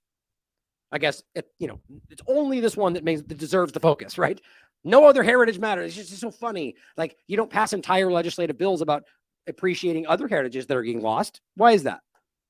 That's not even to say that I disagree that we should appreciate heritage of everybody. It's just simply that it's a focus is always present. Pillar number 2. And my point would be that this is really more about keeping the focus on what they're calling anti-Semitism and the Zionist agenda to improve safety and security for Jewish communities. Well, this is an interesting statement here. So what's the suggestion? Obviously, their whole point is that Jewish people, like statistically, they're saying that, this much of the population, but an outsized amount of what they're calling hate speech. Well, that, whether true or not, I find it impossible to find out because we know that they're conflating what they want. They're calling me anti-Semitic. They call the show I did last night anti-Semitic. It's not, But so that ends up being a statistic on their false numbers. Now, again, that doesn't mean that there aren't people being anti-Semitic, but it's impossible to know for sure. And then on top of that, what we're really talking about is things that aren't a crime. You're not hurting anybody. You're not physically hurting anybody. You're not committing a crime. You're not stealing. You're saying things that hurt people's feelings. Now, I know that's hard for people to think about today with all the crazy woke fervor going on. I mean, it's the wrong point to make this on. We're talking about security and safety, but up here talking about just being, anti-Semitic. Do I think it's disgusting of people to think that you're a bad person or that you're somehow lesser than because you're Jewish? Yes, I do. I think you're a gross person. If you think that about anybody based on their religion, their heritage, you're a disgusting person. But you know what? You're allowed to think that. You're allowed to say that. It's called free speech. And if you're not willing to protect the worst speech, you're not actually believing in free speech. It's as simple as that, guys. And it's becoming easier and easier to point out today. But on to the safety and security, what my point would be is that, okay, well, are Jewish communities less protected? Do they not have the same ability to call the police? Are there not the same patrols that go out there? Okay, so the argument is they're being focused on more. Okay, well, why do we need to increase security? The point would be that either these security services or police are proving to be inept, which is really the point, that they don't come save you ever. They show up after the fact and take down notes, which is usually how police goes today. Not to say that's irrelevant, but the idea we have in our minds about police sweeping in to save the day rarely happens. So this seems like a disingenuous point to argue that we need more security only for these communities. Well, either the security and the system of infrastructure for police is working or it's not. And this seems to suggest that it's not. But it says the FBI and National Counterterrorism Center will conduct an annual threat assessment on anti-Semitism and the drivers of transnational violent extremism, right? So this becomes this overlap with what you think it is. The idea of white supremacy, the vanilla ISIS discussion, that somehow anti-Semitic drivers are of the larger, like this is the war on terror and now kind of being transitioned over to specifically like white, racist, anti-Semitic concepts that can be shared with technology companies and other non-governmental partners. So what that means, in my opinion, is cataloging people that they claim are this and sharing that around the world, which includes people that aren't that.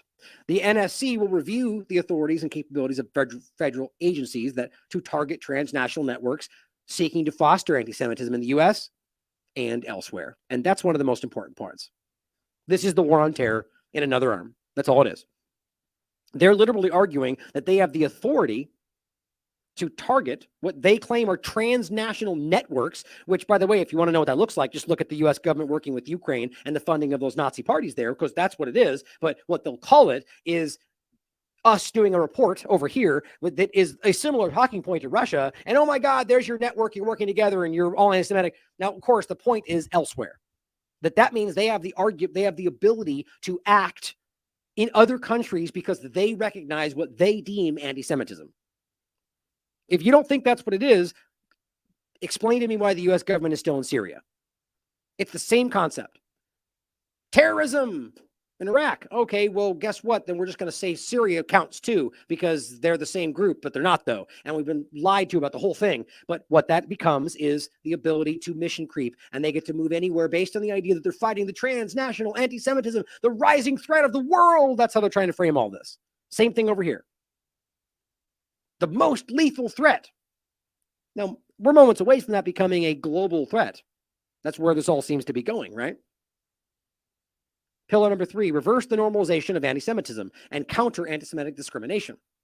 Anti-Semitic conspiracy theories and content are rampant online. So again, take away the anti-Semitic part, it's the same conversation. Conspiracy theories and online lie. It's about censoring your speech under the guise that you are being anti-Semitic. We also call on Congress to hold social media platforms accountable for spreading hate-fueled violence, including anti-Semitism. Right. So, okay, right now, so it's very clear. It's totally okay to openly spread hate about Russian people. So it's not really about fueled hate and violence because, we're openly promoting the violence that's actively discussed by the Ukrainian militants or the open militant rabid people in the politicized transgender movement or the people that are rabidly politicized in the BLM movement or any number of these, Antifa, but those are okay.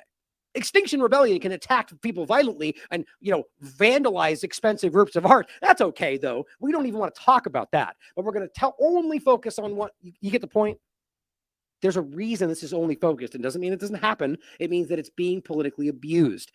And there's an entire conversation to be had about how Israel's government and Zionism have done this from the beginning. Impose much stronger transparency requirements on online platforms. All that means is more censorship. That's it. Biden-Harris administration also encourages all online platforms to independently commit to taking several actions that will counter anti-Semitism, including ensuring the terms of service and community standards explicitly over anti-Semitism. So again, whatever the ADL deems anti-Semitic, so I wouldn't be allowed to criticize Israel's policy on Twitter if this happens. And if Twitter obliges, which I kind of think it's going to happen. Adopting zero tolerance for hate speech. Well, right now, Twitter is not zero tolerance, but they're still censoring hate speech. Zero tolerance means you can't say anything that they deem insulting almost. I mean, there is no free speech at that point. Community standards and permanently banning people that violate these policies. Improving their capabilities to stop recommending and derank anti-Semitic. So again, just remove the anti-Semitic word. It's just about the same things you're hearing every day. Censoring speech, stopping you, deranking hateful content, increasing the transparency of the algorithmic recommendation system. So deranking you, suppressing you, and highly recommending people that don't do it. Treating anti-Semitism as a distinct category in transparency reports and more. So it's always interesting to me why we need something that goes only this one. Because it's politics. Right now, there's all sorts of, even though hate speech is not even a thing, ultimately, it's a phrase, it's a term for hurt feelings. Really. I mean, you could take that as extreme as you want. The point is it's words. Sticks and stones, right? We used to all be taught that as classic knowledge. Yeah, I mean, hate speech can be pretty rough. People can say things that are really, really, really insulting. But at the end of the day, it's just words. And yes, we do have free speech. So it just goes round and round and round. The point is that it's really about a choice for you to give it power. But a distinct category. So the point is always about this one. Like you pass a law and you say, it's about this and then all other hate. You could just pass a bill about hate. Right? But no, it's about focusing in on exactly one point. Build cross-community solidarity and collective action to counter hate. Any effort to counter anti-Semitism must be grounded in work that unites Americans from all backgrounds and beliefs to work in common purpose to stand united against hate. What does it even mean? Everybody's got a different perspective on what hate even is, or what deems hate speech, or what's insulting to you personally. So there's no possible way to work on a common purpose unless you make some arbitrary line where you say, this is where it counts and this is where it doesn't. And all that is government dictating speech. It's very simple, guys. It's not very hard to understand. So when we know all of this, and we know that Biden's arguing that Charlottesville is where it all started, and we know, as we just went over, the obvious reality of where it all starts, that the U.S. government created this situation, we need to realize how it's being used going forward after January 6th, how it was supposed to go. Don't forget, again, that my opinion was very clearly this was meant to be something that it wasn't. They didn't take the bait, but yet they're still using it. Dan Bishop points out that Bank of America, showing you the overlap to all of this, that you think you've got privacy. They gave a list to the FBI of literally anybody that was even remotely present between the 5th and the 7th. Anywhere in the area, and they completely complied. I mean, look, at this point, I don't even know about, like, I'm waiting for Catherine Austin Fitz sovereign bank conversation, but I mean, I'm using it at worst a credit union. Anybody still using things like Wells Fargo or Bank of America? Where is your mind at? These people are criminals. Wells Fargo, I didn't even cover it because there's so much going on, literally just recently got fined again for violating the law. These people should be in prison. They're literally stealing and robbing from veterans and vulnerable people, making fake accounts, and they go, oops, give us another $1 million fine. Cool, we'll keep doing it. And they do. It's just crazy, but this is showing you that they don't care about your rights at all. And I think Americans need to hear it because there are other glimpses of just how the victimization is going on and how it's victimization at scale. This is one fact that struck me. The Bank of America records, the story that Bank of America turned over the credit card transactions, whether for an aircraft or a lodging or the purchase of a cup of coffee, for everyone who decided to come to Washington, to be in Washington area, the Northern Virginia area. That's one of the things that you asked questions about. There are victims all over the place. All of the people who suffered when the FBI and the Department of Homeland Security got involved in censorship with social media platforms, millions and millions of tweets and narratives being taken down. That is victimization at scale. It must be resolved. And the fact that those who profess to be most concerned about victimization of people by law enforcement in this country join in the victimization of you. I think that's the takeaway, at least for me, from this hearing. And it's pretty crazy. But think about, how much you want to bet this is applied, like not like they need this, but don't forget about the Constitution-free zone conversation. Right, that's right up in the area that seems to be completely within that. Like, don't forget that I think it was Maine is just entirely existing in a Constitution-free zone. ACLU wrote about it. It's a real thing. It's all about the border and the argument they need that area to stop, illegal immigrants or whatever. But the point is that they can just go give us all the data on everybody, anywhere, anybody, anywhere in DC between the 5th and the 7th, just in case. Absolutely, here you go. That's just absolutely terrifying. Well, you might have seen this. This was today. Oath Keeper founder Stuart Rhodes sentenced to 18 years. 18 years for seditious conspiracy in the January 6th attack. This is real. For what? Seditious conspiracy. Well, that's, I guess, one step below treason.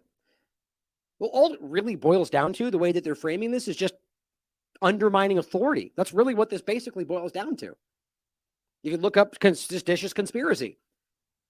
Do you realize how many things could be called that, and how many acts by the government are far more involved with seditious conspiracy against you? It's just, I'm not even going to get into the person in general. The idea that anything like this can be happening while they're actively ignoring all sorts of sexual crimes. I mean, we used to talk a lot about the rape kits lining the walls of the police stations. They don't care about those. They'll get you for cannabis. That was the conversation back then. But now they're actively ignoring sex crimes and going after people from January 6th. Right? We just talked about this. The FBI just testified to this, or the whistleblowers, that they were literally told, don't investigate those pedophilia things. Look into January 6th. They were told to stop looking at other things. And then used all of those investigations to act like they were exploding white supremacy. But no, it was just simply investigations based on the assumption that everybody present, apparently from the January 5th to 7th, were all white supremacy Nazis. That's crazy. Fact check, though, just in case you want the fact check, here's USA Today. Fact check, claims of FBI role in January 6th are false. In other news, here's the New York Times. Among those who marched in the Capitol on January 6th was an FBI informant. Funny how that works out. Thank you, USA Today. Fact check. Let's keep going. It gets better. The FBI to Democrats say the whistleblowers who testified today are a threat to our national security. For telling the truth, apparently, just like Julian Assange. Rather, they are honorable public servants who are being attacked for exposing abuses of power. But he says the FBI says they won't release the surveillance video. Why? Well, because it shows too many undercover government agents and informants. Think about that. The FBI whistleblowers who testify before Congress are not actually whistleblowers, says the FBI and Democrats. Rather, they are disloyal Americans who undermine investigations into January 6th. Quote, my Republican colleagues have brought in these former agents, men who lost their security clearances because they were a threat to our national security. Well, no, you fired them because they were trying to point this out. Who out of malice or ignorance or both have put partisan agenda above the oath they swore to serve the country. But there is no evidence, he writes, Michael, that any of the FBI whistleblowers are or were ever a threat to national security. One of them, Marcus Allen, won 2 medals fighting in Iraq and Kuwait. Another, Garrett O'Boyle, served in the Army in Iraq, worked as a police officer, and graduated with honors in criminology and law. Democrats pointed out that the FBI had revoked their security clearances. That news came in a letter. The acting assistant director of FBI sent, hold on, where is it? I'm trying to go fast. The FBI claimed that Allen expressed sympathy for persons or organizations that advocate, threaten, or use violence or use any other illegal, unconstitutional means in any effort to prevent the blah, blah. The point is, he expressed sympathy apparently for people on January 6th. When really all he was doing was saying, hold on, we're unduly investigating. We're investigating literally everybody. There's a problem there.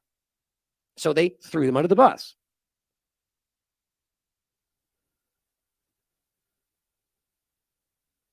The bottom line is they're saying that we cannot show you the information. Well, that's interesting. Charlottesville. Well, the point is, it shows you that there is a lot more than we realize, which, by the way, we've already known. In fact, proven in a lot of different ways that there were multiple FBI agents on the ground. And this is on his paywalled version of this. Indeed, there may have been hundreds of undercover government agents. This is from Michael himself. And informants, both local and federal, in the January 6th crowd. According to one January 6th witness, there were and this is the FBI, this is the people we were just talking about, 100 to 200 Secret Service agents alone at the Capitol before and during the breach of police barriers. That's crazy. And all we're talking about is the manipulation of the illusion, or of the perception, an illusion.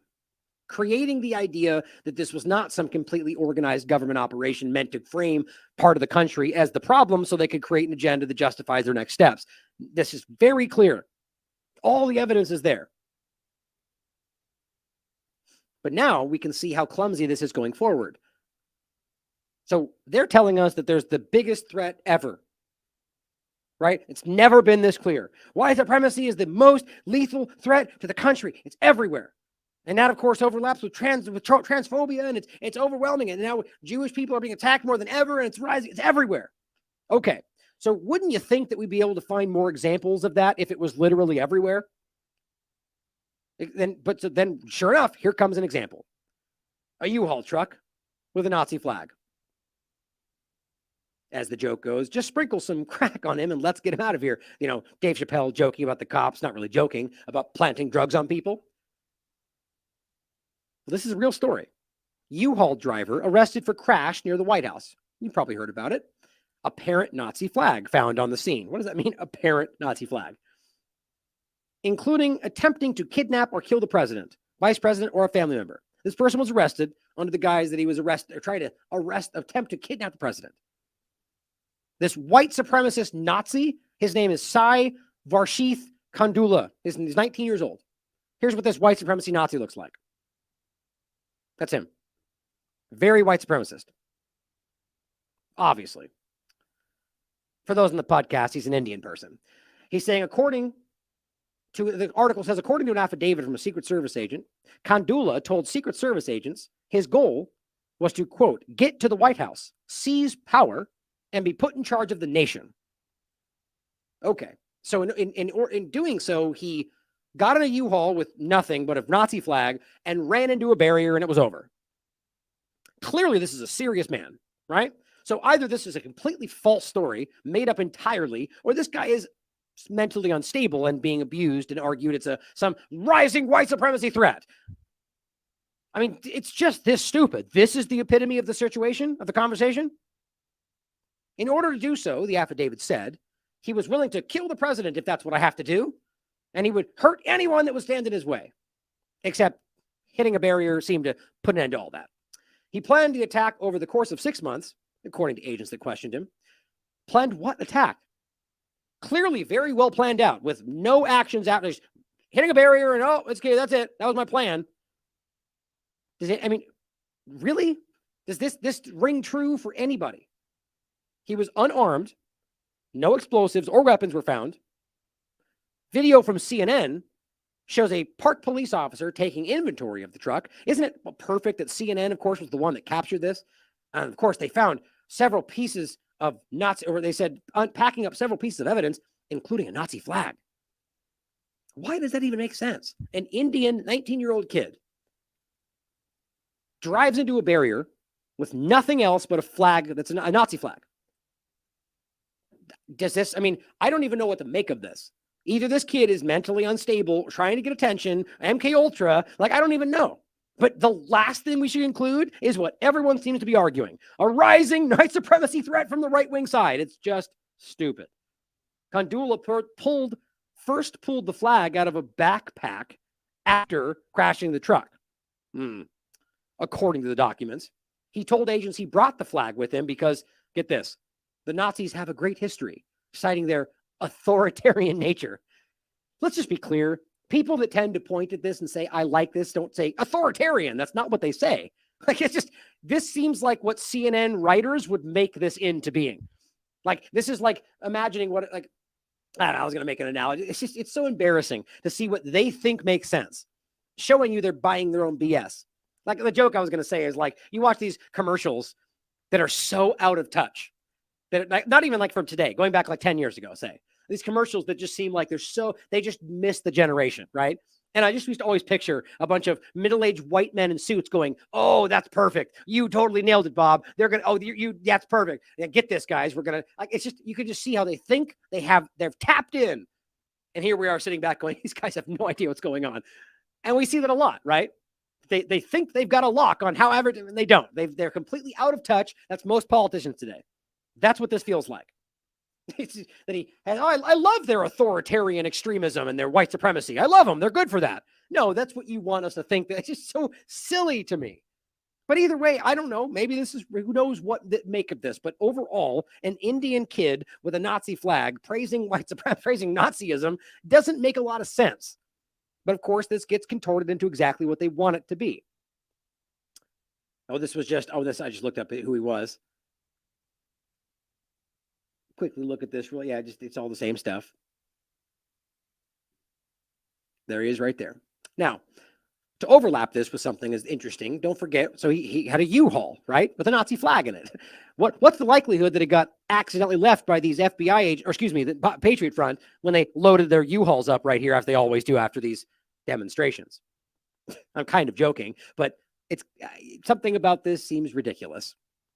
But here's the news report. We talked about this previously. A group called the Patriot Front, whose formerly was known as Vanguard America, which was the group that was also part of the the Unite the Right rally in Charlottesville, which all have direct ties back to the Azov movement.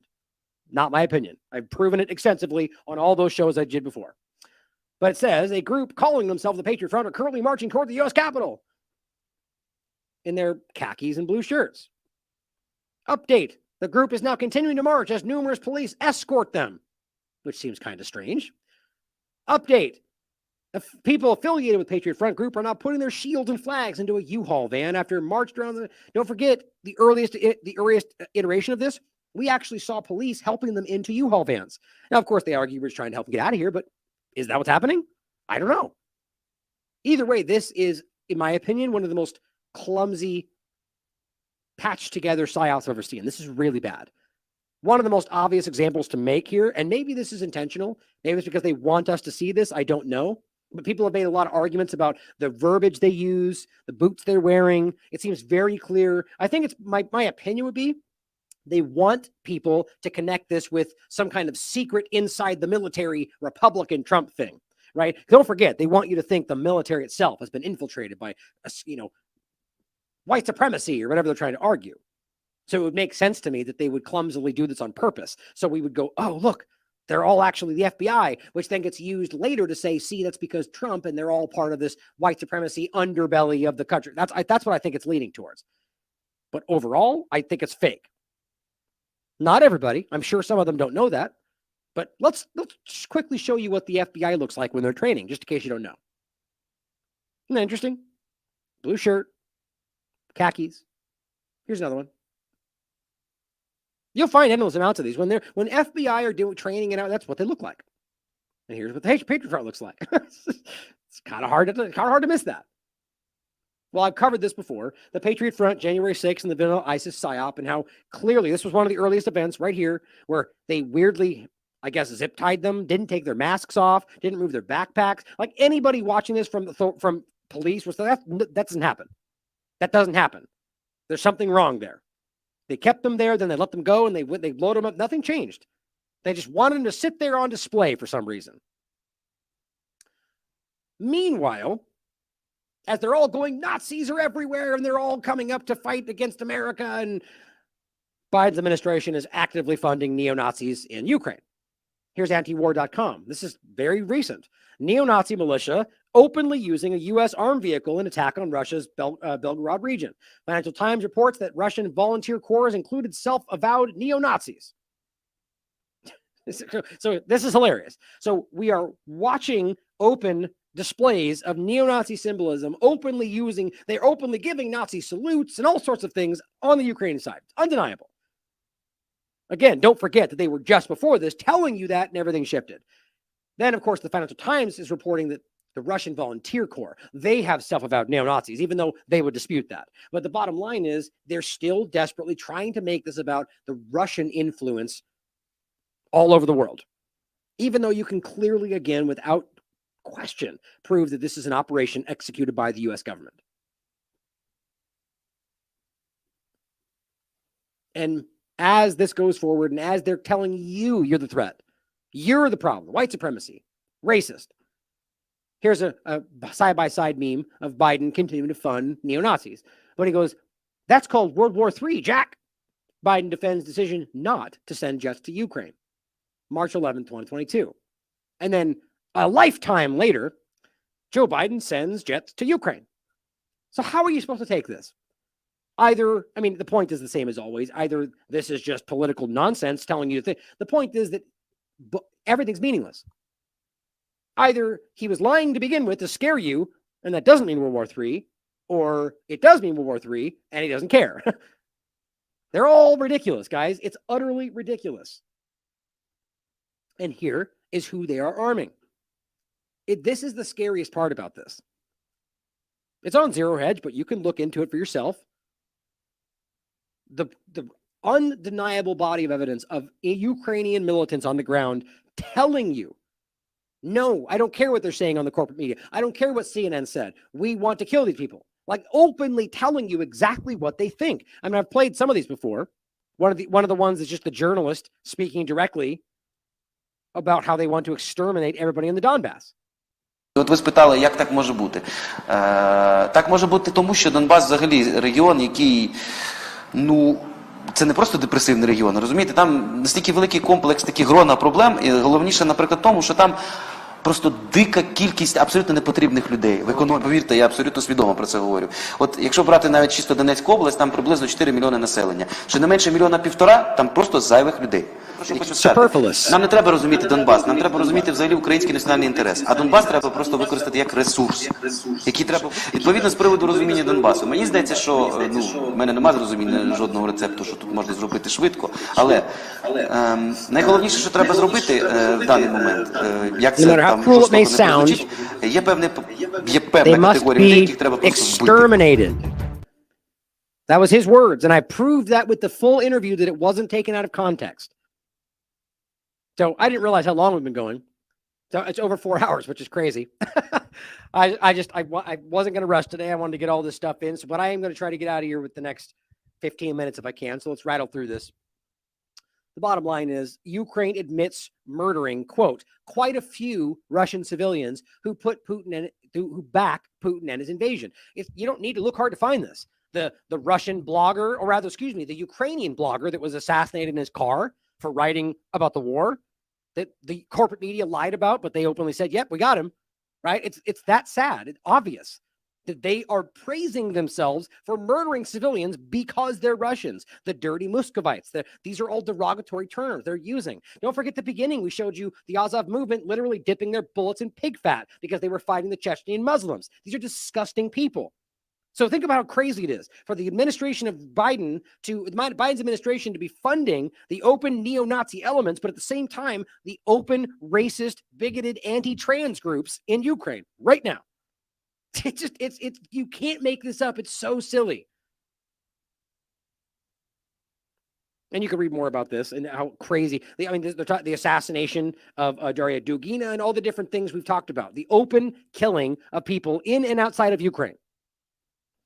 Ukraine expands weapons training for children. Well, don't forget, in the very beginning of this, we showed you the Azov movement training children to begin with, because that's what they've always done. The media then frames it as freedom, fighting. We all care about the country. But of course, if it happens anywhere they don't like, child soldiers, showing you their ridiculous hypocrisy in everything they do. Well, Robert F. Kennedy points something important out. Ukraine is the world's third largest debitor to the International Monetary Fund. In 2020, the IMF and the World Bank gave Ukraine new loans on condition it would remove restrictions on collateralization and sale of land. In 2020, isn't that strange?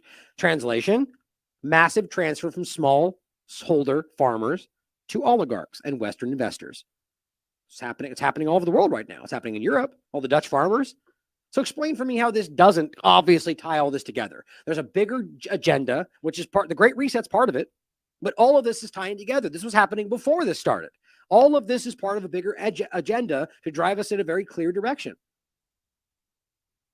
And here's one of those obvious examples. This is actually really crazy. This is a new article from May 16th of this year, backstopping Ukraine's long-term security.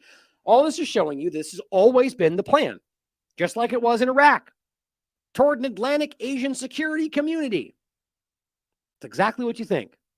Our proposal envisions a new security organization that would include both European and ideally also Asian states, but not necessary, is the point right there. Its first action would be to deploy an armed training and monitoring mission to Ukraine, which, by the way, they've been there for a decade, so that's not new.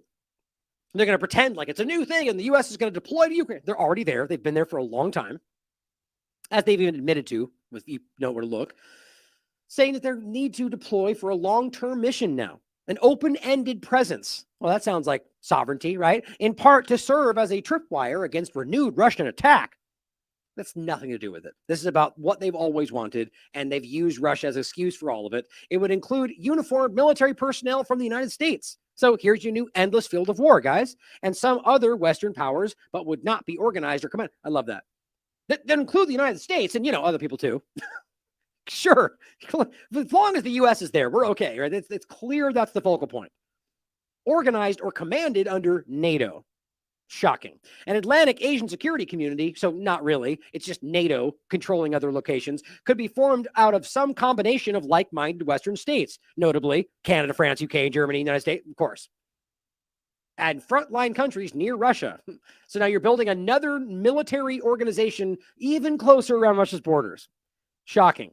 Like they didn't call that. But the United States, NATO's largest European powers, and most of the frontline states near Russia would be the founding members. Of course. This group, their key purposes would be to backstop the principle of peaceful sovereign borders. Just think about writing that with a straight face while you're literally discussing the removal of sovereignty and the invasion of other countries. Deploy and supervise a military presence that would deter Russia from further attacks. Do you realize that the actual deployment and military presence was what caused this to begin with? It's just so silly. Self-fulfilling prophecies. But it says, especially in the short to medium term, while creating a framework and vision for a future security architecture separate from NATO. Yeah, it's just expanding the occupation of the world and many other aspects. Like realize NATO, Article 4, all these this is why we are here to begin with. Post 9/11 and the initiation of the world military, essentially. Of course, it says that all aspects of this would be secondary, but they could be adjusted over time. All aspects, it's basically NATO agenda. The member states would pledge to defend this training and monitoring mission if it found itself under attack and develop plans in advance for how they would do so. That's NATO Article 4. Same thing. Bottom line, you then create a situation where the U.S. can feign attack or be attacked, for that matter, doesn't matter, where they then go, everybody now has to be involved with our agenda. That's what NATO did. Where they say, well, we were attacked on 9/11, now you all have to attack with us. And it never stopped since then. Now we're on to the biosecurity state. There is your future. That's exactly what we've all been telling you. There's more facts about the Ukraine situation if you want to look into it that I've showed many times. Well, there is the absurd conversation about the disinformation. Now, this is really embarrassing. I have to play this. We'll generally finish with this. This is the conversation about the new disinformation platform for the BBC. You know what, actually, I'm thinking, seeing as how it's been super long today, I might just go over this in the next one just because it's really the bottom line is just to make this is the point that I wanted to make today. That first of all, they're simply telling you that they're going to go online, they're going to make fake accounts, they're going to pretend to be other people, and it's all in the interest of truth. Well, sure. So you're again narrative and you're doing the same thing as everybody else. Got it. The point, the trolling in response to this. So they come out and say, we're going to tell you what's true or not, even though we've been caught lying over and over and over. And people come up and say, you're ridiculous. The trolling in response to this is her, same person telling you this, including misogynistic slurs, threatening and hateful messages are just more proof why investigating this is so important. Okay, explain for me why investigating what's true and not has any bearing on whether the people are misogynistic, threatening, or hateful. Because her point she just let out of the bag is that's what this is all about. Investigating this because they're going to censor what they tell you is hate speech. They're going to step in and verify this is true. It's all about controlling speech. Undeniably. As I said, these people are parodies of themselves, and I'm not even sure if they pretend. Oh, the bottom line is here. These fake screens about trying to draw lines between alternative media and far-right figures. I mean, that is a meaningless, that's meaningless drivel. It means nothing. It reminds me of this. It's all for effect. As Glenn Greenwald said, hilarious, this BBC employee resides literally above the newsroom, as she even points out, because she's not just any journalist, but a disinformation correspondent, somehow qualified to identify disinformation. This is dangerous. She is dangerous. These people, they don't even realize it. But one thing I wanted to include, and I'll play most of this later, probably tomorrow again, exclusive Facebook and Instagram to temporarily allow calls for violence against Russians. Remember that? So they don't care about hate speech. They just care about, you got to make sure you hate the right people at the right time. And why don't we do this? Let's end today with this clip from Colonel Wilkinson. You might have seen this, by the way. Palestine must be obliterated. Deleted article calls for genocide. Here it is on the Wayback Machine. This is from the Times of Israel. Jeffrey Kemra says literally, moving forward on Palestine. So as we just talked earlier about that kind of overlap, this is what they're actually saying. And where's Biden on this? Right? Isn't he the one saying silence is complicity? Well, here's what it says. And this is what everyone in the Israeli government right now very clearly, openly expresses in the leading group, in the religious Zionist party, Netanyahu's power, and so on. In order to right a wrong, in order to make peace and move forward, Palestine must be obliterated. It is an affront to society, morality, humanity. It represents lies and anti-Semitism, oppression and terror. Nothing more. No one cares about Palestinians, period. That's what he wrote. Care for them solely exists in the form of anti-Israel advocacy, not pro-Palestinian support. This is what a terrible person looks like. These are disgusting, bigoted, racist human beings. Human beings is kind. I mean, look, it doesn't matter whether you agree with the Israeli mindset. To argue that the entirety of this civilization doesn't matter, should be obliterated, and that their entire existence is based on nothing more than hatred for Israel is disgusting at its core level. Like he's writing, and this is why they deleted it, because there's nothing about that that's not outright hate, whether or not you think they hate you, for Palestinians. And we have to forget that this is based on an illegal occupation. The idea that they have the right to armed rebellion. Because if you think about any of that, it makes it clear that the people that are actively subjugating this entire situation are the ones at fault. And it's not even about Jewish people or anything, not even about Zionism. It's simply about the reality that this is the case, and the UN's always maintained that Palestine was real, as we should all know by now, and it just doesn't matter anymore.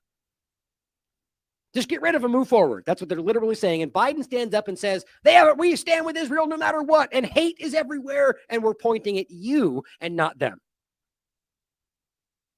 Think how insulting that is. Robert just came out with an excellent article, fact-checking Reuters on Palestine and the attempt to censor Palestinian identity, as they're now telling people you can't even raise the flag anymore. The point is they're openly stating stuff like this. This woman standing there telling them, I want to kill you one by one, that you have no right to exist, that everyone in is power. Like this, listen to what she says.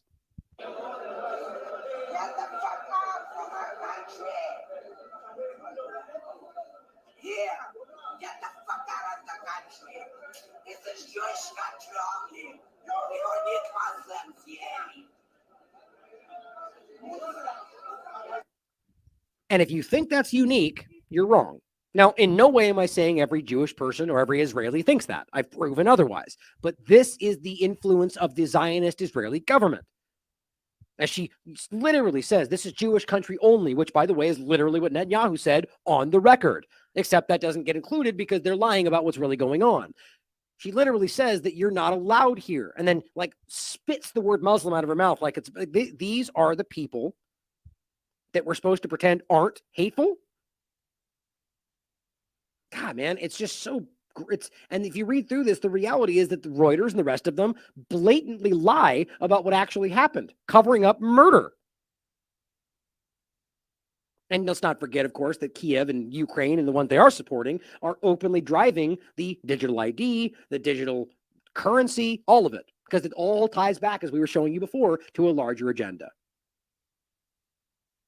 So I'll finish up with the rest of it later. It's been a very long show. I'm not even that tired, to be honest, but I do have to get to other things. The point is, guys, that it's so disingenuous, the entire damn thing. Everything they're talking about, as they tell you that this one matters, well, this doesn't exist, when it seems that in reality, historically, that it's the opposite way, that they're selling you on something that's not happening while ignoring the reality, when none of it matters to them at all. It's sort of like saying they care about the people of Syria while they starve the people of Syria, or care about the Iranians while they starve the Iranians, or care about the Yemeni people as they starve the Yemeni people. Running theme, it seems, right? Because they care. They care about you, as long as you're in the right place and the right color and right ideology, but they care. They care. It's just time to really I think we need, as a collective country, world, stand up and really, and at all costs, continue to express the fact that we're not buying it anymore. We're not falling for the agendas. We're not falling for the narratives, the party paradigms, that we just care about integrity, about humanity, all of it, everybody, individually. And we have absolute right to protect our families, our children, and express ourselves as we see fit within the law. Everything else is nonsense, guys. And I think people are beginning to see that. And it's time to walk those difficult lines. So let's keep going. I love you all. As always, question everything. Come to your own conclusions. Stay vigilant.